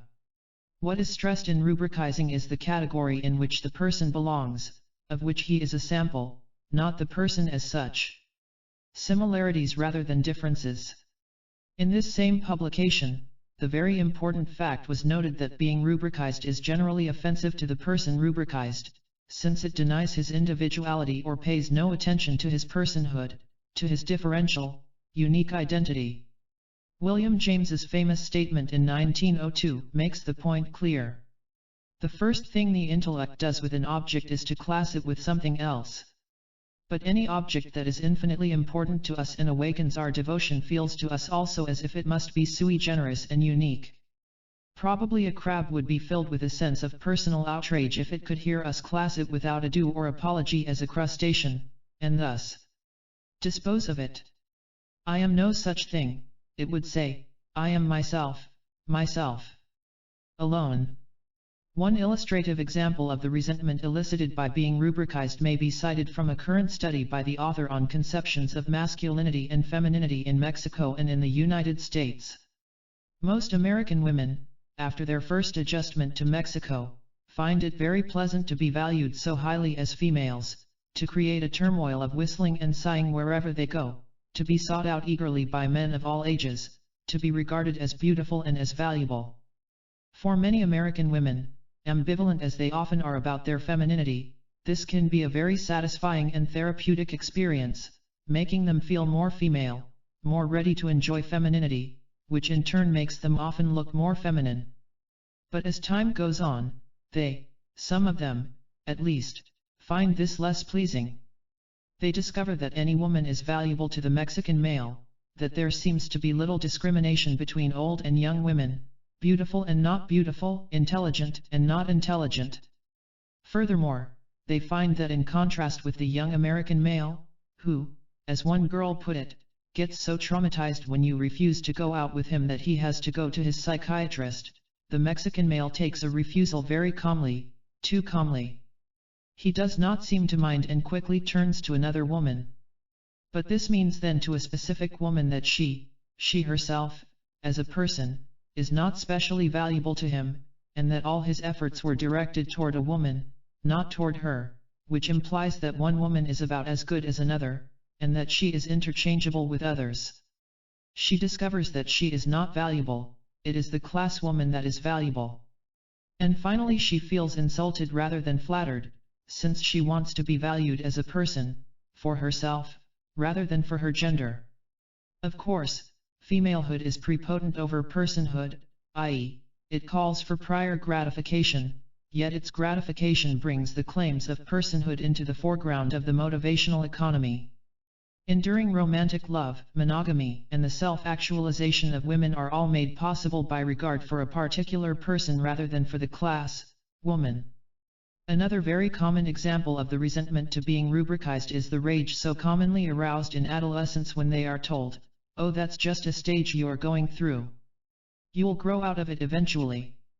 What is tragic and real and unique to the child cannot be laughed at even though it has happened and will happen to millions of others.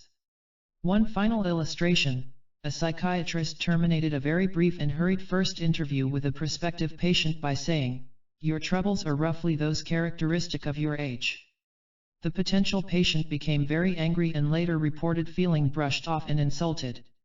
She felt as if she had been treated like a child. "I am not a specimen. I'm me, not anybody else." Considerations of this sort can also help us to expand our notion of resistance in classical psychoanalysis. Because resistance is customarily treated as only a defense of the neurosis, as a resistance to getting well or to perceiving unpleasant truths, it is therefore often treated as something undesirable, something to overcome and to analyze away. But as the examples above have indicated, what has been treated as sickness may sometimes be health, or at least not sickness. The therapist's difficulties with his patients, their refusal to accept an interpretation, their anger and fighting back, their stubbornness, almost surely, in some cases, arises from a refusal to be rubricized. Such resistance may therefore be seen as an assertion of and protection of personal uniqueness, identity, or selfhood against attack or neglect.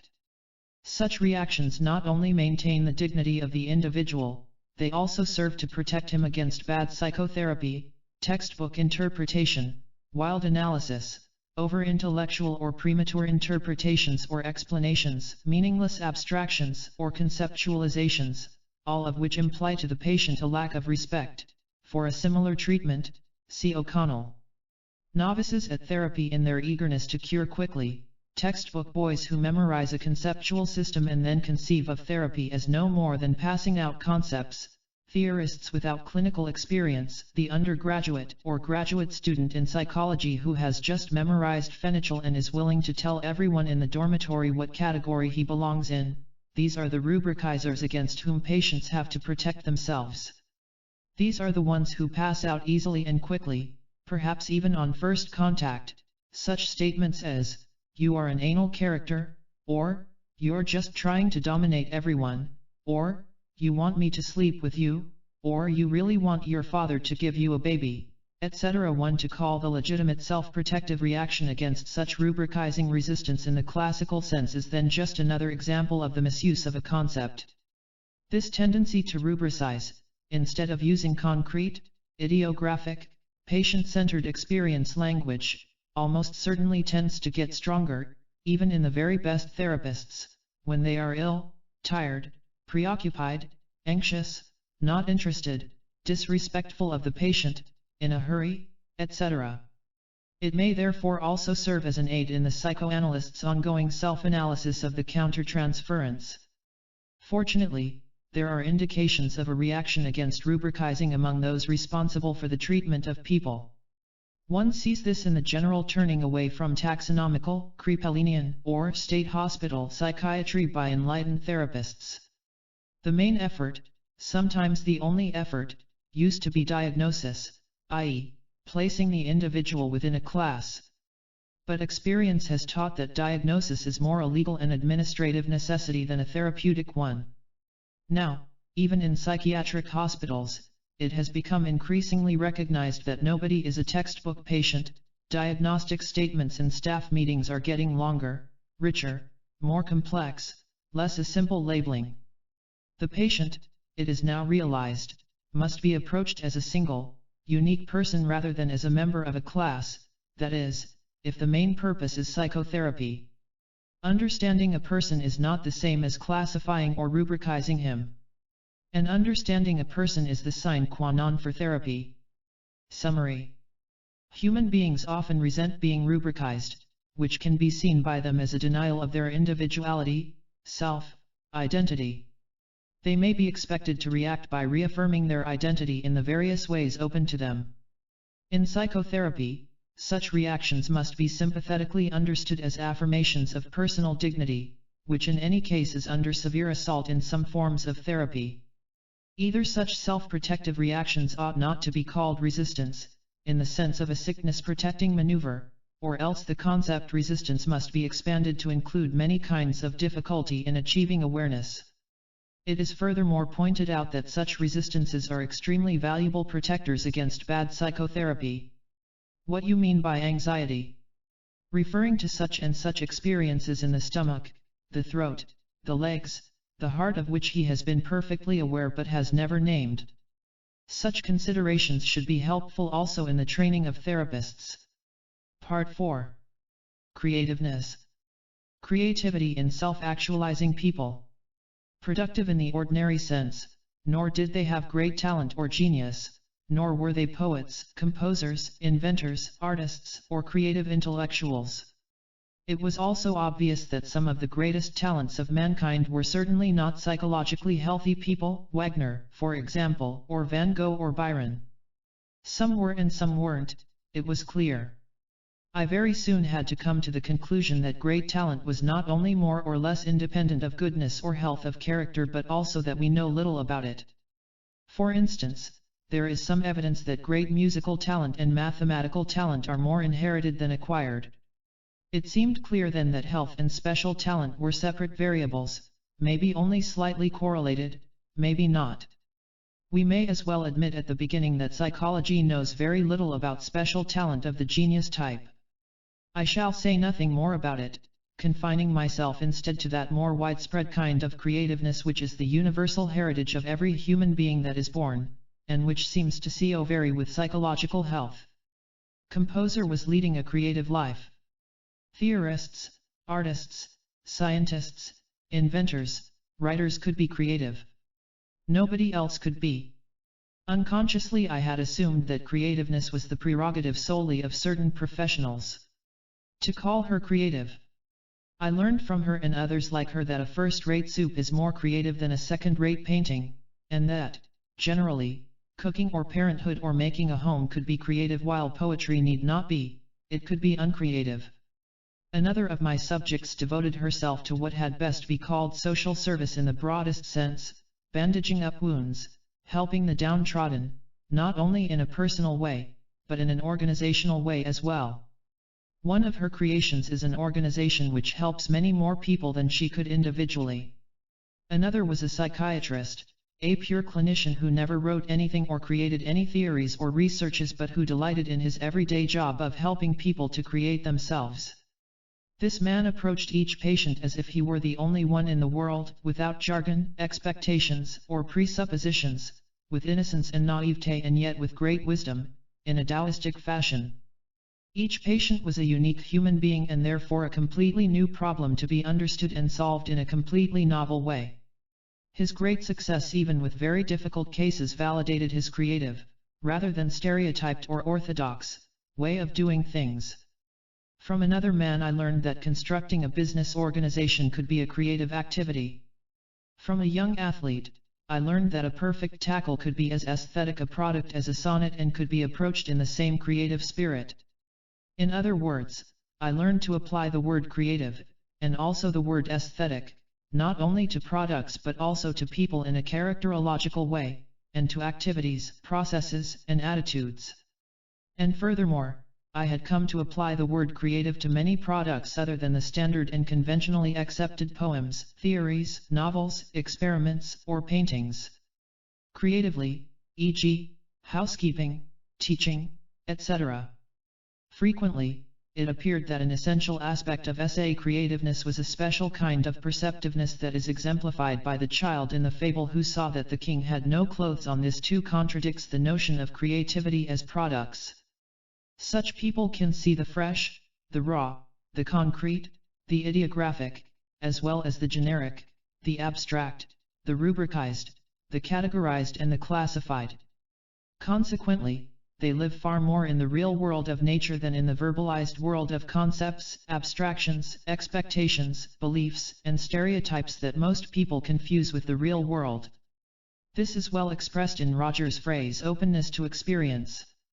All my subjects were relatively more spontaneous and expressive than average people.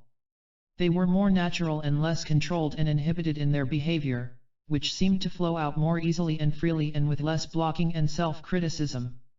This ability to express ideas and impulses without strangulation and without fear of ridicule turned out to be an essential aspect of creativeness. Rogers has used the excellent phrase, fully functioning person, to describe this aspect of health. Happy and secure children. It was spontaneous, effortless, innocent, easy, a kind of freedom from stereotypes and clichés. And again it seemed to be made up largely of innocent freedom of perception, and innocent, uninhibited spontaneity and expressiveness.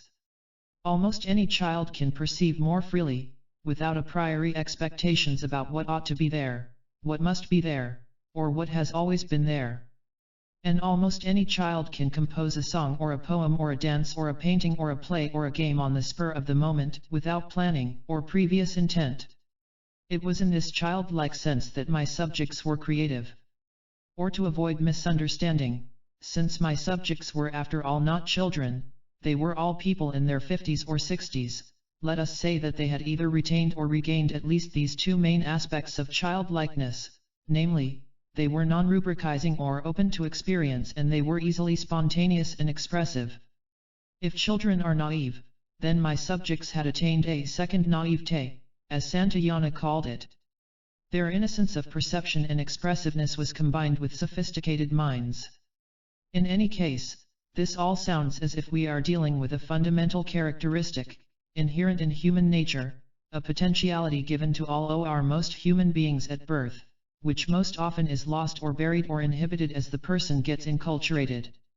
My subjects were different from the average person in another characteristic that makes creativity more likely.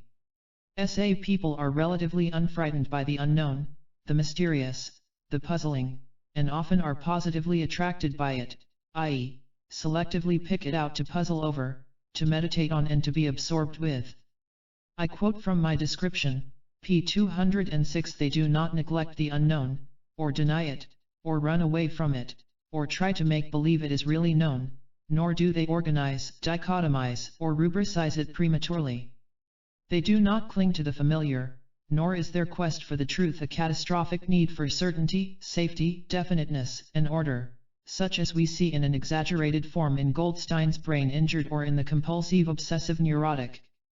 They can be, when the total objective situation calls for it, comfortably disorderly, sloppy, anarchic, chaotic, vague, doubtful, uncertain, indefinite, approximate, inexact, or inaccurate, all at certain moments in science, art, or life in general, quite desirable. Thus it comes about that doubt, tentativeness, uncertainty, with the consequent necessity for abeyance of decision, which is for most a torture, can be for some a pleasantly stimulating challenge, a high spot in life rather than a low. One observation I made has puzzled me for many years, but it begins to fall into place now. It was what I described as the resolution of dichotomies in self-actualizing people. Briefly stated, I found that I had to see differently many oppositions and polarities that all psychologists had taken for granted as straight-line continua. For instance, to take the first dichotomy that I had trouble with, I couldn't decide whether my subjects were selfish or unselfish. Observe how spontaneously we fall into an either-or, here. The more of one, the less of the other, is the implication of the style in which I put the question. But I was forced by sheer pressure of fact to give up this Aristotelian style of logic. My subjects were very unselfish in one sense and very selfish in another sense. And the two fused together, not like incompatibles, but rather in a sensible, dynamic unity or synthesis, very much like what Fromm has described in his classical paper on healthy selfishness. My subjects had put opposites together in such a way as to make me realize that regarding selfishness and unselfishness as contradictory and mutually exclusive is itself characteristic of a lower level of personality development. So also in my subjects were many other dichotomies resolved into unities: cognition versus conation, heart versus head, wish versus fact. Became cognition structured with conation as instinct, and reason came to the same conclusions. Duty became pleasure, and pleasure merged with duty. The distinction between work and play became shadowy. How could selfish hedonism be opposed to altruism, when altruism became selfishly pleasurable? These most mature of all people were also strongly childlike. These same people, the strongest egos ever described and the most definitely individual, were also precisely the ones who could be most easily egoless, self-transcending, and problem-centered. But this is precisely what the great artist does. He is able to bring together clashing colors, forms that fight each other, dissonances of all kinds, into a unity. And this is also what the great theorist does when he puts puzzling and inconsistent facts together so that we can see that they really belong together. And so also for the great statesman, the great therapist, the great philosopher, the great parent, the great inventor. They are all integrators, able to bring separates and even opposites together into unity. We speak here of the ability to integrate and of the play back and forth between integration within the person, and his ability to integrate whatever it is he is doing in the world. To the extent that creativeness is constructive, synthesizing, unifying, and integrative, to that extent does it depend in part on the inner integration of the person. In trying to figure out why all this was so, it seemed to me that much of it could be traced back to the relative absence of fear in my subjects. They were certainly less enculturated, that is, they seemed to be less afraid of what other people would say or demand or laugh at. They had less need of other people and therefore, depending on them less, could be less afraid of them and less hostile against them. Perhaps more important, however, was their lack of fear of their own insides, of their own impulses, emotions, thoughts. They were more self-accepting than the average. This approval and acceptance of their deeper selves then made it more possible to perceive bravely the real nature of the world and also made their behavior more spontaneous, less controlled, less inhibited, less planned, less willed and designed. They were less afraid of their own thoughts even when they were nutty or silly or crazy. They were less afraid of being laughed at or of being disapproved of.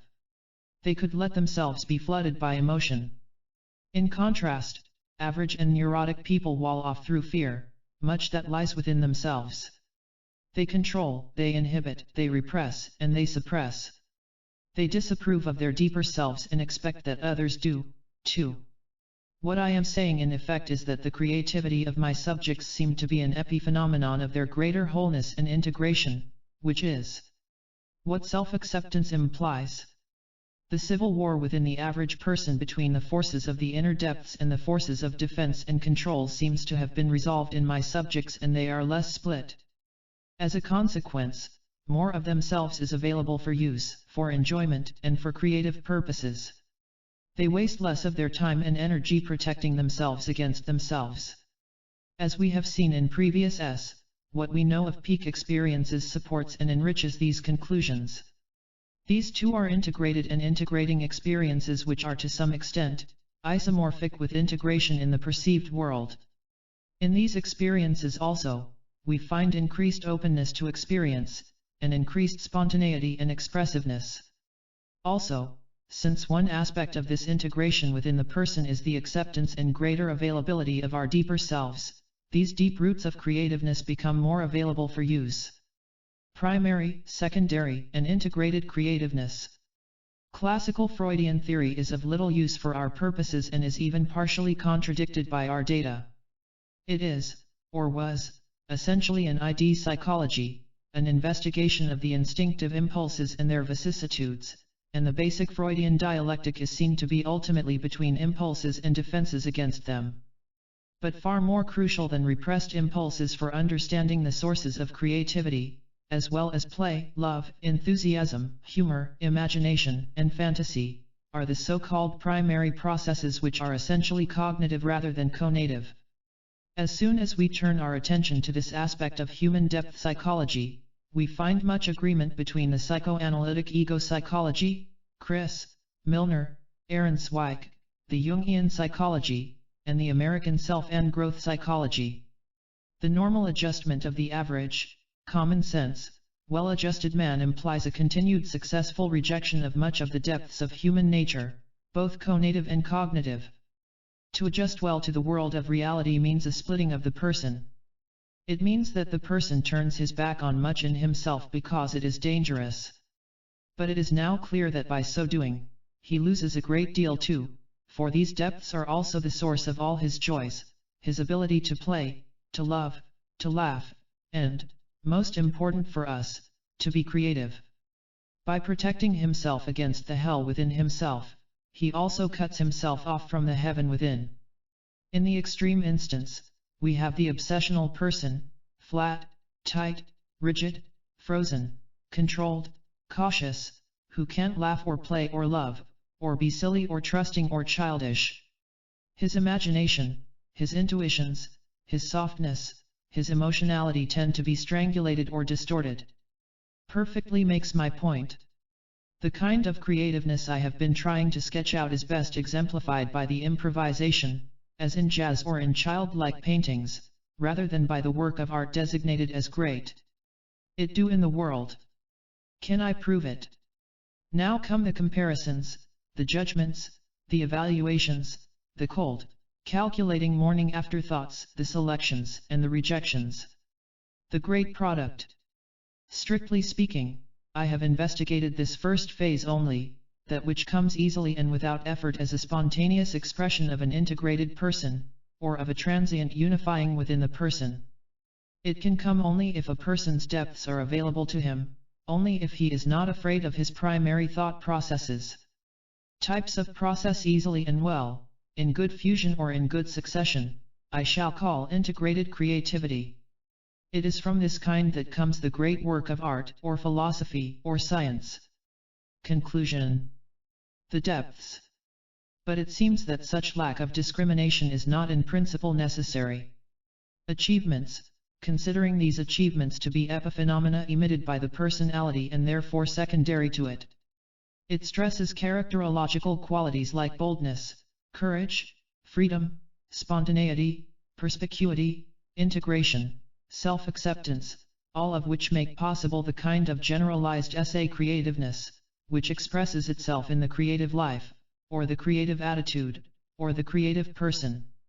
I have also stressed the expressive or being quality of essay creativeness rather than its problem-solving or product-making quality. Essay creativeness is emitted, like radioactivity, and hits all of life, regardless of problems, just as a cheerful person emits cheerfulness without purpose or design or even consciousness. It is emitted like sunshine, it spreads all over the place, it makes some things grow, which are growable, and is wasted on rocks and other ungrowable things. Part 5. Values. Psychological data and human values. Humanists for thousands of years have attempted to construct a naturalistic, psychological value system that could be derived from man's own nature, without the necessity of recourse to authority outside the human being himself. Many such theories have been offered throughout history. They have all failed for mass practical purposes exactly as all other theories have failed. We have about as many scoundrels in the world today as we have ever had, and many more neurotics, probably, than we have ever had. These inadequate theories, most of them, rested on psychological assumptions of one sort or another. Today practically all of these can be shown, in the light of recently acquired knowledge, to be false, inadequate, incomplete, or in some other way, lacking.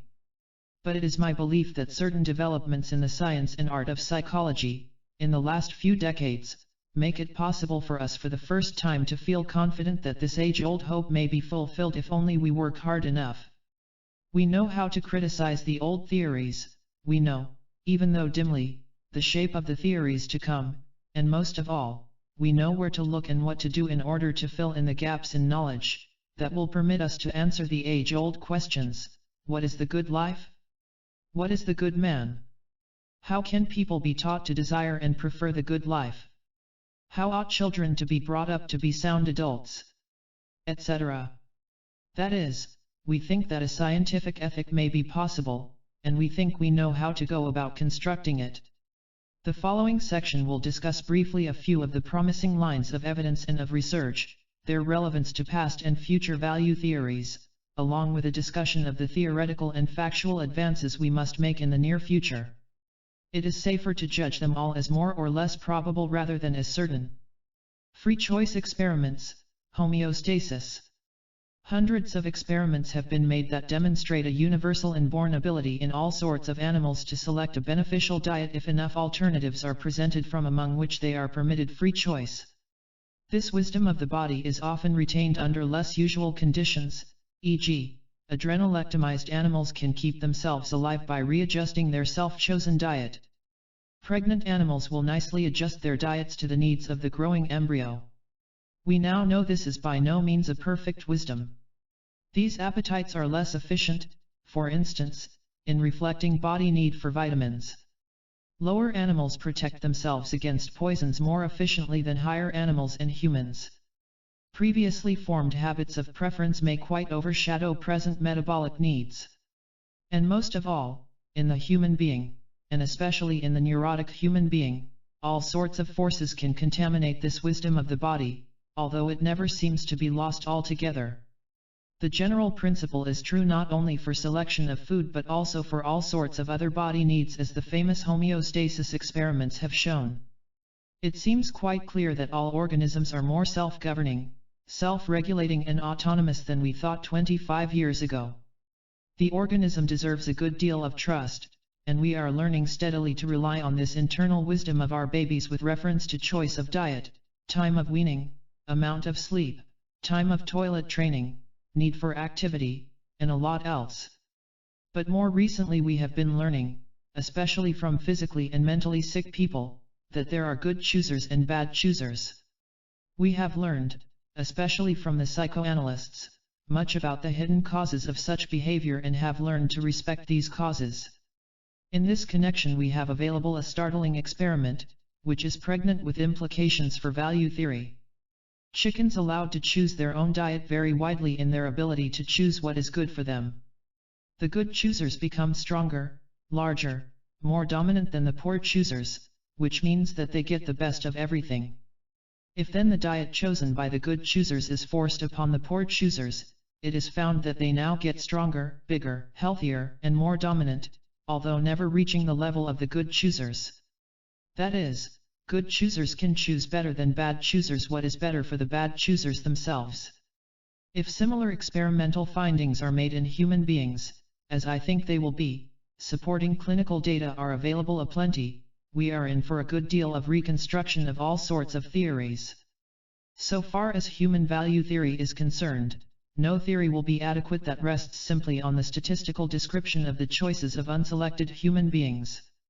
To average the choices of good and bad choosers, of healthy and sick people is useless. Only the choices and tastes and judgments of healthy human beings will tell us much about what is good for the human species in the long run. The choices of neurotic people can tell us mostly what is good for keeping a neurosis stabilized, just as the choices of a brain-injured man are good for preventing a catastrophic breakdown, or as the choices of an adrenalectomized animal may keep him from dying but would kill a healthy animal. I think that this is the main reef on which most hedonistic value theories and ethical theories have foundered. Pathologically motivated pleasures cannot be averaged with healthily motivated pleasures. Furthermore, any ethical code will have to deal with the fact of constitutional differences not only in chickens and rats but also in men, as Sheldon and Morris have shown. Some values are common to all, healthy, mankind, but also some other values will not be common to all mankind, but only to some types of people, or to specific individuals. What I have called the basic needs are probably common to all mankind and are, therefore, shared values. But idiosyncratic needs generate idiosyncratic values. Constitutional differences in individuals generate preferences among ways of relating to self, and to culture and to the world, i.e., generate values. These researches support and are supported by the universal experience of clinicians with individual differences. This is also true of the ethnological data that make sense of cultural diversity by postulating that each culture selects for exploitation, suppression, approval, or disapproval, a small segment of the range of human constitutional possibilities. This is all in line with the biological data and theories and self-actualization theories which show that an organ system presses to express itself, in a word, to function. The muscular person likes to use his muscles, indeed, has to use them in order to self-actualize, and to achieve the subjective feeling of harmonious, uninhibited, satisfying functioning which is so important an aspect of psychological health. People with intelligence must use their intelligence, people with eyes must use their eyes, people with the capacity to love have the impulse to love and the need to love in order to feel healthy.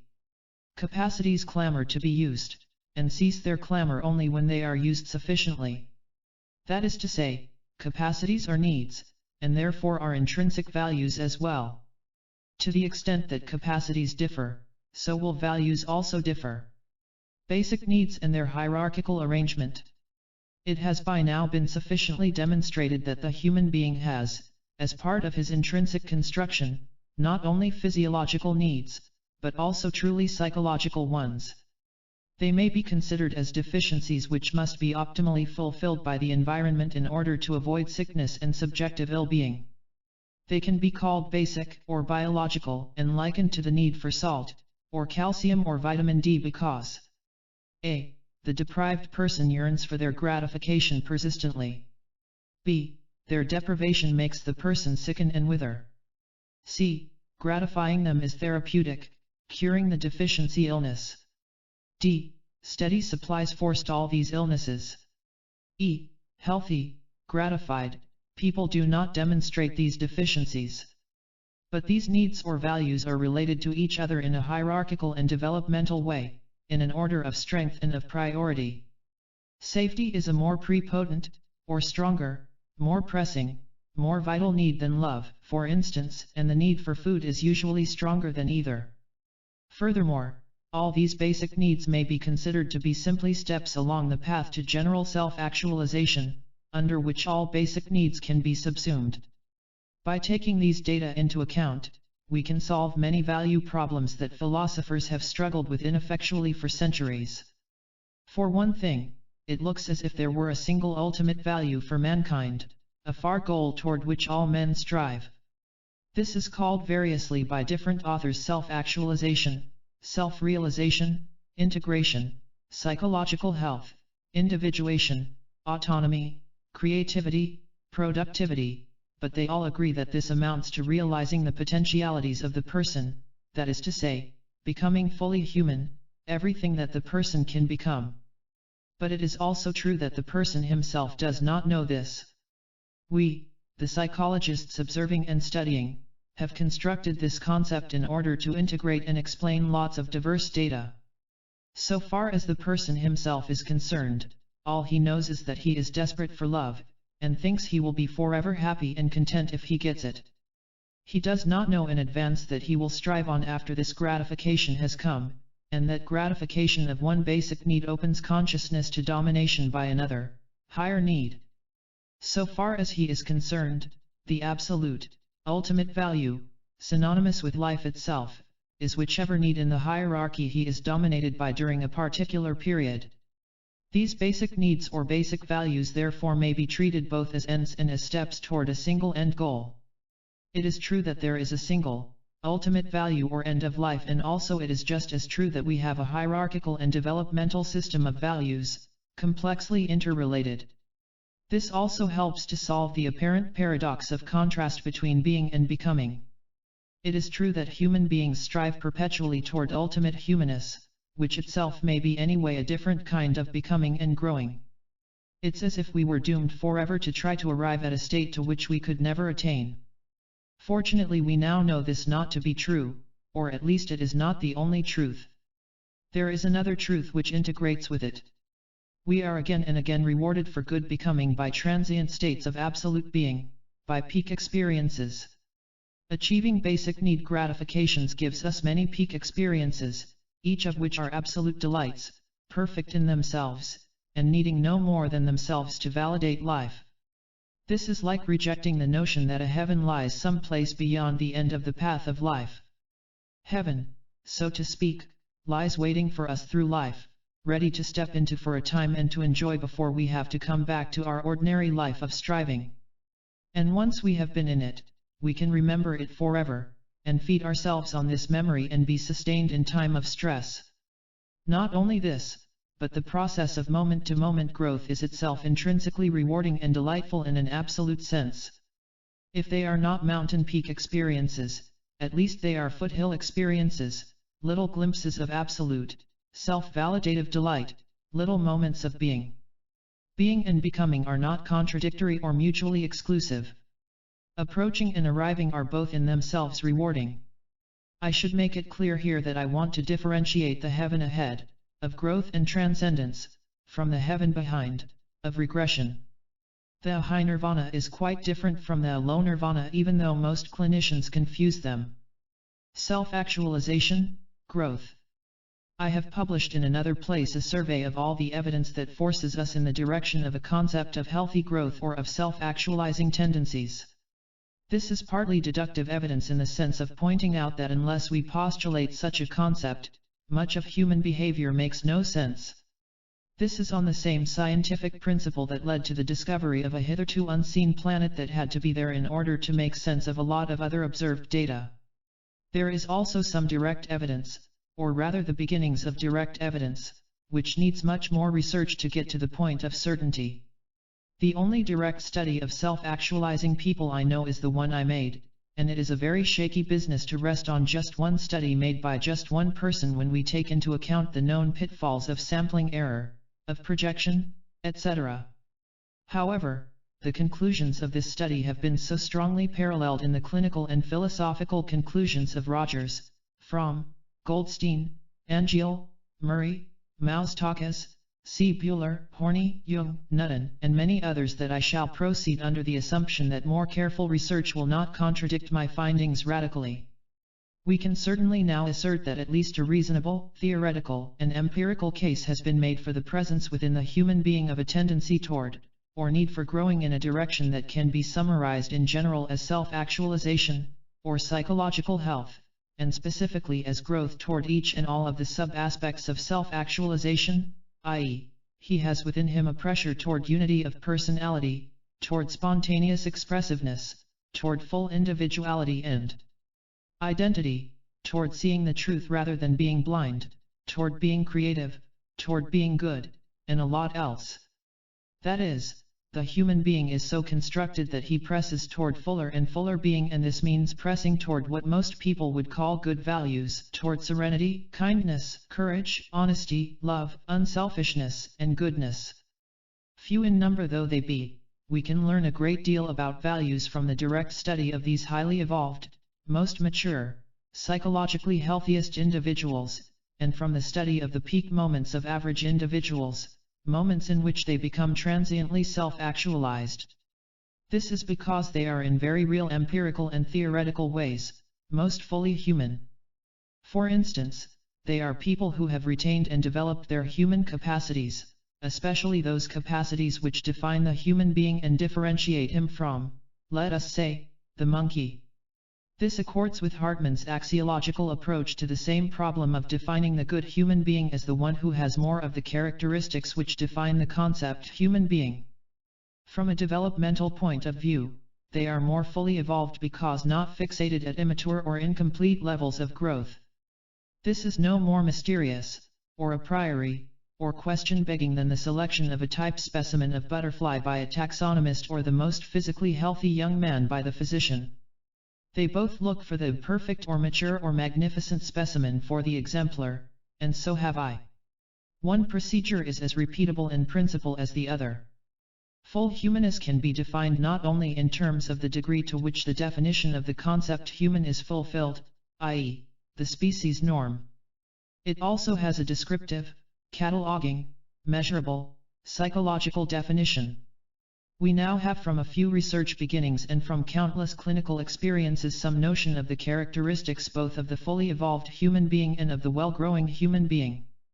These characteristics are not only neutrally describable, they are also subjectively rewarding, pleasurable and reinforcing. Among the objectively describable and measurable characteristics of the healthy human specimen are 1. Clearer, more efficient perception of reality. 2. More openness to experience. 3. Increased integration, wholeness, and unity of the person. 4. Increased spontaneity, expressiveness, full functioning, aliveness. 5. A real self, a firm identity, autonomy, uniqueness. 6. Increased objectivity, detachment, transcendence of self. 7. Recovery of creativeness. 8. Ability to fuse concreteness and abstractness. 9. Democratic character structure. 10. Ability to love, etc. These all need research confirmation and exploration, but it is clear that such researches are feasible. In addition, there are subjective confirmations or reinforcements of self-actualization or of good growth toward it. These are the feelings of zest in living, of happiness or euphoria, of serenity, of joy, of calmness, of responsibility, of confidence in one's ability to handle stresses, anxieties, and problems. The subjective signs of self-betrayal, of fixation, of regression, and of living by fear rather than by growth are such feelings as anxiety, despair, boredom, inability to enjoy, intrinsic guilt, intrinsic shame, aimlessness, feelings of emptiness, of lack of identity, etc. These subjective reactions are also susceptible of research exploration. We have clinical techniques available for studying them. It is the free choices of such self-actualizing people, in those situations where real choice is possible from among a variety of possibilities, that I claim can be descriptively studied as a naturalistic value system with which the hopes of the observer absolutely have nothing to do, i.e., it is scientific. I do not say, he ought to choose this or that, but only, healthy people, permitted to choose freely, are observed to choose this or that. His is like asking, what are the values of the best human beings, rather than, what should be their values, or, what ought they be? Compare this with Aristotle's belief that it is the things which are valuable and pleasant to a good man that are really valuable and pleasant. Furthermore, I think these findings can be generalized to most of the human species because it looks to me, and to others, as if most people, perhaps all, tend toward self-actualization. This is seen most clearly in the experiences in psychotherapy, especially of the uncovering sort, and as if, in principle at least, most people are capable of self-actualization. If the various extant religions may be taken as expressions of human aspiration, i.e., what people would like to become if only they could, then we can see here too a validation of the affirmation that all people yearn toward self-actualization or tend toward it. This is so because our description of the actual characteristics of self-actualizing people parallels at many points the ideals urged by the religions, e.g., the transcendence of self, the fusion of the true, the good, and the beautiful, contribution to others, wisdom, honesty, and naturalness, the transcendence of selfish and personal motivations, the giving up of lower desires in favor of higher ones, the easy differentiation between ends, tranquility, serenity, peace, and means, money, power, status, the decrease of hostility, cruelty, and destructiveness and the increase of friendliness, kindness, etc. One conclusion from all these free choice experiments, from developments in dynamic motivation theory and from examination of psychotherapy, is a very revolutionary one that no other large culture had even arrived at, namely, that our deepest needs are not, in themselves, dangerous or evil or bad. This opens up the prospect of resolving the splits within the person between Apollonian and Dionysian, classical and romantic, scientific and poetic, between reason and impulse, work and play, verbal and pre-verbal, maturity and childlikeness, masculine and feminine, growth and regression. The main social parallel to this change in our philosophy of human nature is the rapidly growing tendency to perceive the culture as an instrument of need gratification as well as of frustration and control. We can now reject, as a localism, the almost universal mistake that the interests of the individual and of society are of necessity mutually exclusive and antagonistic, or that civilization is primarily a mechanism for controlling and policing human instinctoid impulses. All these age-old axioms are swept away by the new possibility of defining the main function of a healthy culture as the fostering of universal self-actualization. In healthy people only is there a good correlation between subjective delight in the experience, impulse to the experience, or wish for it, and basic need for the experience. It's good for him in the long run. Only such people uniformly yearn for what is good for them and for others, and then are able wholeheartedly to enjoy it, and approve of it. For such people virtue is its own reward in the sense of being enjoyed in itself. They spontaneously tend to do right because that is what they want to do, what they need to do, what they enjoy, what they approve of doing, and what they will continue to enjoy. It is this unity, this network of positive intercorrelation, that falls apart into separateness and conflict as the person gets psychologically sick. Then what he wants to do may be bad for him. Even if he does it he may not enjoy it, even if he enjoys it, he may simultaneously disapprove of it, so that the enjoyment is itself poisoned or may disappear quickly. What he enjoys at first he may not enjoy later. His impulses, desires, and enjoyments then become a poor guide to living.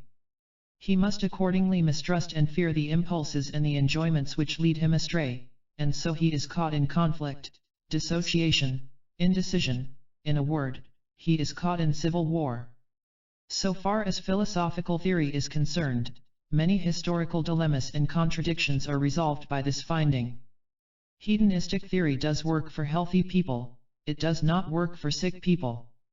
The true, the good, and the beautiful do correlate some, but only in healthy people do they correlate strongly. Self-actualization is a relatively achieved state of affairs in a few people. In most people, however, it is rather a hope, a yearning, a drive, a something wished for but not yet achieved, showing itself clinically as drive toward health, integration, growth, etc. The projective tests are also able to detect these trends as potentialities rather than as overt behavior, just as an X-ray can detect incipient pathology before it has appeared on the surface.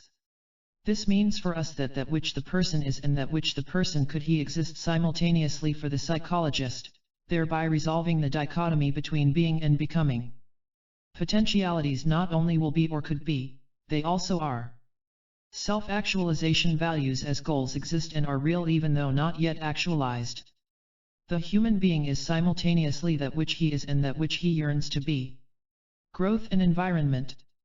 Man demonstrates in his own nature a pressure toward fuller and fuller being, more and more perfect actualization of his humanness in exactly the same naturalistic, scientific sense that an acorn may be said to be pressing toward being an oak tree, or that a tiger can be observed to push toward being tigerish, or a horse toward being equine. Man is ultimately not molded or shaped into humanness, or taught to be human. The role of the environment is ultimately to permit him or help him to actualize his own potentialities, not its potentialities. The environment does not give him potentialities and capacities, he has them in inchoate or embryonic form, just exactly as he has embryonic arms and legs. And creativeness, spontaneity, selfhood, authenticity, caring for others, being able to love, yearning for truth are embryonic potentialities belonging to his species membership just as much as are his arms and legs and brain and eyes. This is not in contradiction to the data already amassed which show clearly that living in a family and in a culture are absolutely necessary to actualize these psychological potentials that define humanness.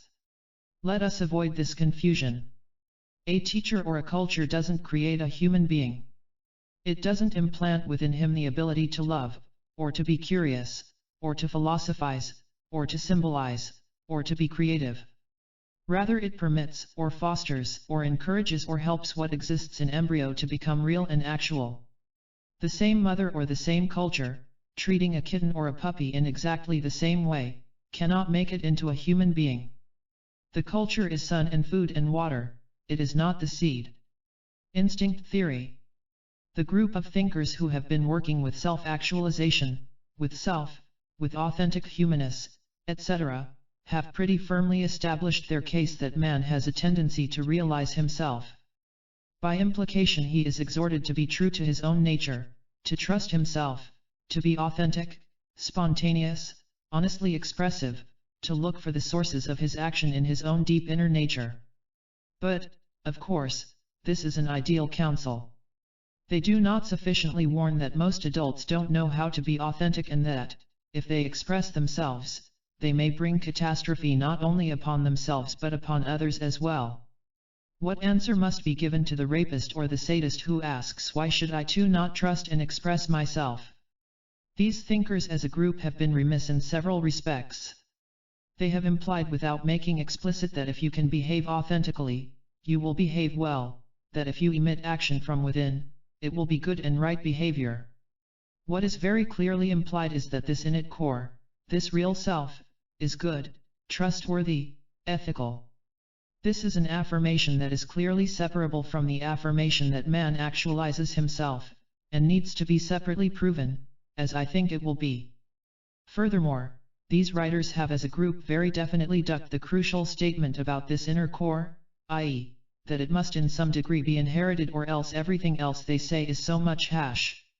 In other words, we must grapple with instinct theory or, as I prefer to call it, basic need theory, that is to say, with the study of the original, intrinsic, in part heredity-determined needs, urges, wishes and, I may say, values of mankind.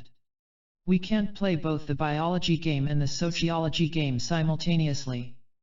We can't affirm both that culture does everything and anything, and that man has an inherent nature. The one is incompatible with the other. And of all the problems in this area of instinct, the one of which we know least and should know most is that of aggression, hostility, hatred, and destructiveness. The Freudians claim this to be instinctive. Most other dynamic psychologists claim it to be not directly instinctive, but rather an ever-present reaction to frustration of instinctoid or basic needs. The truth is that we don't really know. Clinical experience hasn't settled the problem because equally good clinicians come to these divergent conclusions. What we need is hard, firm research. The problems of control and limits. Another problem confronting the morals from within theorists is to account for the easy self-discipline which is customarily found in self-actualizing, authentic, genuine people and which is not found in average people. In these healthy people we find duty and pleasure to be the same thing, as is also work and play, self-interest and altruism, individualism and selflessness. We know they are that way, but not how they get that way. I have the strong intuition that such authentic, fully human persons are the actualization of what many human beings could be. And yet we are confronted with the sad fact that so few people achieve this goal, perhaps only 1 in 100, or 200. We can be hopeful for mankind because in principle anybody could become a good and healthy man. But we must also feel sad because so few actually do become good men. If we wish to find out why some do and some don't, then the research problem presents itself of studying the life history of self-actualizing men to find out how they get that way. We know already that the main prerequisite of healthy growth is gratification of the basic needs. Neurosis is very often a deficiency disease, like avitaminosis. But we have also learned that unbridled indulgence in gratification has its own dangerous consequences, e.g., psychopathic personality, orality, irresponsibility, inability to bear stress, spoiling, immaturity, certain character disorders. Research findings are rare, but there is now available a large store of clinical and educational experience which allows us to make a reasonable guess that the young child needs not only gratification, he needs also to learn the limitations that the physical world puts upon his gratifications, and he has to learn that other human beings seek for gratifications, too, even his mother and father, i.e., they are not only means to his ends. This means control, delay, limits, renunciation, frustration tolerance, and discipline. Only to the self-disciplined and responsible person can we say, do as you will, and it will probably be all right. Regressive forces, psychopathology. We must also face squarely the problem of what stands in the way of growth, that is to say, the problems of cessation of growth and evasion of growth, of fixation, regression, and defensiveness, in a word the attractiveness of psychopathology, or as other people would prefer to say, the problem of evil. Why do so many people have no real identity, so little power to make their own decisions and choices? These impulses and directional tendencies towards self-fulfillment, though instinctive, are very weak, so that, in contrast with all other animals who have strong instincts, these impulses are very easily drowned out by habit, by wrong cultural attitudes toward them, by traumatic episodes, by erroneous education. Therefore, the problem of choice and of responsibility is far, far more acute in humans than in any other species. There has been a special tendency in Western culture, historically determined, to assume that these instinctoid needs of the human being, his so-called animal nature, are bad or evil. As a consequence, many cultural institutions are set up for the express purpose of controlling, inhibiting, suppressing, and repressing this original nature of man. There are two sets of forces pulling at the individual, not just one. In addition to the pressures forward toward health, there are also fearful regressive pressures backward, toward sickness and weakness. We can either move forward toward a high nirvana or backward to a low nirvana. I think the main factual defect in the value theories and ethical theories of the past and the present has been insufficient knowledge of psychopathology and psychotherapy. Throughout history, learned men have set out before mankind the rewards of virtue, the beauties of goodness, the intrinsic desirability of psychological health and self-fulfillment, and yet most people perversely refuse to step into the happiness and self-respect that is offered them.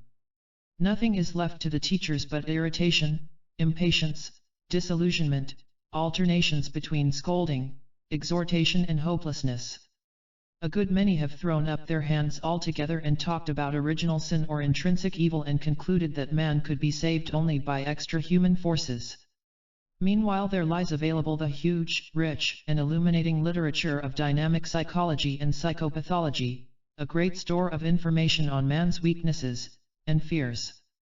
We know much about why men do wrong things, why they bring about their own unhappiness and their self-destruction, why they are perverted and sick.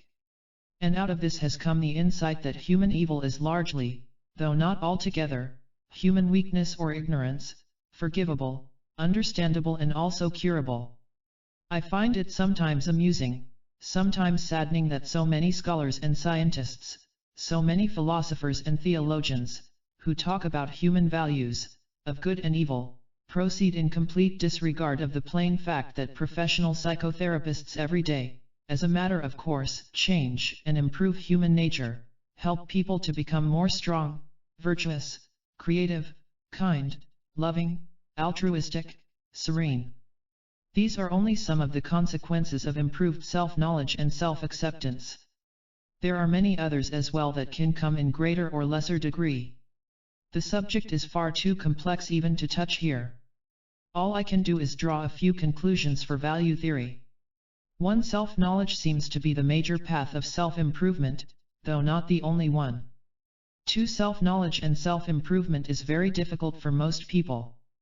It usually needs great courage and long struggle. 3. Though the help of a skilled professional therapist makes this process much easier, it is by no means the only way. Much that has been learned from therapy can be applied to education, to family life, and to the guidance of one's own life. For only by such study of psychopathology and therapy can one learn a proper respect for and appreciation of the forces of fear, of regression, of defense, of safety. Respecting and understanding these forces makes it much more possible to help oneself and others to grow toward health. False optimism sooner or later means disillusionment, anger, and hopelessness. 5. To sum up, we can never really understand human weakness without also understanding its healthy trends. Otherwise we make the mistake of pathologizing everything. But also we can never fully understand or help human strength without also understanding its weaknesses. Otherwise we fall into the errors of over-optimistic reliance on rationality alone. If we wish to help humans to become more fully human, we must realize not only that they try to realize themselves but that they are also reluctant or afraid or unable to do so. Only by fully appreciating this dialectic between sickness and health can we help to tip the balance in favor of health, values, growth, and health. My thesis is, then, we can, in principle, have a descriptive, naturalistic science of human values, that the age-old mutually exclusive contrast between what is and what ought to be is in part a false one, that we can study the highest values or goals of human beings as we study the values of ants or horses or oak trees, or, for that matter, Martians. We can discover, rather than create or invent, which values men trend toward, yearn for, struggle for, as they improve themselves, and which values they lose as they get sick. But we have seen this can be done fruitfully, at least at this time in history and with the limited techniques at our disposal, only if we differentiate healthy specimens from the rest of the population. We cannot average neurotic yearnings with healthy yearnings and come out with a usable product. I can illustrate with one apothegm what would take me thousands of words to say. A biologist recently announced, "I have discovered the missing link between the anthropoid apes and civilized men. It's us." It appears to me that these values are uncovered as well as created or constructed, that they are intrinsic in the structure of human nature itself, that they are biologically and genetically based, as well as culturally developed, that I am describing them rather than inventing them or projecting them, or wishing for them, the management assumes no responsibility for what is found. I can put this in a more innocent way by proposing for the moment that I am studying the free choices or preferences of various kinds of human beings, sick or healthy, old or young, and under various circumstances. This of course we have a right to do, just as we have the researcher's right to study the free choices of white rats or monkeys or neurotics. Much of the irrelevant and distracting arguing over values can be avoided by such a phrasing, and it has the virtue also of stressing the scientific nature of the enterprise, removing it altogether from the realm of the a priori. Anyway, my belief is that the concept value will soon be obsolete. It includes too much, means too many diverse things, and has too long a history. Furthermore, these varied usages are not usually conscious. They therefore create confusion, and I am tempted often to give up the word altogether. It is possible usually to use a more specific and therefore less confusing synonym. This more naturalistic and descriptive approach, more scientific, also has the advantage of shifting the form of the questions from loaded questions, ought and should questions preladen with implicit, unexamined values, to the more usual empirical form of questions about when, where, to whom, how much, under what conditions, etc., i.e., to empirically testable questions. Point 1. This is also one way out of the circularity so characteristic of theoretical and semantic discussions of values. For example, this gem from a cartoon, good is better than evil because it is nicer.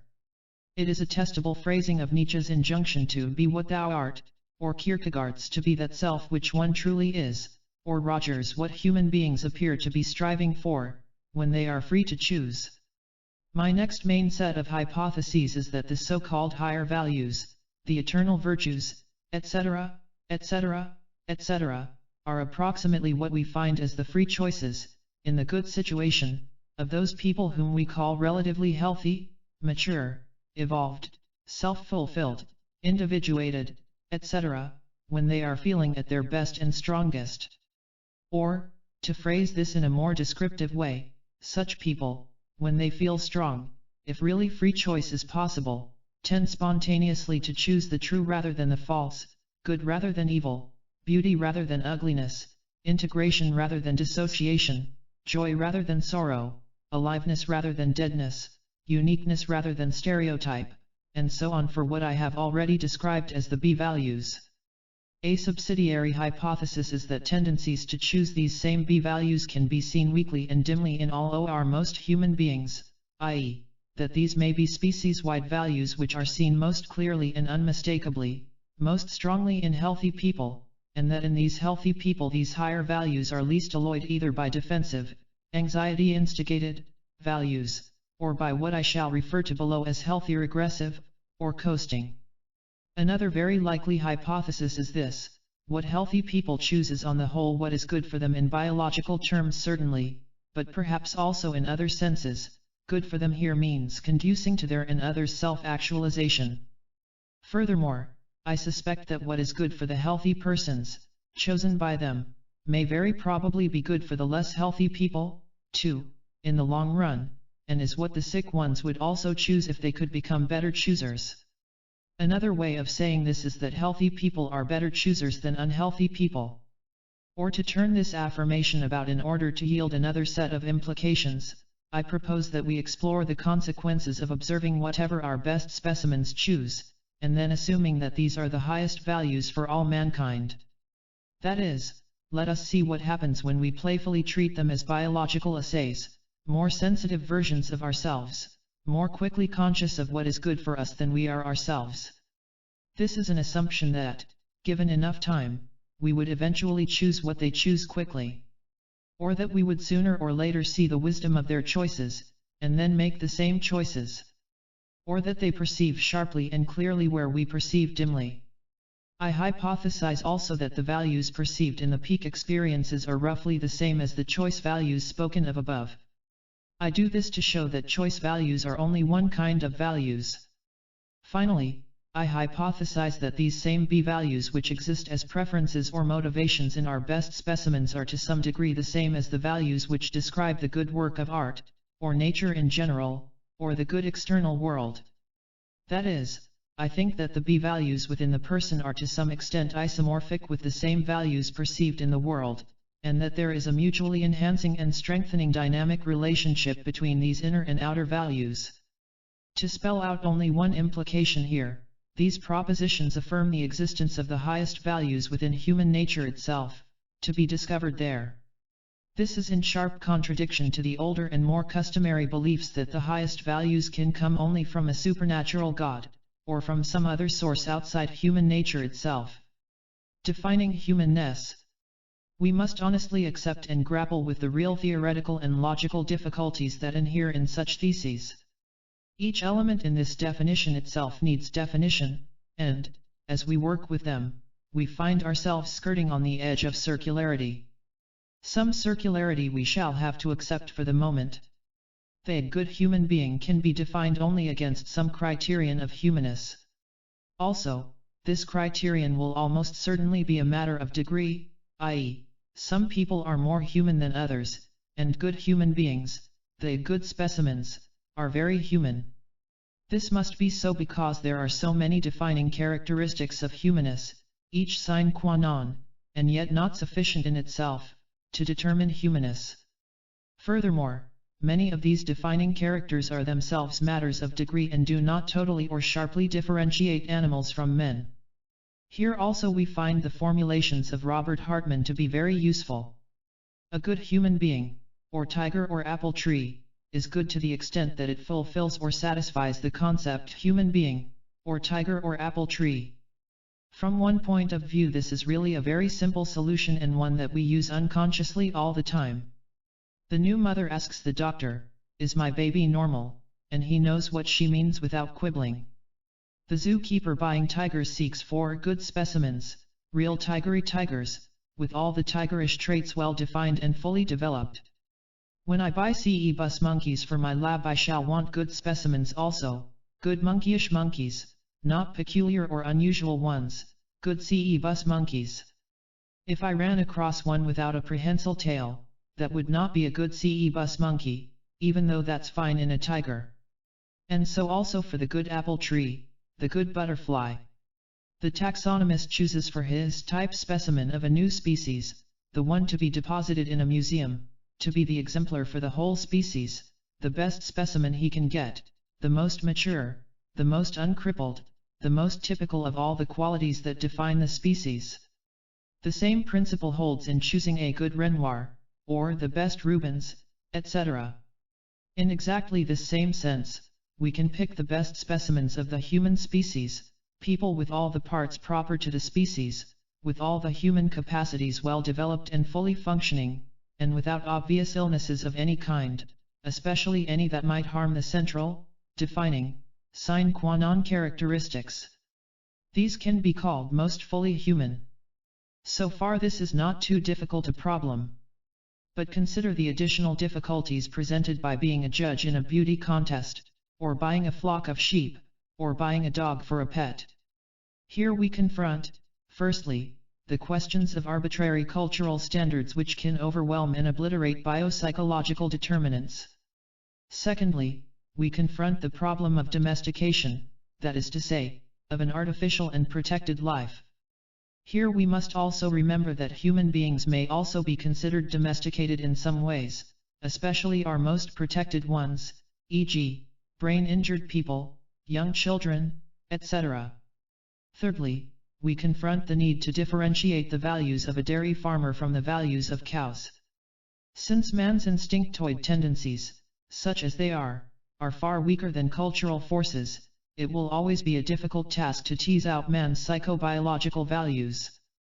Difficult or not, it is possible in principle.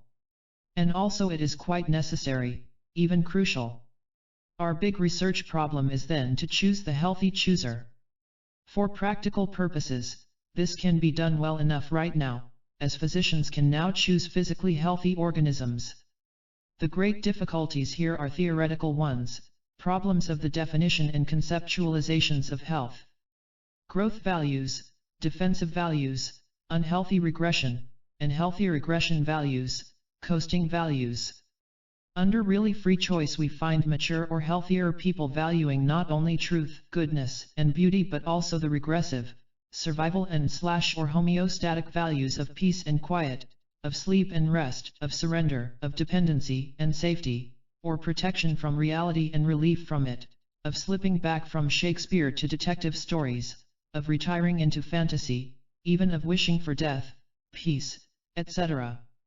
We may call them crudely the growth values and the healthy regressive, or coasting, values, and point out further that the more mature, strong, and healthy the person, the more he seeks growth values and the less he seeks and needs coasting values, but he still needs both. These two sets of values stand always in a dialectical relation to each other, yielding up the dynamic equilibrium that is overt behavior. It must be remembered that the basic motivations supply ready-made and hierarchy of values which are related to each other as higher needs and lower needs, stronger and weaker, more vital and more dispensable. These needs are arranged in an integrated hierarchy rather than dichotomously, that is, they rest one upon another. The higher need for actualization of special talents, let us say, rests upon the continued gratification of, let us say, the safety needs, which do not disappear even though in a non-active state. By inactive, I mean the condition of hunger after a good meal. This means that the process of regression to lower needs remains always as a possibility, and in this context must be seen not only as pathological or sick, but as absolutely necessary to the integrity of the whole organism, and as prerequisite to the existence and functioning of the higher needs. Safety is a sine qua non precondition for love, which is a precondition for self-actualization. Therefore these healthily regressive value choices must be considered as normal, natural, healthy, instinctoid, etc., as the so-called higher values. It is clear also that they stand in a dialectic or dynamic relation to each other, or, as I prefer to say, they are hierarchically integrated rather than dichotomous. And finally we must deal with the clear, descriptive fact that lower needs and values are prepotent over higher needs and values most of the time for most of the population, i.e., that they exert a strong regressive pull. It is only in the healthiest, most mature, most evolved individuals that higher values are chosen and preferred consistently more often, and that only under good or fairly good life circumstances. And this probably is true largely because of the solid basis of gratified lower needs which, because of their dormancy and inactivity through gratification, do not exert a regressive pull backward. And it is as obviously true that this assumption of need gratification assumes a pretty good world. An old-fashioned way of summarizing this is to say that man's higher nature rests upon man's lower nature, needing it as a foundation and collapsing without this foundation. That is, man's higher nature is inconceivable without a satisfied lower nature as a base. The best way to develop this higher nature is to fulfill and gratify the lower nature first. Furthermore, man's higher nature rests also on the existence of a good or fairly good environment, present and previous. The implication here is that man's higher nature, ideals, and aspirations, and abilities rest not upon instinctual renunciation, but rather upon instinctual gratification. Of course the basic needs I've been talking about are not the same as the instincts of the classical Freudians. Even so, the way in which I have phrased it points to the necessity of a re-examination of Freud's theory of instincts. This is long overdue. On the other hand, this phrasing has some isomorphism with Freud's metaphorical dichotomy of life and death instincts. Perhaps we can use his basic metaphor while modifying the concrete phrasing. This dialectic between progression and regression, between higher and lower, is now being phrased in another way by the existentialists. I don't see any great difference between these phrasings except that I try to make mine closer to the empirical and clinical materials, more confirmable or disconfirmable. The existential human dilemma.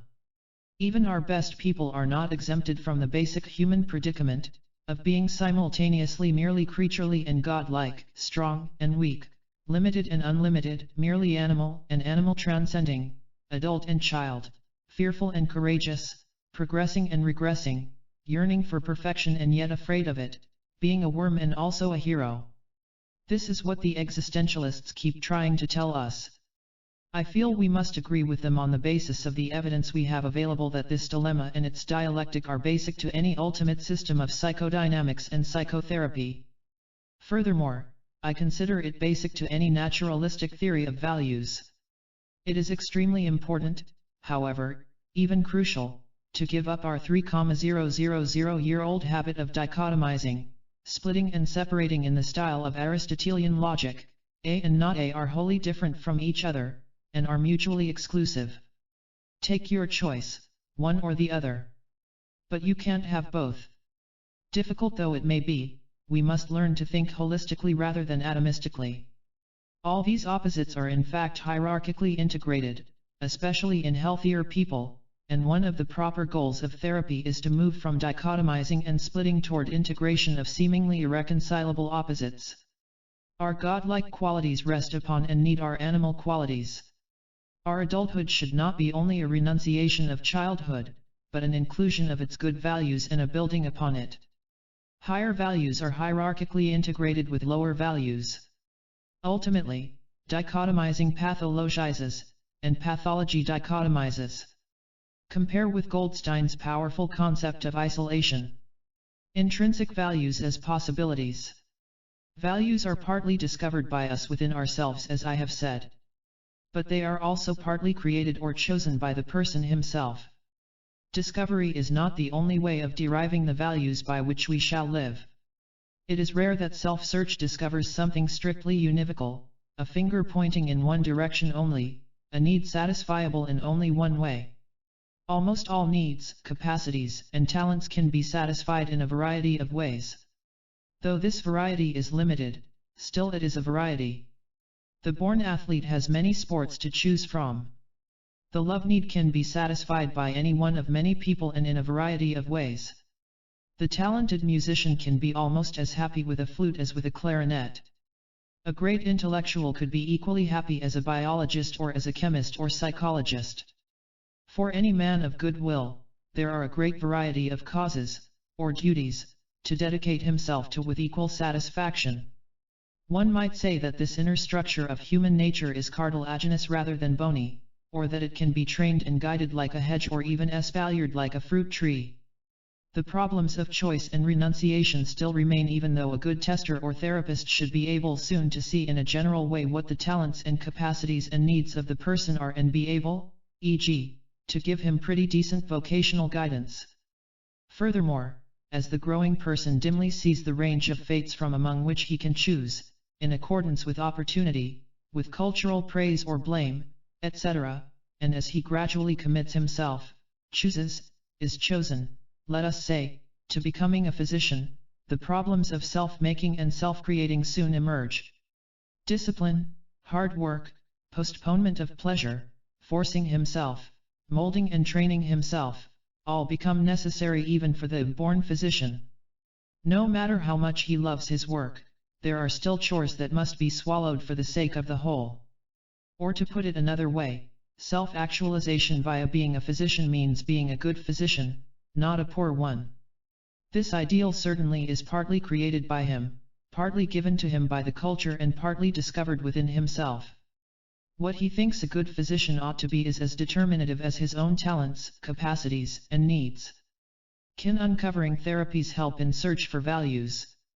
Hartman denies that moral imperatives can legitimately be derived from psychoanalytic findings. What does derived mean here? What I am claiming is that psychoanalysis and other uncovering therapies simply reveal or expose an inner, more biological, more instinctoid core of human nature. Part of this core are certain preferences and yearnings that may be considered to be intrinsic, biologically based values, even though weak ones. All the basic needs fall into this category, and so do all the inborn capacities and talents of the individual. I do not say these are oughts or moral imperatives, at least not in the old, external sense. I say only that they are intrinsic to human nature, and that furthermore their denial and frustration make for psychopathology and therefore for evil, for though not synonymous, pathology and evil certainly overlap. I am not sure how much real difference of opinion there is here. For instance, A passage from Hartman seems to me to agree with my thesis above, especially in his emphasis on authentic values. Compare with the following concise statement by Feuer: the distinction between authentic values and inauthentic ones is one between values which are expressive of the primal drives of the organism and those which are anxiety-induced. It is the contrast between values which are expressive of the free personality and those which are repressive through fear and taboo. This is the distinction which is at the basis of ethical theory, and the development of an applied social science for the working out of men's happiness. Similarly, Redlich says, if the quest for therapy becomes a quest for ideology, it is bound to be disappointed, as Wheelis clearly stated, because psychoanalysis cannot provide an ideology. Of course, this is true, if we take the word ideology literally. And yet again something very important is overlooked thereby. Though these uncovering therapies do not provide an ideology, they certainly help to uncover and lay bare at least the Anlagen or rudiments of intrinsic values. That is, the uncovering, depth therapist can help a patient to discover what deepest, most intrinsic values he, the patient, is pursuing obscurely, yearning for, needing. Therefore, I maintain that the right sort of therapy is relevant to the search for values rather than irrelevant as Wheelis claims. Indeed, I think it possible that we may soon even define therapy as a search for values, because ultimately the search for identity is, in essence, the search for one's own intrinsic, authentic values. Especially is this clear when we remember that improved self-knowledge, and clarity of one's values, is also coincident with improved knowledge of others and of reality in general, and clarity of their values.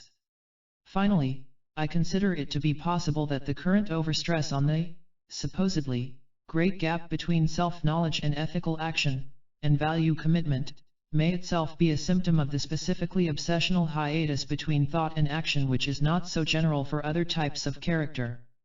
This can probably also be generalized to the age-old dichotomy among the philosophers between is and ought, between fact and norm.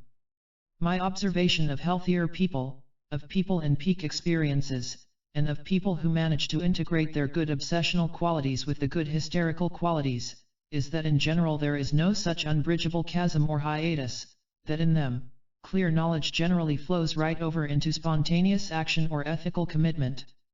That is, when they know what is the right thing to do, they do it. What is left over in healthier people of this gap between knowledge and action?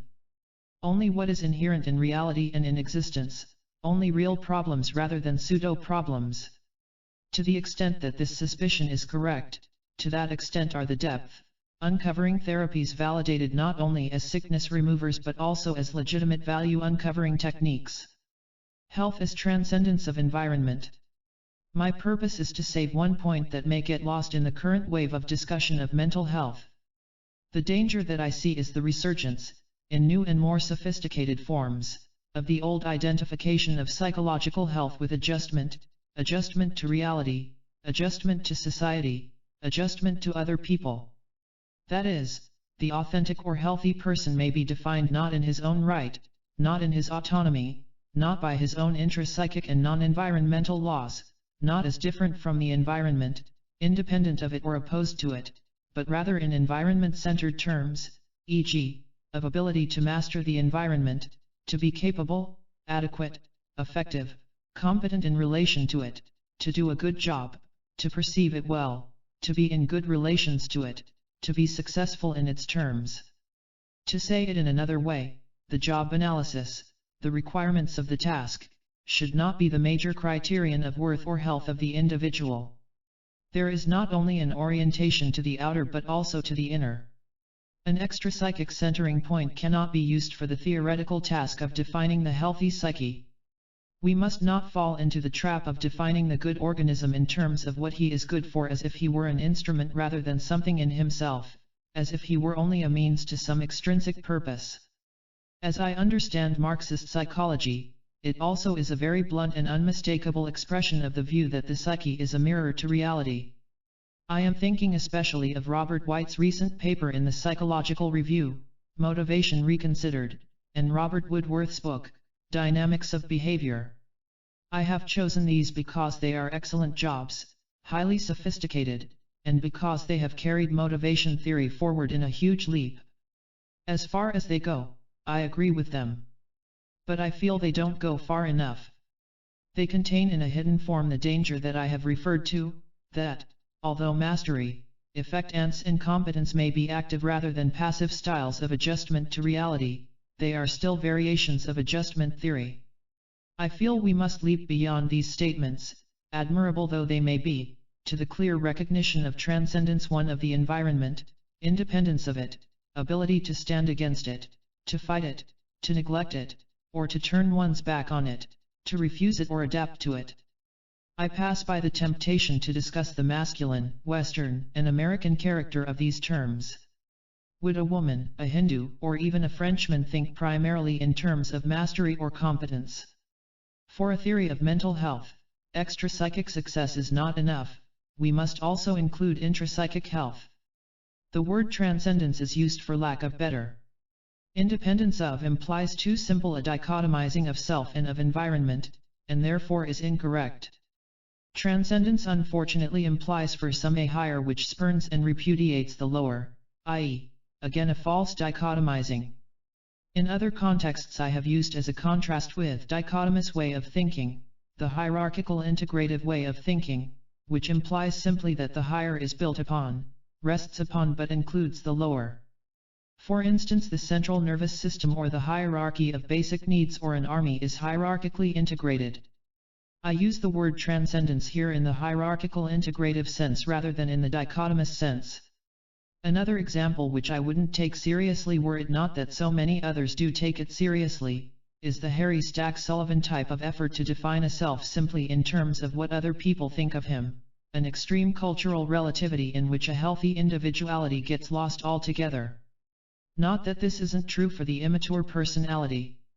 It is. But we are talking about the healthy fully grown person. And he certainly is characterized by his transcendence of other people's opinions.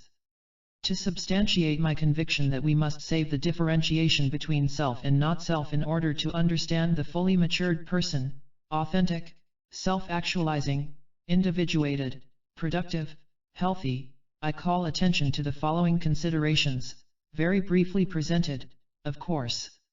First, I mention some data I presented in a 1951 paper called Resistance to Acculturation. I reported my healthy subjects to be superficially accepting of conventions, but privately to be casual, perfunctory, and detached about them. That is, they could take them or leave them. In practically all of them, I found a rather calm, good-humored rejection of the stupidities and imperfections of the culture with greater or lesser effort at improving it. They definitely showed an ability to fight it vigorously when they thought it necessary. To quote from this paper, the mixture of varying proportions of affection or approval, and hostility, and criticism indicated that they select from American culture what is good in it by their lights and reject what they think bad in it. In a word, they weigh it, and judge it, by their own inner criteria, and then make their own decisions. They also showed a surprising amount of detachment from people in general and a strong liking for privacy, even a need for it. For these and other reasons they may be called autonomous, i.e., ruled by the laws of their own character rather than by the rules of society, insofar as these are different. It is in this sense that they are not only or merely Americans but also members at large of the human species.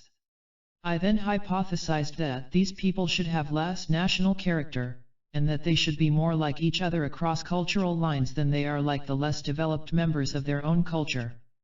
Examples of this kind of transcendence are Walt Whitman or William James, who were profoundly American, most purely American, and yet were also very purely supercultural, internationalist members of the whole human species. They were universal men not in spite of their being Americans, but just because they were such good Americans. So too, Martin Buber, a Jewish philosopher, was also more than Jewish. Hokusai, profoundly Japanese, was a universal artist. Probably any universal art cannot be rootless. Merely regional art is different from the regionally rooted art that becomes broadly general, human. We may remind ourselves here also of Piaget's children who could not conceive of being simultaneously Genevan and Swiss until they matured to the point of being able to include one within the other and both simultaneously in a hierarchically integrated way. This and other examples are given by Allport. The point I wish to stress here is the detachment, the independence, the self-governing character of these people, the tendency to look within for the guiding values and rules to live by.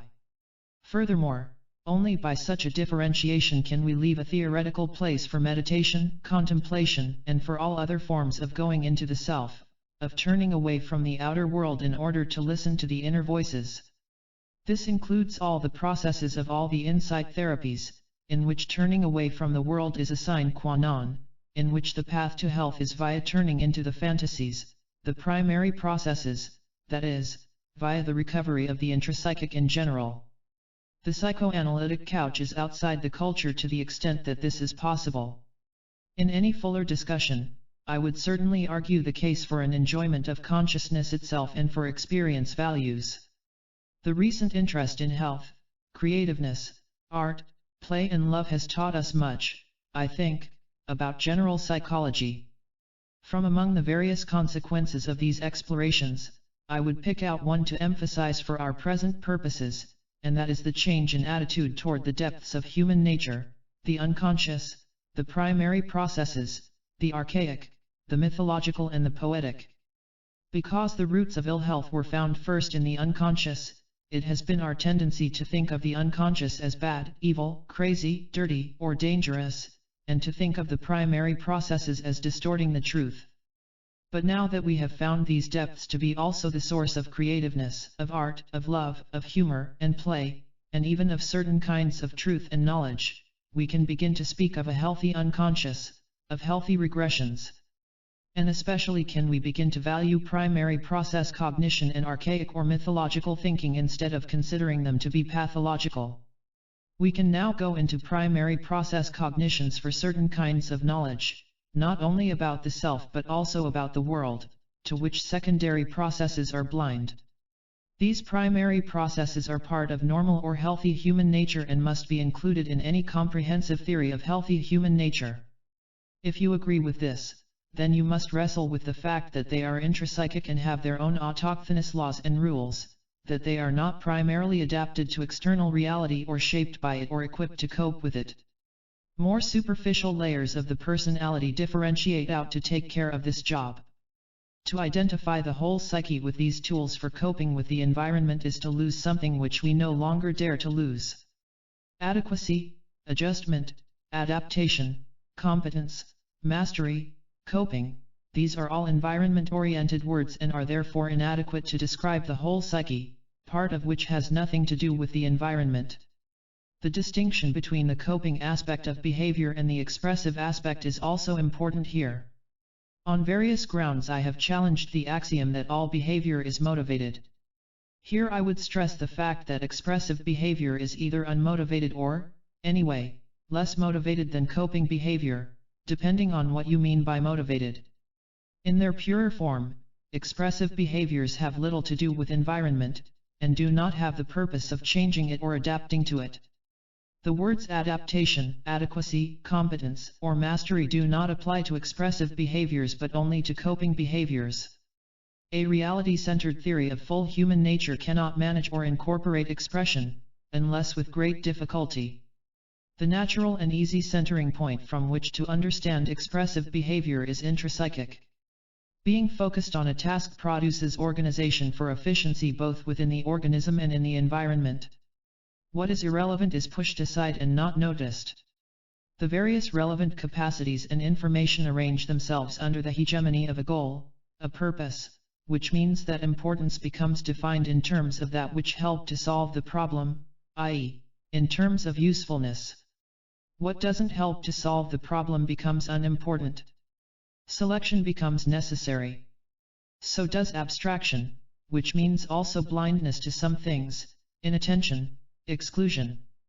But we have learned that motivated perception, task orientation, cognition in terms of usefulness, which are all involved in effectance and incompetence, which White defines as an organism's capacity to interact effectively with its environment, leaves out something, and therefore is a partial blindness. For cognition to be complete, I have shown that it must be detached, disinterested, desireless, unmotivated. Only thus are we able to perceive the object in its own nature with its own objective, intrinsic characteristics rather than abstracting it down to what is useful, what is threatening, etc.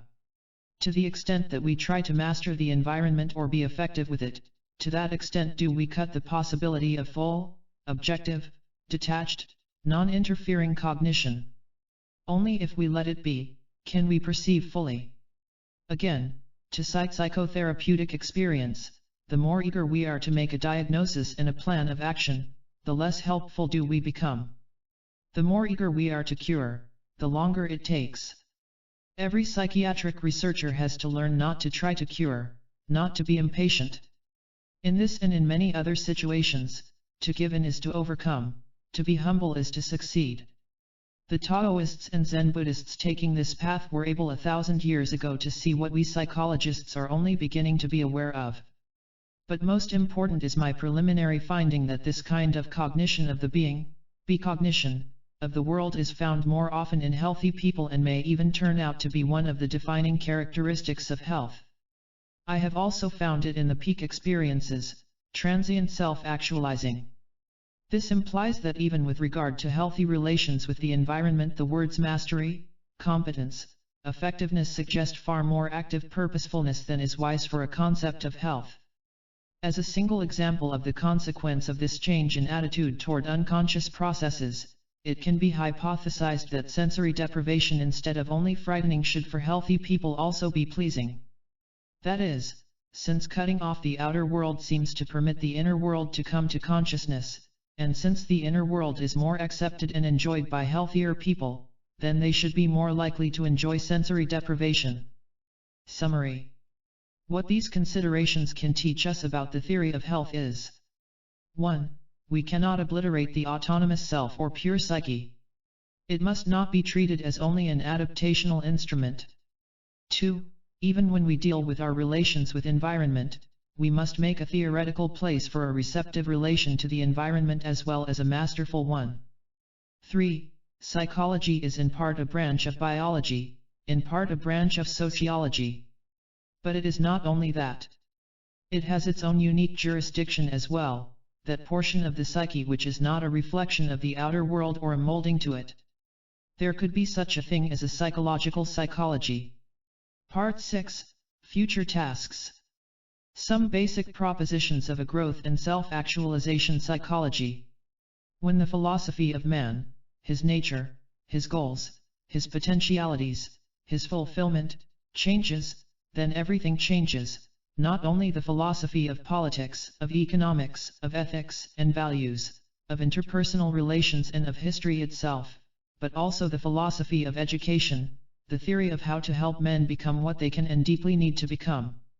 We are now in the middle of such a change in the conception of man's capacities, potentialities, and goals. A new vision is emerging of the possibilities of man and of his destiny, and its implications are many, not only for our conceptions of education, but also for science, politics, literature, economics, religion, and even our conceptions of the non-human world. I think it is now possible to begin to delineate this view of human nature as a total, single, comprehensive system of psychology, even though much of it has arisen as a reaction against the limitations, as philosophies of human nature, of the two most comprehensive psychologies now available, behaviorism, or associationism, and classical, Freudian psychoanalysis. Finding a single label for it is still a difficult task, perhaps a premature one. In the past I have called it the holistic dynamic psychology to express my conviction about its major roots. Some have called it organismic following Goldstein. Sudik and others are calling it the self-psychology or humanistic psychology. We shall see. My own guess is that, in a few decades, if it remains suitably eclectic and comprehensive, it will be called simply psychology. I think I can be of most service by speaking primarily for myself and out of my own work rather than as an official delegate of this large group of thinkers, even though I am sure that the areas of agreement among them are very large. A selection of works of this third force is listed in the bibliography. Because of the limited space I have, I will present here only some of the major propositions of this point of view, especially those of importance to the educator. I should warn you that at many points I am way out ahead of the data. Some of these propositions are more based on private conviction than on publicly demonstrated facts. However, they are all in principle confirmable or disconfirmable. We have, each one of us, an essential inner nature which is instinctoid, intrinsic, given, natural, i.e., with an appreciable hereditary determinant, and which tends strongly to persist. It makes sense to speak here of the hereditary, constitutional, and very early acquired roots of the individual self, even though this biological determination of self is only partial, and far too complex to describe simply. In any case, this is raw material rather than finished product, to be reacted to by the person, by his significant others, by his environment, etc. I include in this essential inner nature instinctoid basic needs, capacities, talents, anatomical equipment, physiological or temperamental balances, prenatal and natal injuries, and traumata to the neonate. This inner core shows itself as natural inclinations, propensities, or inner bent. Whether defense in coping mechanisms, style of life, and other characterological traits, all shaped in the first few years of life, should be included is still a matter for discussion. This raw material very quickly starts growing into a self as it meets the world outside and begins to have transaction with it. These are potentialities, not final actualizations. Therefore they have a life history and must be seen developmentally. They are actualized, shaped, or stifled mostly, but not altogether, by extra-psychic determinants, culture, family, environment, learning, etc. Very early in life these goalless urges and tendencies become attached to objects, sentiments, by canalization but also by arbitrarily learned associations. This inner core, even though it is biologically based and instinctoid, is weak in certain senses rather than strong. It is easily overcome, suppressed, or repressed. It may even be killed off permanently. Humans no longer have instincts in the animal sense, powerful, unmistakable inner voices which tell them unequivocally what to do, when, where, how and with whom. All that we have left are instinct remnants. And furthermore, these are weak, subtle, and delicate, very easily drowned out by learning, by cultural expectations, by fear, by disapproval, etc. They are hard to know, rather than easy. Authentic selfhood can be defined in part as being able to hear these impulse voices within oneself, i.e., to know what one really wants or doesn't want, what one is fit for and what one is not fit for, etc. It appears that there are wide individual differences in the strength of these impulse voices. Each person's inner nature has some characteristics which all other selves have, species-wide, and some which are unique to the person, idiosyncratic. The need for love characterizes every human being that is born, although it can disappear later under certain circumstances. Musical genius, however, is given to very few, and these differ markedly from each other in style, e.g., Mozart and Debussy. It is possible to study this inner nature scientifically and objectively, that is, with the right kind of science, and to discover what it is like, discover, not invent or construct. It is also possible to do this subjectively, by inner search and by psychotherapy, and the two enterprises supplement and support each other. Many aspects of this inner, deeper nature are either a. actively repressed, as Freud has described, because they are feared or disapproved of or are ego-alien, or b. forgotten, neglected, unused, overlooked, unverbalized or suppressed, as Schachtel has described. Much of the inner, deeper nature is therefore unconscious. This can be true not only for impulses, drives, instincts, needs, as Freud has stressed, but also for capacities, emotions, judgments, attitudes, definitions, perceptions, etc.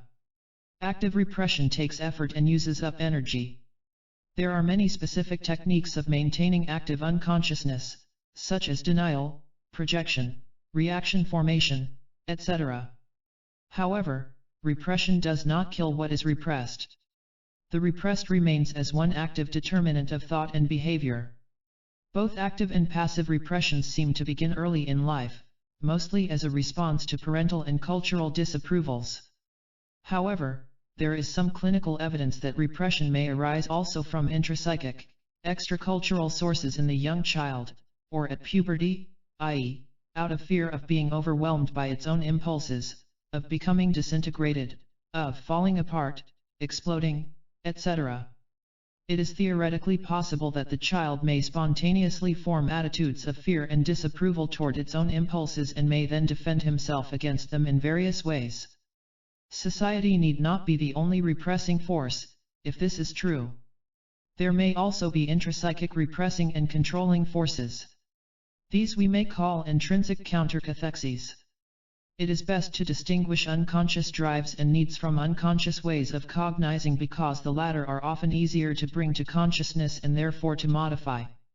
Primary process cognition, Freud, or archaic thinking, Jung, is more recoverable by, e.g., creative art education, dance education, and other nonverbal educational techniques. Even though weak, this inner nature rarely disappears or dies. In the usual person, in the U.S., such disappearance or dying is possible early in the life history, however. It persists underground, unconsciously, even though denied and repressed. Like the voice of the intellect, which is part of it, it speaks softly but it will be heard, even if in a distorted form. That is, it has a dynamic force of its own, pressing always for open, uninhibited expression.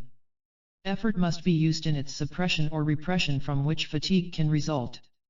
This force is one main aspect of the will to health, the urge to grow, the pressure to self-actualization, the quest for one's identity. It is this that makes psychotherapy, education, and self-improvement possible in principle. However, this inner core, or self, grows into adulthood only partly by objective or subjective discovery, uncovering and acceptance of what is there beforehand. Partly it is also a creation of the person himself. Life is a continual series of choices for the individual in which a main determinant of choice is the person as he already is, including his goals for himself, his courage or fear, his feeling of responsibility, his ego strength or willpower, etc. We can no longer think of the person as fully determined where this phrase implies determined only by forces external to the person. He person, insofar as he is a real person, is his own main determinant. Every person is, in part, his own project and makes himself. If this essential core, inner nature, of the person is frustrated, denied, or suppressed, sickness results, sometimes in obvious forms, sometimes in subtle and devious forms, sometimes immediately, sometimes later. These psychological illnesses include many more than those listed by the American Psychiatric Association. For instance, the character disorders and disturbances are now seen as far more important for the fate of the world than the classical neuroses or even the psychoses. From this new point of view, new kinds of illness are most dangerous, e.g., the diminished or stunted person, i.e., the loss of any of the defining characteristics of humanness, or personhood, the failure to grow to one's potential, valuelessness, etc. That is, general illness of the personality is seen as any falling short of growth, or of self-actualization, or of full humanness.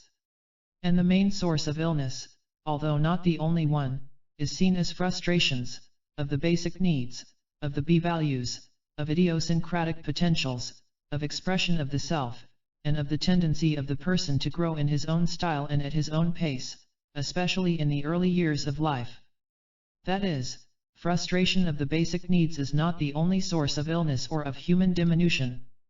This inner nature, as much as we know of it so far, is definitely not evil, but is either what we adults in our culture call good, or else it is neutral.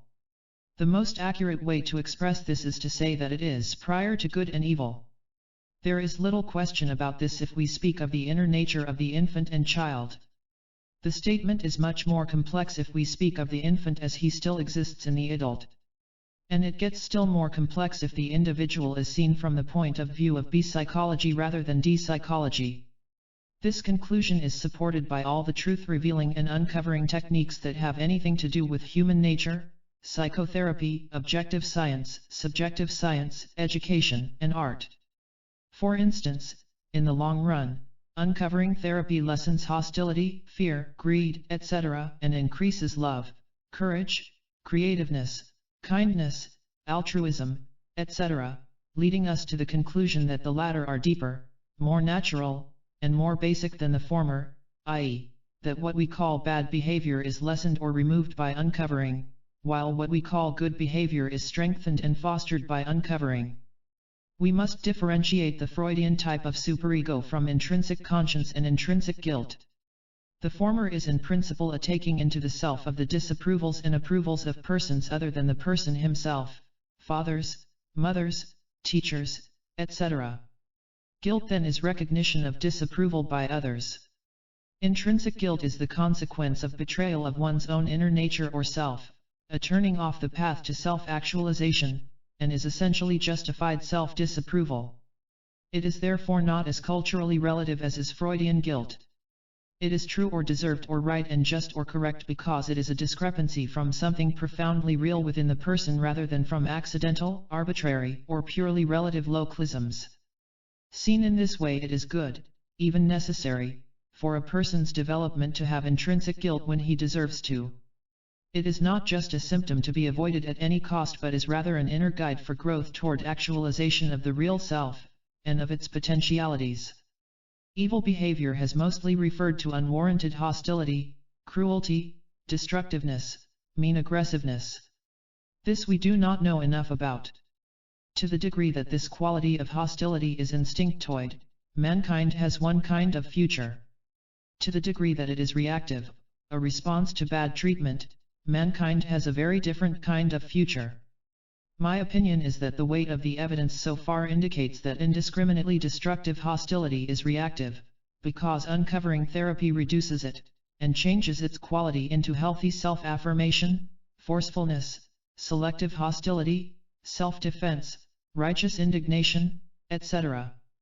In any case, the ability to be aggressive and angry is found in all self-actualizing people, who are able to let it flow forth freely when the external situation calls for it. The situation in children is far more complex. At the very least, we know that the healthy child is also able to be justifiably angry, self-protecting, and self-affirming, i.e., reactive aggression. Presumably, then, a child should learn not only how to control his anger, but also how and when to express it. Behavior that our culture calls evil can also come from ignorance and from childish misinterpretations and beliefs, whether in the child or in the repressed or forgotten child in the adult. For instance, sibling rivalry is traceable to the child's wish for the exclusive love of his parents. Only as he matures is he in principle capable of learning that his mother's love for a sibling is compatible with her continued love for him. Thus out of a childish version of love, not in itself reprehensible, can come unloving behavior. The commonly seen hatred or resentment of or jealousy of goodness, truth, beauty, health, or intelligence, counter-values, is largely, though not altogether, determined by threat of loss of self-esteem, as the liar is threatened by the honest man, the homely girl by the beautiful girl, or the coward by the hero.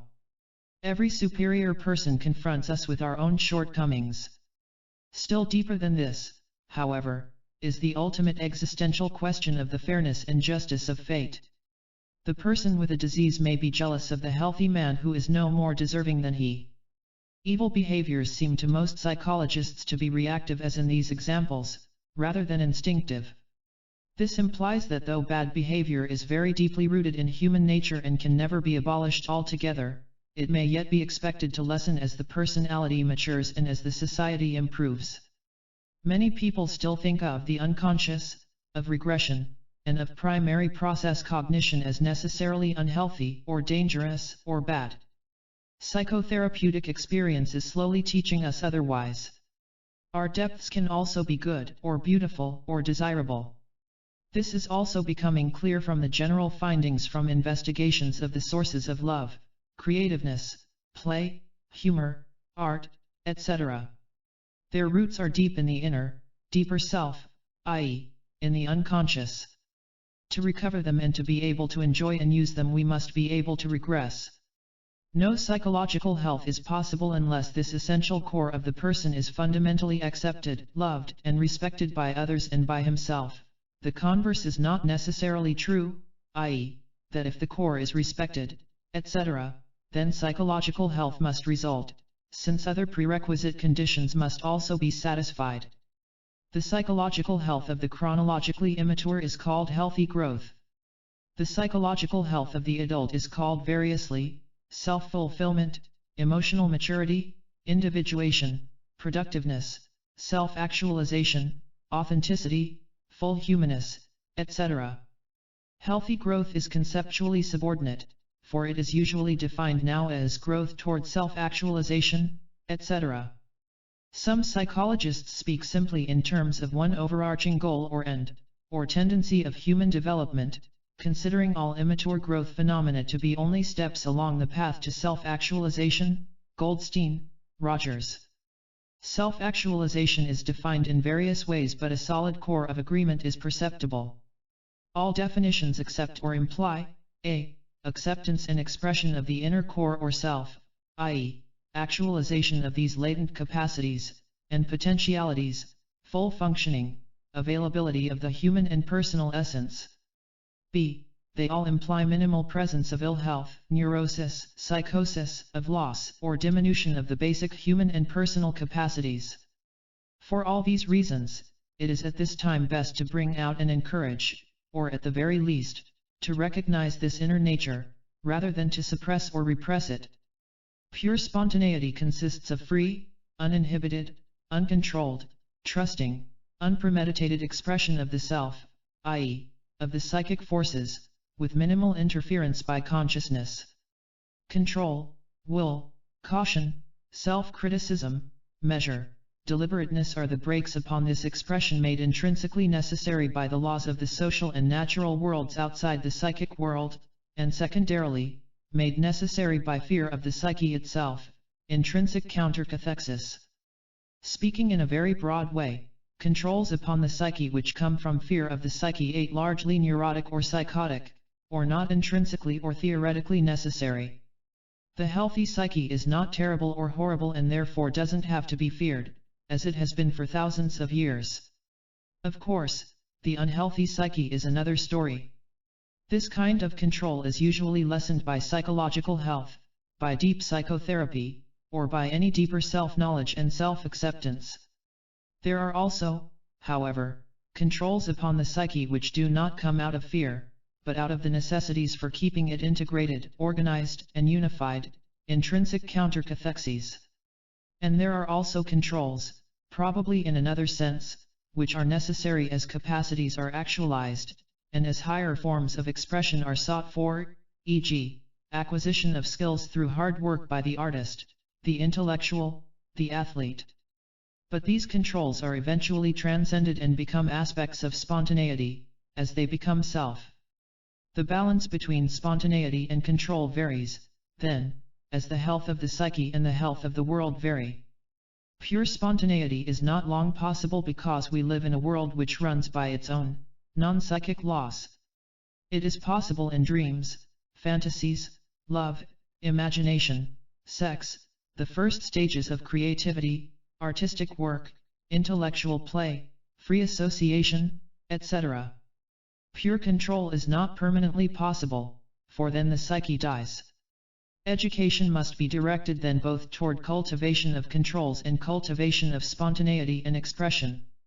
In our culture and at this point in history, it is necessary to redress the balance in favor of spontaneity, the ability to be expressive, passive, unwilled, trusting in processes other than will and control, unpremeditated, creative, etc. But it must be recognized that there have been and will be other cultures and other areas in which the balance was or will be in the other direction. In the normal development of the normal child, it is now known that, most of the time, if he is given a really free choice, he will choose what is good for his growth. This he does because it tastes good, feels good, gives pleasure or delight. This implies that he knows better than anyone else what is good for him. A permissive regime means not that adults gratify his needs directly but make it possible for him to gratify his needs, and make his own choices, i.e., let him be.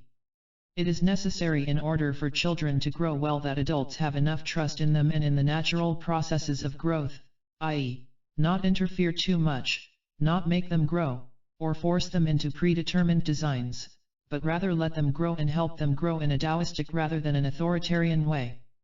Coordinate with this acceptance of the self, of fate, of one's call, is the conclusion that the main path to health and self-fulfillment for the masses is via basic need gratification rather than via frustration. This contrasts with the suppressive regime, the mistrust, the control, the policing that is necessarily implied by the belief in basic, instinctive evil in the human depths. Intrauterine life is completely gratifying and non-frustrating, and it is now generally accepted that the first year or so of life had better also be primarily gratifying and non-frustrating. Asceticism, self-denial, deliberate rejection of the demands of the organism, at least in the West, tend to produce a diminished, stunted, or crippled organism, and even in the East, bring self-actualization to only a very few, exceptionally strong individuals. But we know also that the complete absence of frustration is dangerous. To be strong, a person must acquire frustration tolerance, the ability to perceive physical reality as essentially indifferent to human wishes, the ability to love others and to enjoy their need gratification as well as one's own, not to use other people only as means. The child with a good basis of safety, love, and respect need gratification, is able to profit from nicely graded frustrations and become stronger thereby. If they are more than he can bear, if they overwhelm him, we call them traumatic, and consider them dangerous rather than profitable. It is via the frustrating unyieldingness of physical reality and of animals and of other people that we learn about their nature, and thereby learn to differentiate wishes from facts, which things wishing makes come true, and which things proceed in complete disregard of our wishes, and are thereby enabled to live in the world and adapt to it as necessary.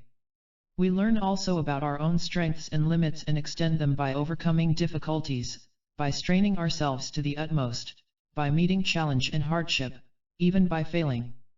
There can be great enjoyment in a great struggle, and this can displace fear.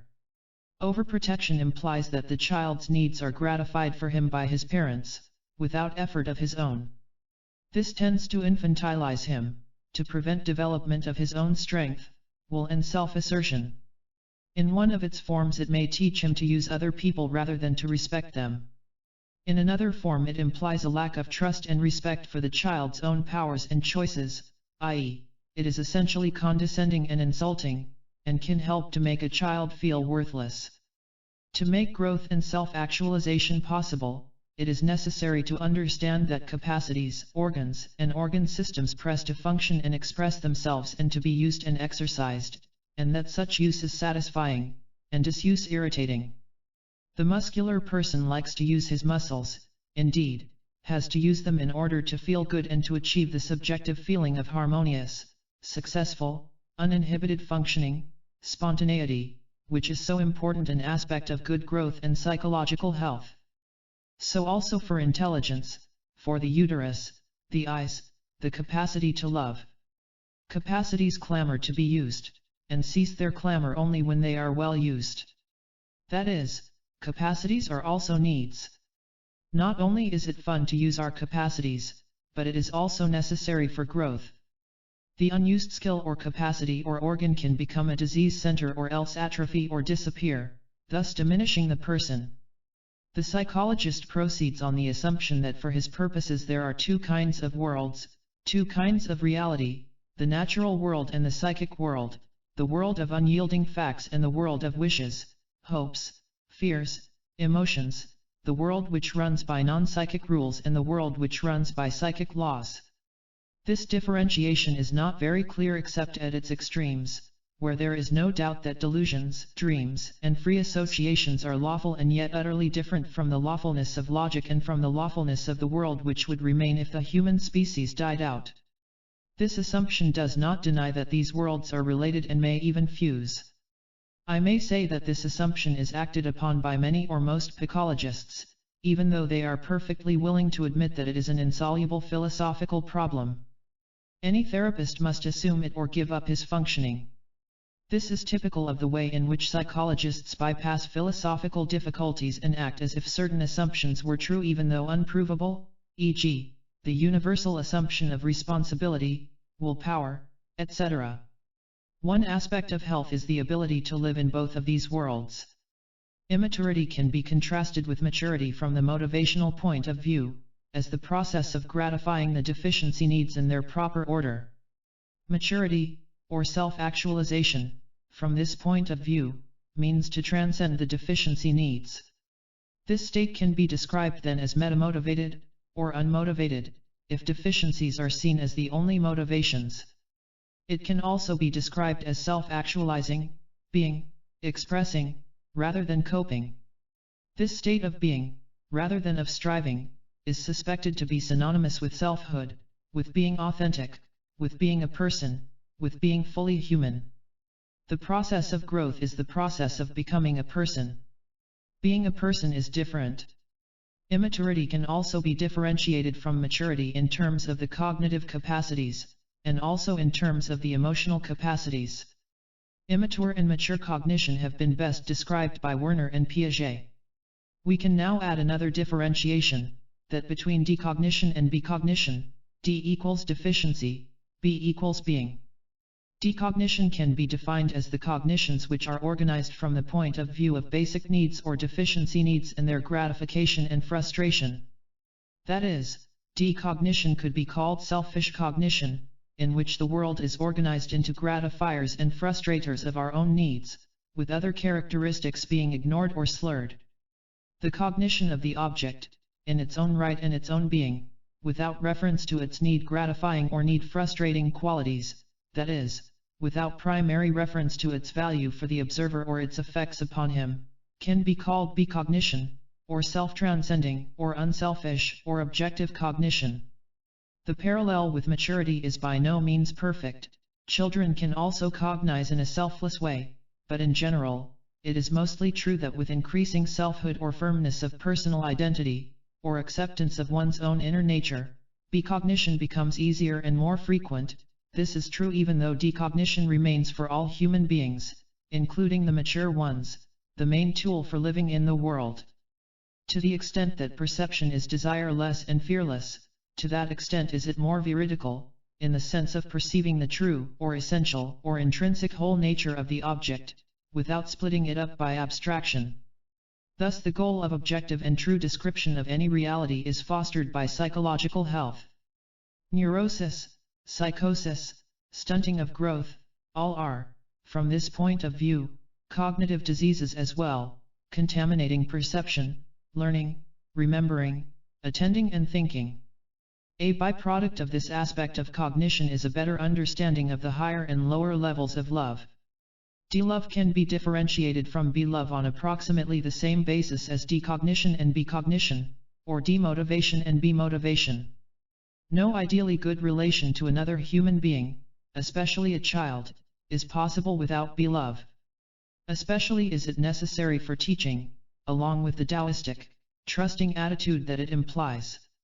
This is also true for our relations with the natural world, i.e., we can treat it in its own right, or we can treat it as if it were there only for our purposes. Though, in principle, self-actualization is easy, in practice it rarely happens, by my criteria, certainly in less than 1% of the adult population. For this, there are many reasons at various levels of discourse, including all the determinants of psychopathology that we now know. We have already mentioned one main cultural reason, i.e., the conviction that man's intrinsic nature is evil or dangerous, and one biological determinant for the difficulty of achieving a mature self, namely that humans no longer have strong instincts which tell them unequivocally what to do, when, where and how. There is a subtle but extremely important difference between regarding psychopathology as blocking or evasion or fear of growth towards self-actualization, and thinking of it in a medical fashion, as akin to invasion from without by tumors, poisons or bacteria, which have no relationship to the personality being invaded. Human diminution, the loss of human potentialities and capacities, is a more useful concept than illness for our theoretical purposes. Growth has not only rewards and pleasures but also many intrinsic pains and always will have. Each step forward is a step into the unfamiliar and is possibly dangerous. It also means giving up something familiar and good and satisfying. It frequently means a parting and a separation, even a kind of death prior to rebirth, with consequent nostalgia, fear, loneliness, and mourning. It also often means giving up a simpler and easier and less effortful life, in exchange for a more demanding, more responsible, more difficult life. Growth forward is in spite of these losses and therefore requires courage, will, choice, and strength in the individual, as well as protection, permission, and encouragement from the environment, especially for the child. 26. It is therefore useful to think of growth or lack of it as the resultant of a dialectic between growth-fostering forces and growth-discouraging forces, regression, fear, pains of growth, ignorance, etc. Growth has both advantages and disadvantages. Non-growing has not only disadvantages, but also advantages. The future pulls, but so also does the past. There is not only courage but also fear. The total ideal way of growing healthily is, in principle, to enhance all the advantages of forward growth and all the disadvantages of not growing, and to diminish all the disadvantages of growth forward and all the advantages of not growing. Homeostatic tendencies, need reduction tendencies, and Freudian defense mechanisms are not growth tendencies but are often defensive, pain-reducing postures of the organism. But they are quite necessary and not always pathological. They are generally prepotent over growth tendencies. All this implies a naturalistic system of values, a byproduct of the empirical description of the deepest tendencies of the human species and of specific individuals. The study of the human being by science or by self-search can discover where he is heading, what is his purpose in life, what is good for him and what is bad for him, what will make him feel virtuous and what will make him feel guilty, why choosing the good is often difficult for him, what the attractions of evil are. Observe that the word ought need not be used. Also, such knowledge of man is relative to man only and does not purport to be absolute. A neurosis is not part of the inner core but rather a defense against or an evasion of it, as well as a distorted expression of it, under the aegis of fear. It is ordinarily a compromise between the effort to seek basic need gratifications in a covert or disguised or self-defeating way, and the fear of these needs, gratifications, and motivated behaviors. To express neurotic needs, emotions, attitudes, definitions, actions, etc., means not to express the inner core or real self fully.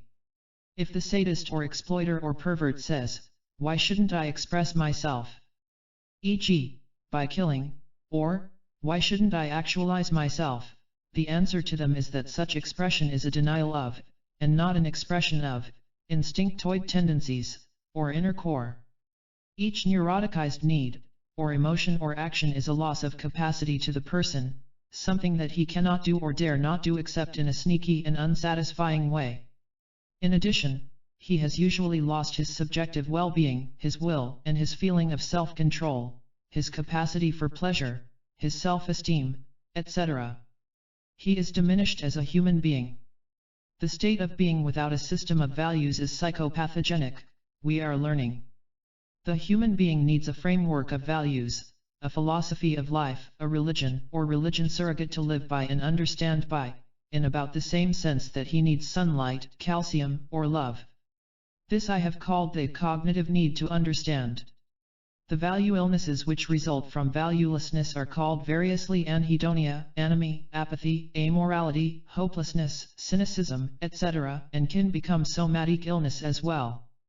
Historically, we are in a value interregnum in which all externally given value systems have proven to be failures, political, economic, religious, etc., e.g., nothing is worth dying for. What man needs but doesn't have, he seeks for unceasingly, and he becomes dangerously ready to jump at any hope, good or bad. The cure for this disease is obvious. We need a validated, usable system of human values that we can believe in and devote ourselves to, be willing to die for, because they are true rather than because we are exhorted to believe and have faith. Such an empirically based Weltanschauung seems now to be a real possibility, at least in theoretical outline. Much disturbance in children and adolescents can be understood as a consequence of the uncertainty of adults about their values. As a consequence, many youngsters in the United States live not by adult values but by adolescent values, which of course are immature, ignorant, and heavily determined by confused adolescent needs. An excellent projection of these adolescent values is the cowboy, Western movie, or the delinquent gang. At the level of self-actualizing, many dichotomies become resolved, opposites are seen to be unities, and the whole dichotomous way of thinking is recognized to be immature. For self-actualizing people, there is a strong tendency for selfishness and unselfishness to fuse into a higher, superordinate unity. Work tends to be the same as play, vocation and avocation become the same thing. When duty is pleasant and pleasure is fulfillment of duty, then they lose their separateness and oppositeness. The highest maturity is discovered to include a childlike quality, and we discover healthy children to have some of the qualities of mature self-actualization. The inner-outer split, between self and all else, gets fuzzy and much less sharp, and they are seen to be permeable to each other at the highest levels of personality development. Dichotomizing seems now to be characteristic of a lower level of personality development and of psychological functioning. It is both a cause and an effect of psychopathology. One especially important finding in self-actualizing people is that they tend to integrate the Freudian dichotomies and trichotomies, i.e., the conscious, preconscious and the unconscious, as well as id, ego, superego. The Freudian instincts and the defenses are less sharply set off against each other. The impulses are more expressed and less controlled, the controls are less rigid, inflexible, anxiety determined. The superego is less harsh and punishing and less set off against the ego.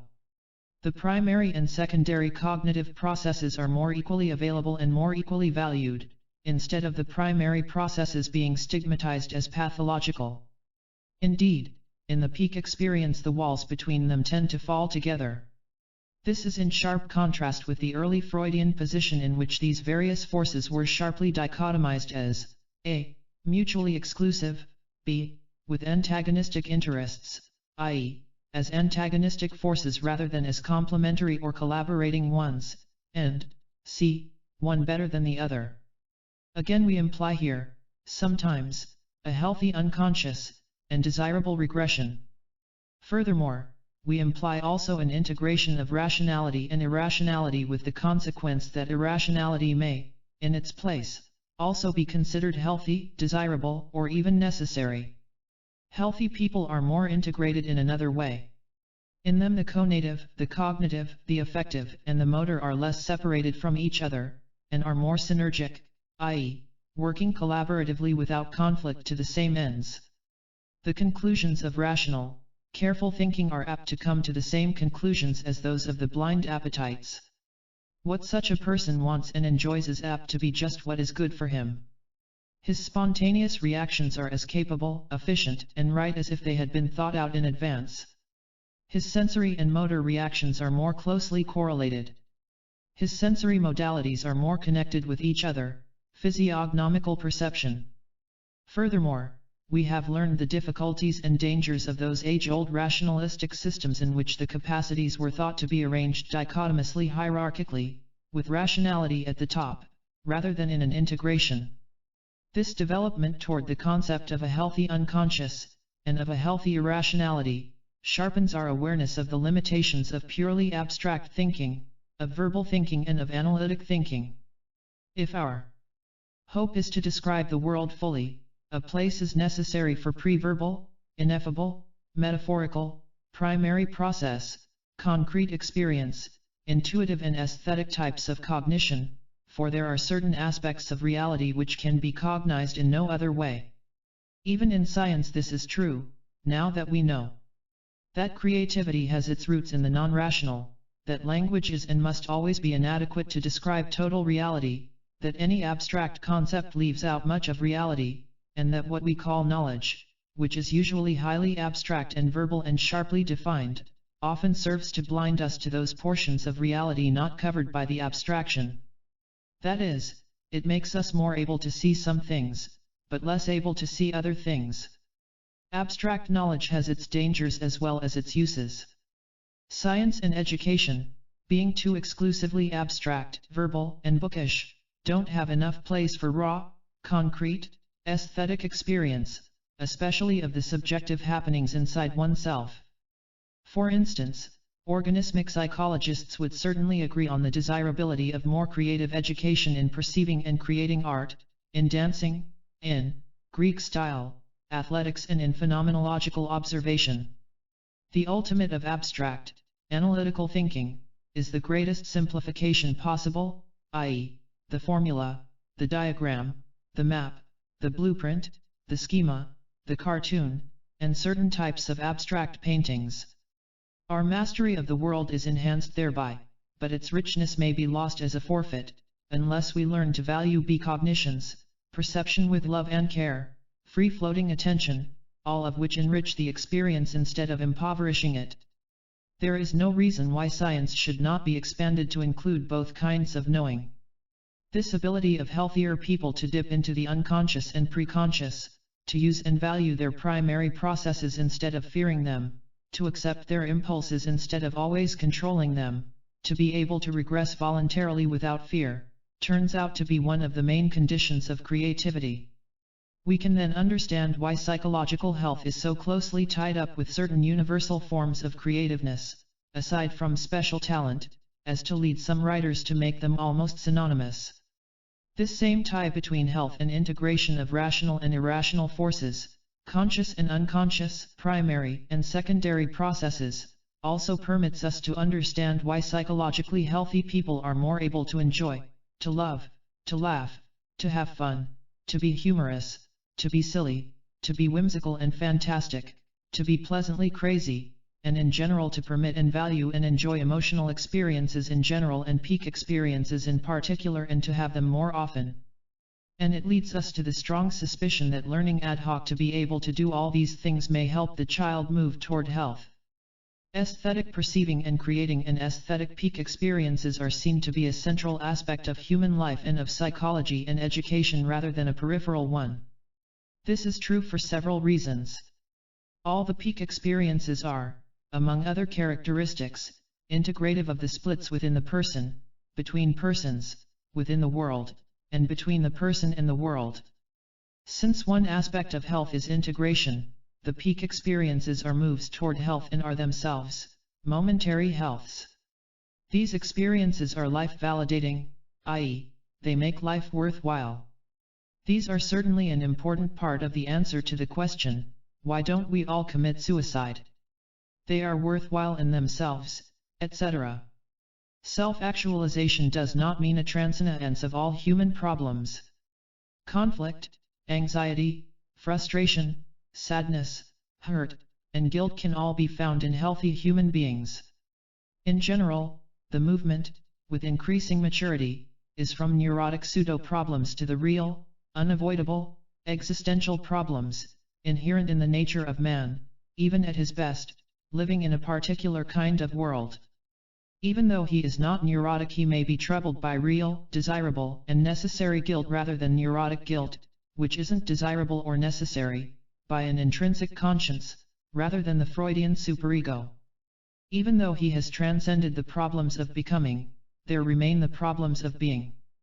To be untroubled when one should be troubled can be a sign of sickness. Sometimes, smug people have to be scared into their wits. Self-actualization is not altogether general. It takes place via femaleness or maleness, which are prepotent to general humanness. That is, one must first be a healthy, femaleness-fulfilled woman or maleness-fulfilled man before general human self-actualization becomes possible. There is also a little evidence that different constitutional types actualize themselves in somewhat different ways, because they have different inner selves to actualize. Another crucial aspect of healthy growth of selfhood and full humanness is dropping away the techniques used by the child, in his weakness and smallness, for adapting himself to the strong, large, all-powerful, omniscient, godlike adults. He must replace these with the techniques of being strong and independent and of being a parent himself. This involves especially giving up the child's desperate wish for the exclusive, total love of his parents while learning to love others. He must learn to gratify his own needs and wishes, rather than the needs of his parents, and he must learn to gratify them himself, rather than depending upon the parents to do this for him. He must give up being good out of fear and in order to keep their love, and must be good because he wishes to be. He must discover his own conscience and give up his internalized parents as a sole ethical guide. All these techniques by which weakness adapts itself to strength are necessary for the child but immature and stunting in the adult. He must replace fear with courage. From this point of view, a society or a culture can be either growth fostering or growth inhibiting. The sources of growth and of humanness are essentially within the human person and are not created or invented by society, which can only help or hinder the development of humanness, just as a gardener can help or hinder the growth of a rosebush, but cannot determine that it shall be an oak tree. This is true even though we know that a culture is a sine qua non for the actualization of humanness itself, e.g. language, abstract thought, ability to love, but these exist as potentialities in human germ plasm prior to culture.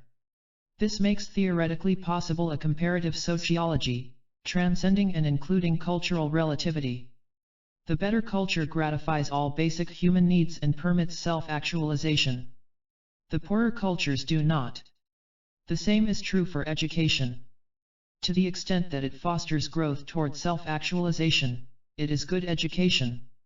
As soon as we speak of good or bad cultures, and take them as means rather than as ends, the concept of adjustment comes into question. We must ask, what kind of culture or subculture is the well-adjusted person well adjusted to? Adjustment is, very definitely, not necessarily synonymous with psychological health. The achievement of self-actualization, in the sense of autonomy, paradoxically makes more possible the transcendence of self, and of self-consciousness and of selfishness. It makes it easier for the person to be homonymous, i.e., to merge himself as a part in a larger whole than himself. The condition of the fullest homonomy is full autonomy, and to some extent, vice versa, one can attain to autonomy only via successful homonymous experiences, child dependence, belove, care for others, etc. It is necessary to speak of levels of homonomy, more and more mature, and to differentiate a low homonomy, of fear, weakness, and regression, from a high homonomy, of courage and full, self-confident autonomy, a low nirvana from a high nirvana, union downward from union upward. An important existential problem is posed by the fact that self-actualizing persons, and all people in their peak experiences, occasionally live out of time and out of the world, atemporal and aspatial, even though mostly they must live in the outer world. Living in the inner psychic world, which is ruled by psychic laws and not by the laws of outer reality, i.e., the world of experience, of emotion, of wishes and fears and hopes, of love, of poetry, art, and fantasy, is different from living in and adapting to the non-psychic reality which runs by laws he never made and which are not essential to his nature even though he has to live by them. He could, after all, live in other kinds of worlds, as any science fiction fan knows. The person who is not afraid of this inner, psychic world, can enjoy it to such an extent that it may be called heaven by contrast with the more effortful, fatiguing, externally responsible world of reality, of striving and coping, of right and wrong, of truth and falsehood. This is true even though the healthier person can also adapt more easily and enjoyably to the real world, and has better reality testing, i.e., doesn't confuse it with his inner psychic world. It seems clear now that confusing these inner and outer realities, or having either closed off from experience, is highly pathological. The healthy person is able to integrate them both into his life and therefore has to give up neither, being able to go back and forth voluntarily. The difference is the same as the one between the person who can visit the slums and the one who is forced to live there always. Either world is a slum if one can't leave it. Then, paradoxically, that which was sick and pathological and the lowest becomes part of the healthiest and highest aspect of human nature. Slipping into craziness is frightening only for those who are not fully confident of their sanity. Education must help the person to live in both worlds. The foregoing propositions generate a different understanding of the role of action in psychology. Goal-directed, motivated, coping, striving, purposeful action is an aspect or byproduct of the necessary transactions between a psyche and a non-psychic world. A. The need gratifications come from the world outside the person, not from within. Therefore adaptation to this world is made necessary, e.g., reality testing, knowing the nature of this world, learning to differentiate this world from the inner world, learning the nature of people and of society, learning to delay gratification, learning to conceal what would be dangerous, learning which portions of the world are gratifying and which dangerous, or useless for need gratification, learning the approved and permitted cultural paths to gratification and techniques of gratification. B.